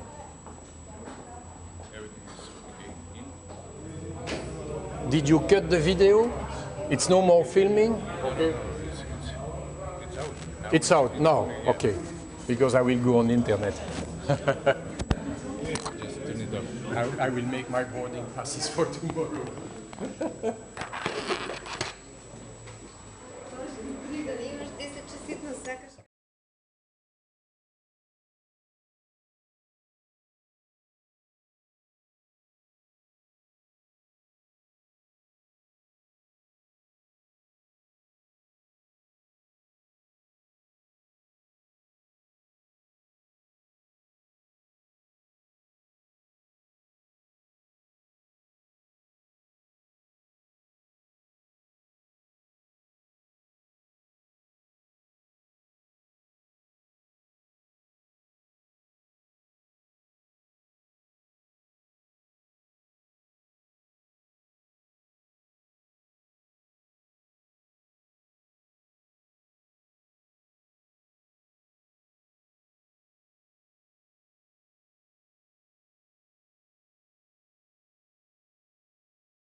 Let's start for the last run of the day. Any questions they can just ask because nobody gets anything.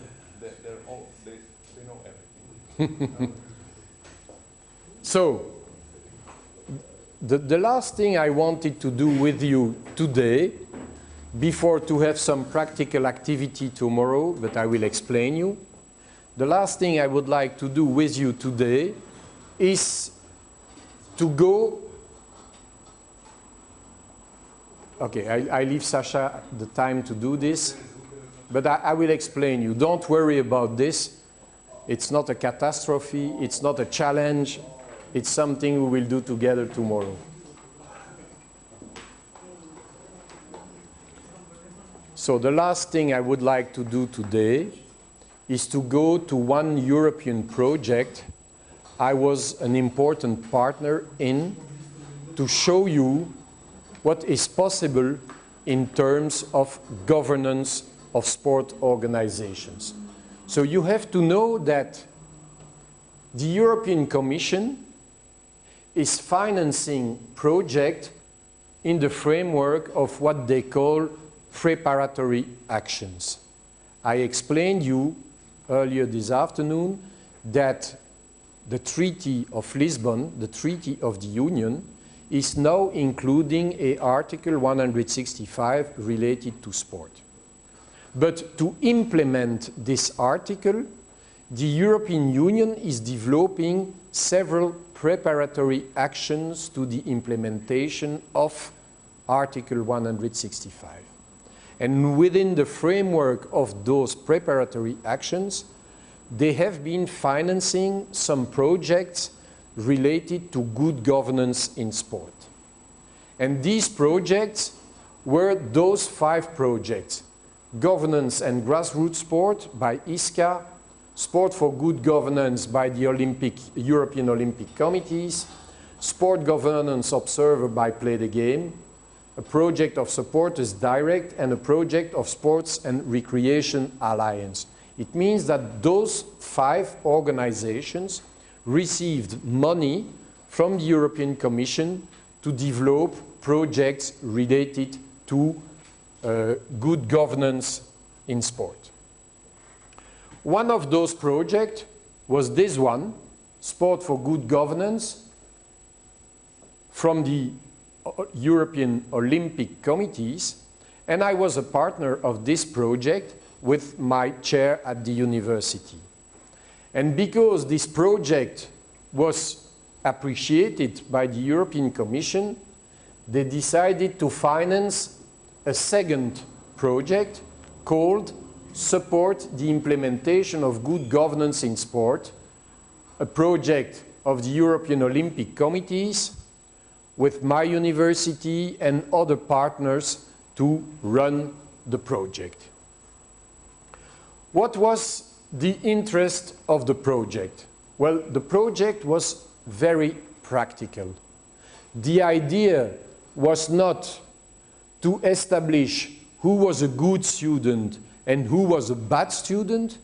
The project was not to give points to sports federations, but the project was to allow them to make a self-evaluation of the level of their governance. And based on the self-evaluation, to give them some practical tools to improve the level of their governance. So the idea was really positive and not negative. The idea was not to sanction, but the idea was to promote and to help. And to do so, we developed an online tool that you can still go on if you want. And this online tool was based on 4 main principles, namely integrity, autonomy, transparency, and then democracy, participation, and inclusivity. The idea of the tool was very simple. We worked in different steps: developing tools, implementing them in the national Olympic committees and the national federations, individualize the tools, developing national training sessions, and giving feedback to the participating national Olympic committees and national sports federations. So you can see this like that. Self-evaluation tool, auto-evaluation by the national Olympic committees and the national sports federations, developing action plans translated in individualized roadmaps with an educational toolkit given within national training session, and the goal was to allow each federation and each national Olympic committee participating in the project to have a better governance. We have been working with 8 national Olympic committees and 220 national sports federations. And as from this year, we want to work with the 50 Olympic committees of the European continents, which means almost 3,500 sport federations. So it is a real significant tool to the reality of the field. The name of the project: support the implementation of good governance. The partners network, well, the leader was the AOC AU office in Brussels, 8 national Olympic committees: Belgium, the Netherlands, Germany, Portugal, Latvia, Slovenia, Luxembourg, and Turkey. Very strangely, Turkey asked to be part of the project. And then 3 non-sport federations or actors: the European Observatory of Sport and Employment, the Leadership Academy of the Deutsche Olympische Sportbund, and my university, more specifically my chair at the university. The running time of the project was January 2015, December 2016, and it was a follow-up of the Sports for Governance project we led previously in 2012-2013. And the project was granted by the European Union and by the International Olympic Committee, because at the same time the International Olympic Committee was developing its own tool, and they were of course very interested in the tool we were developing. So, to be quick, starting points of our project: the basic universal principles of good governance of the Olympic Committee, I showed you this morning, and the EU principles on good governance in sport, those 2 main tools, as well as the 2020 recommendations of the Olympic agenda I presented you this morning. As I told you, in those tools we had several principles, and we decided to make it shorter by bringing them back to 5 principles.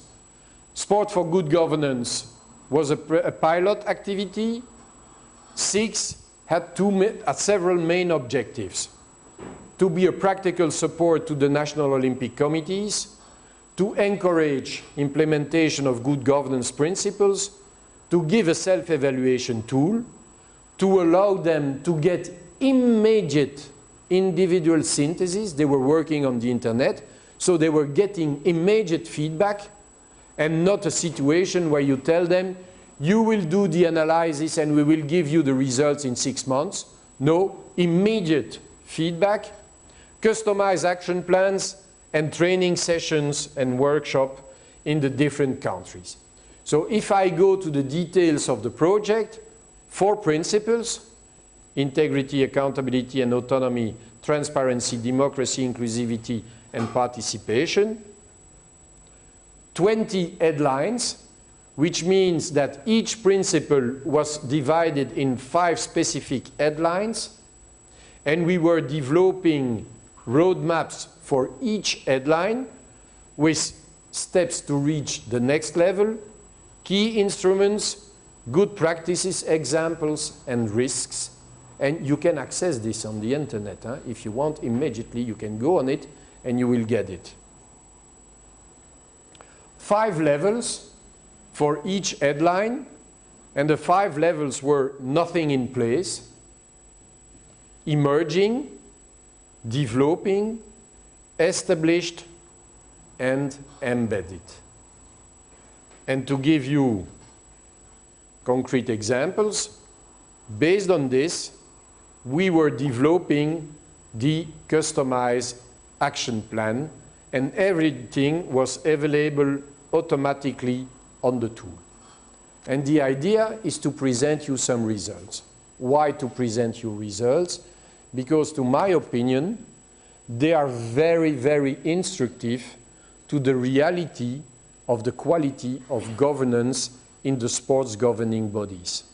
I will say in the 8 countries that were participating, but considering those 8 countries, I believe that this gives you, in a short, a view on the quality of governance of sports organizations all over Europe.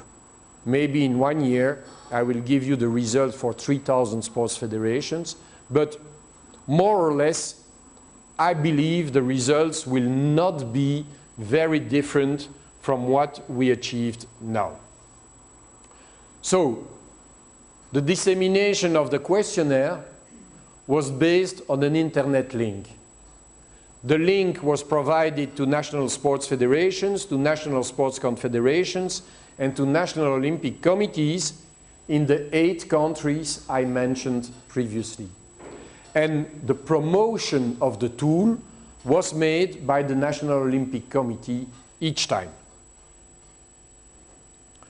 For each principle, they were receiving a kind of a radar result. I will show some results, which make very clear you have the questions, and for each question you have your score from 1 to 5. If the radar is close to the circle, the quality is good. If the radar is close to the center, the quality is bad. And to give you an overview of the situation of the organization, with a synthesis per principle, and also to identify strengths and areas of improvement. So, when you go in the tool, the step 1 is the entry level, where you have to identify your organization. We did 3 evaluation rounds with all those countries, and at the end we got data from Belgium, from Germany, from Lithuania, from Luxembourg, from Portugal, from Slovenia, and from Turkey. And we got, as I told you, 214, I said 220, but okay, 214 answers, from the which we considered that 35 were not usable because the answers were not complete. And finally, we've been working with 179 results, 7 national Olympic committees, 169 federations, 3 confederations. You know what a confederation is? In many countries, you have an association of the sports federations. They go to one association together, and this is what we call a confederation. Now you could question the fact that you have more or less 20 answers per country, except for Belgium, where you have 66. And you will ask me, were you so good in promoting the project in Belgium? We were good. That's very clear. But never forget that if you have one federation in Macedonia for basketball, you have in Belgium one national and two regional, which makes 3 federations.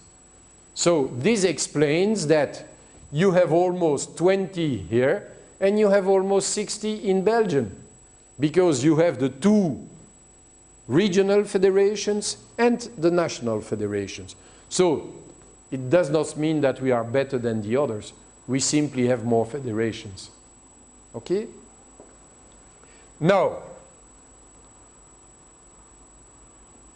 this is just an overview of the audience with, of course, when you launch the tool, you have a big answer, then quasi nothing, then you remain, you remember the federations that the tool is available, you get one new peak, then you say a final peak because you say, okay, we will close the tool in 2 weeks, it's now or never, and then you get a new peak. But this is not that important. We had even sessions from the United States, from India, from Russia, maybe this was espionage, I don't know. Okay, which means that the tool was open. The tool was not closed.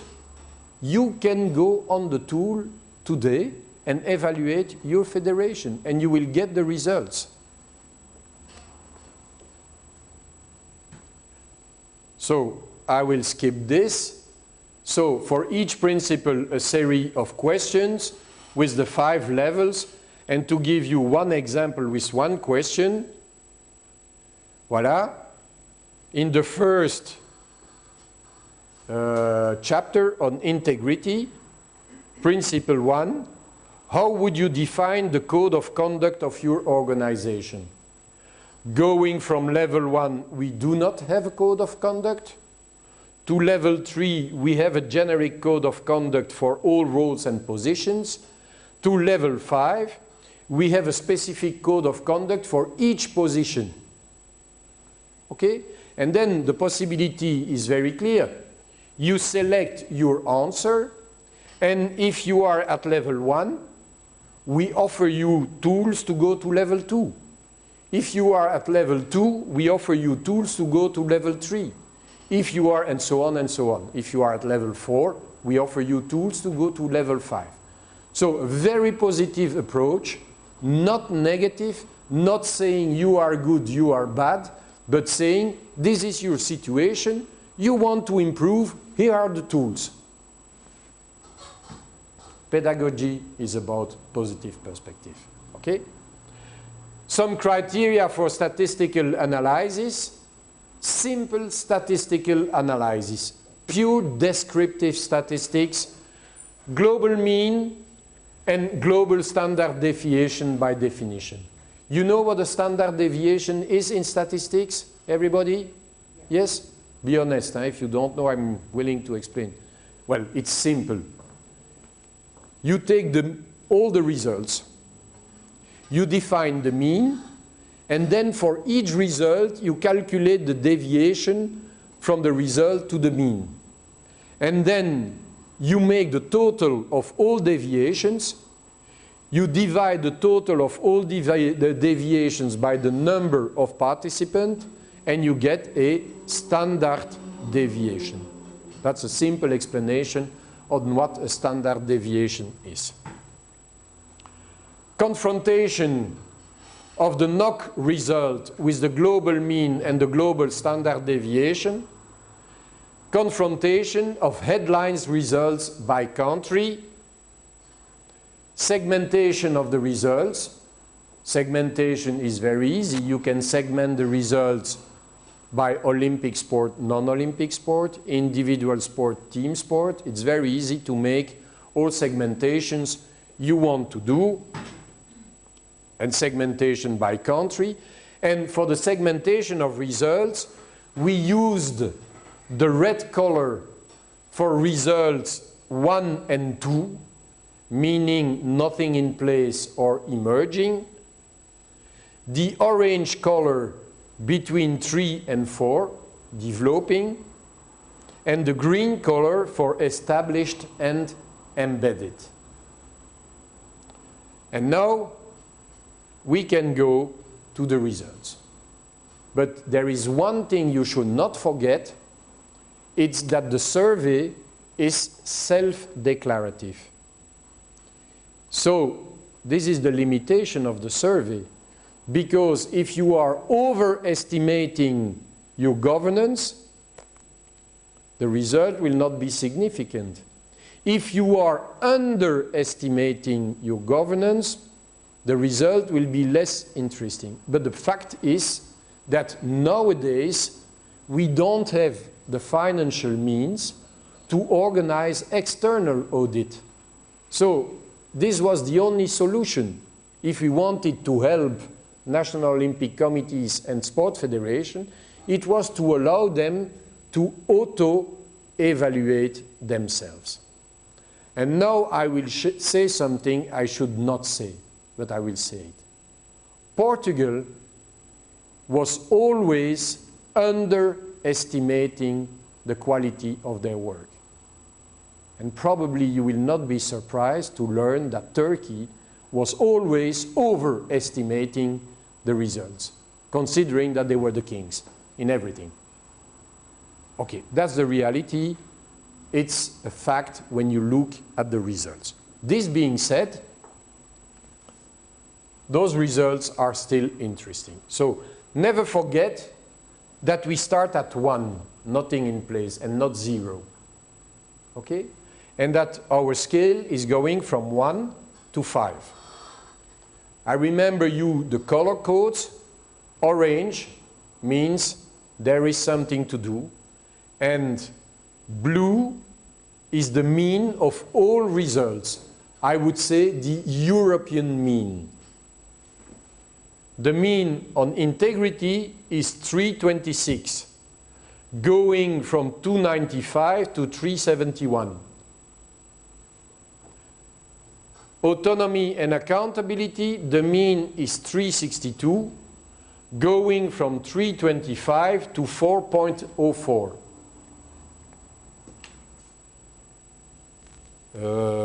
Principle 3, transparency, the world is beautiful. They are all transparent. This is the weakness of auto-evaluation. It's difficult for you to say that you are not transparent. So everybody will overestimate the transparency result. It's evident. And you see those beautiful results, transparency. Of course we are transparent. Look at this, green. Democracy, participation, and inclusivity, here are the results. Now we will go to overall results by country. At this time, the only interesting thing in this table is to see that there is a kind of similar curve everywhere. You see? Low results on integrity, they admit the level of integrity is not that good. High level of transparency, it's bizarre. You are bad on integrity, but you are good on transparency. There is a kind of contradiction, okay? But my role is to analyze the results, not to say if they are right or not. I just analyze the results. And you have this table for the 7 countries. Now, if we look more specifically to integrity, well, it's very easy to see. Red and orange are dominant. Green is very rare, which means that they are conscious there is work to do on integrity. But it's no more integrity in its globality. It's integrity with 10 questions. And then you see, for example, that this concept here what human resources procedure does your organization have, is very weak. While how do you deal with the threat of doping seems to be very good. And you will say, they are working very good on doping, but we still have doping cases in sport. Yes, but never forget that the federation will consider they are doing good work on doping when they are working in a proper way with the National Anti-Doping Agency. If they respect the rules of the National Anti-Doping Agency, they will say we are doing our job, and they are right. If you want to see this in another way, the spider web, the radar graph, well, you have all the questions and all the etiquettes going for green to red. I will not go into details because I have a small synthesis. The lowest scores on integrity are on match-fixing policies, conflict of interest, and risk management policies. The highest score are on recruitment of staff and volunteers and anti-doping policies. This page, as for integrity, is the most interesting one, because national Olympic committees and national sports federations clearly say what we were expecting. So there is no surprise, there is a validation of the fact that match fixing, conflict of interest, and risk management policies are big weaknesses in sport organizations. If we go to autonomy and accountability, well, orange is dominant. You have plenty of green, you have a little bit of red, and when you have a white box, it means that we couldn't validate the evaluation. So we didn't put the result for that question in the database. You can see it like this, and you will see the biggest weakness is what sponsorship does your confederation receive. So this is very specific to some countries where we have sports confederations, but when we go to the evaluation, the lowest scores, still developing, were about career support to athletes and personal development within the organization. And the highest scores were about financial control, cooperation with government, and reporting on activities. So this deserves an explanation, because the 7 countries that were involved in the project, sports federations receive strong support from the government, financial support. So they have also a strong financial control from the government.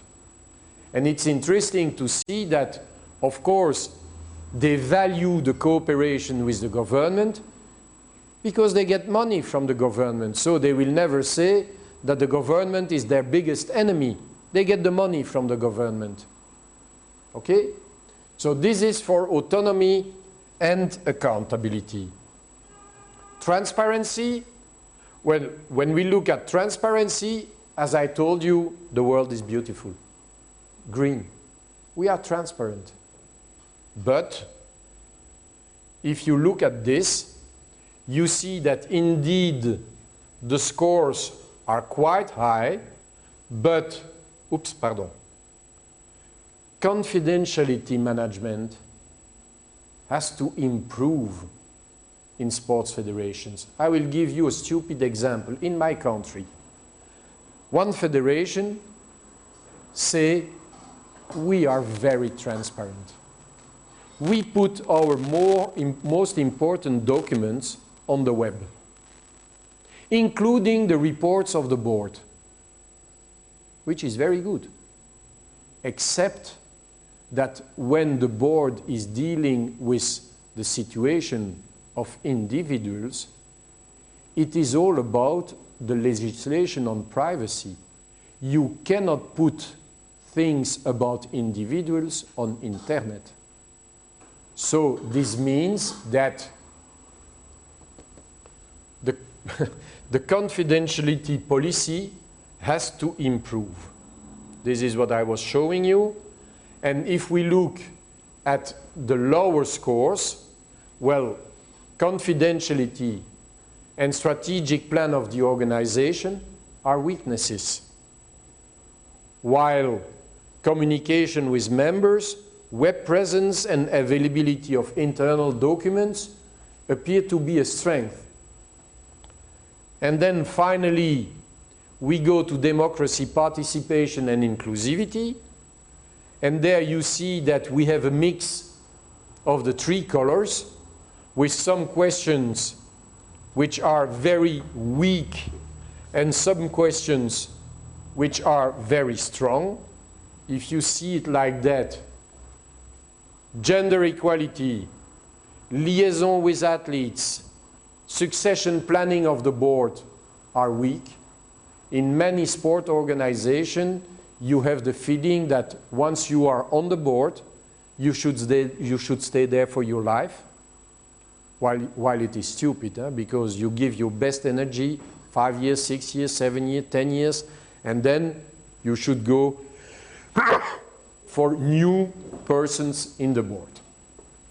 And when we look at the synthesis, the lowest scores are on succession planning for the board, liaison with the athletes, and gender equality policies, and the highest scores are on General Assembly and board policies, execution of board decisions, and constitution.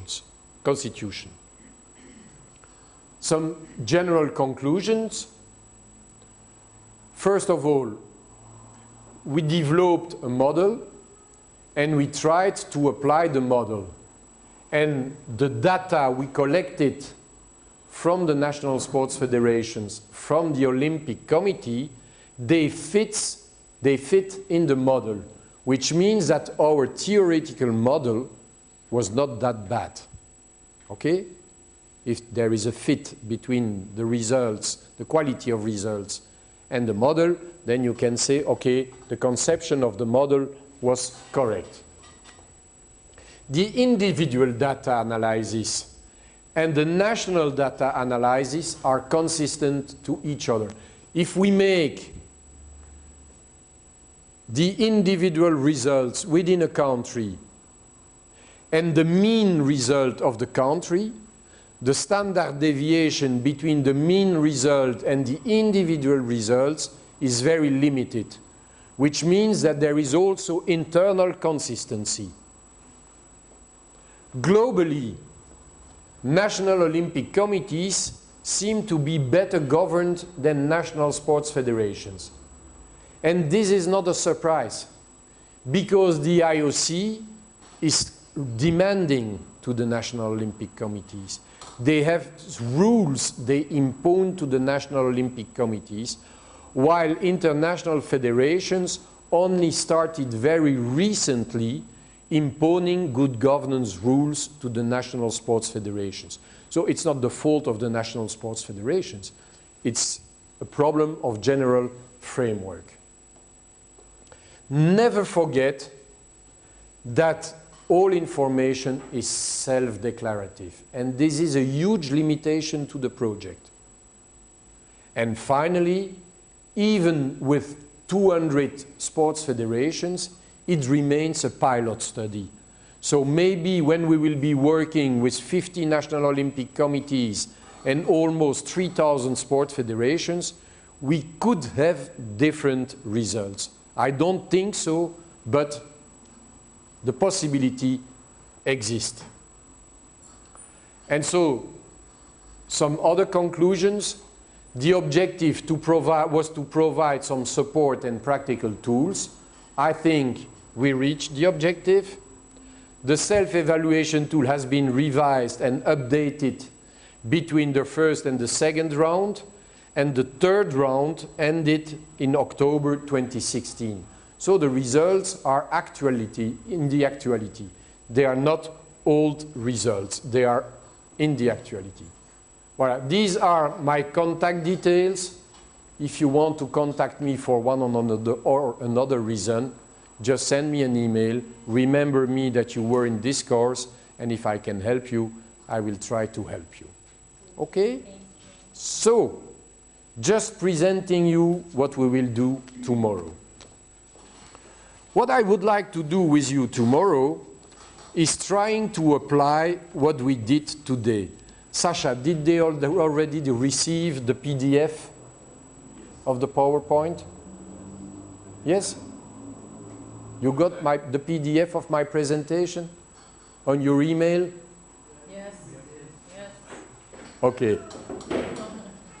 Maybe tomorrow it would be nice to come with your computer and the PDF on the computer to use it. Because what we will try to do tomorrow is working 2 by 2. Okay? And in each group, you will select one sport organization, the sport organization of one of the 2 members of the group. And first you will try to develop, and I will do this with you, the interest control matrix of your stakeholders. Then you will try to develop a SWOT. And then you will choose one strategic objective, and you will try to develop the matrix of implementation with impact, feasibility, risk, and decision whether to go or not to go for the objective. Okay? And of course, at the end, some of you, the one I will choose, will come in front. I've been speaking today, you will be speaking tomorrow. So prepare yourself. Okay?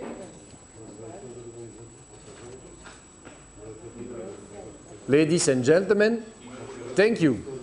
Thank you for your attention, and I hope it was not too boring. Next time I will come with a pink tutu to give my explanation.